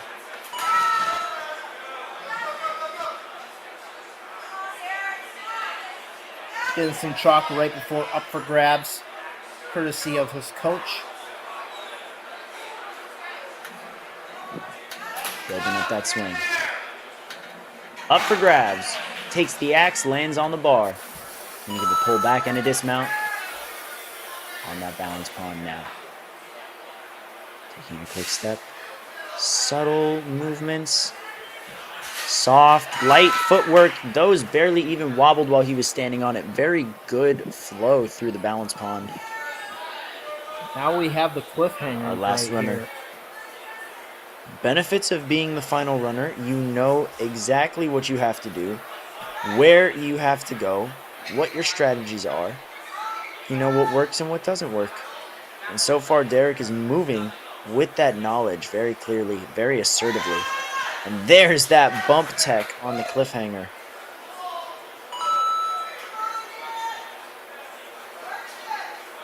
Taking some more chalk before the maker steps right here. Derek should be in really good shape on this challenge course. Gonna have to nail a few coffins right here. Makes that first coffin. Second. Now he can just stag his way through the rest of the obstacle. Showcasing incredible grip strength. Now it's time for Deja Vu Crossing. Here comes a good little twist as he jumps onto the bar, hops up into the cradle first try, lowers that ring very smoothly. Not a single fall yet, and he's looking to keep it that way. Derek Wilmoth remaining unscathed here. Had an earlier fall on the flow course, if I'm not mistaken. I think But it he had seems an he's early fall there this as is a well. this is a bit of a return to form for him right now. Yeah, landed in 32nd on the flow course. And here he is, without a fall, with 35 seconds left on the course, going for a major skip on the top hats to put himself in the top 10. And There's makes that move. leap. He's got 24 seconds. He has enough time for 2 attempts, depending on how quick he moves here. Only about 15 seconds left. Makes that Ooh, a transfer. good catch, but he tips it off. 11 and a half seconds. It is enough time for one final attempt. This is the make or break. Can he become our 6th finisher? Will we end the night with a buzzer? No! So close. Just knocked it a little uneven, but that's going to put him very high up the leaderboard. Derek Wilmoth, an incredible run to end the night on. Yeah, and despite a earlier stumble on the flow course, he 100% gets his redemption on this challenge course. And looking at the leaderboard, Jackson Erdos once again in first place, followed by Michael Sherman in second and Cody Benaway in third. Also want to give shout outs to Will Schlager and Ramses Valdez for getting a full course clear on this challenge course. When it comes to overall leaderboard, combining our scores from both courses, Jackson Erdos takes first place with a sweep total score of 2, which is the lowest possible you can get, first and first. In second place, with a score of 8, actually, Michael Sherman and Ramses Valdez tied with a score of 8. But because Michael Sherman got second place on the challenge course, the tiebreaker goes to him. He's going to take second overall for the regional, and Ramses Valdez is going to take third. Congratulations to all of our athletes who gave everything they had today. We saw some incredible obstacles, crazy skips, shocking moments, fast runs, big spills, big sends. And I can't wait to see what the rest of this regional brings us. Be sure to tune in next weekend and the weekend after for the conclusion of our Northeast Regionals for Season 9 of the World Ninja League. Thank you guys so much for watching. On behalf of Evan Mell, I'm Ken Casillas, signing off.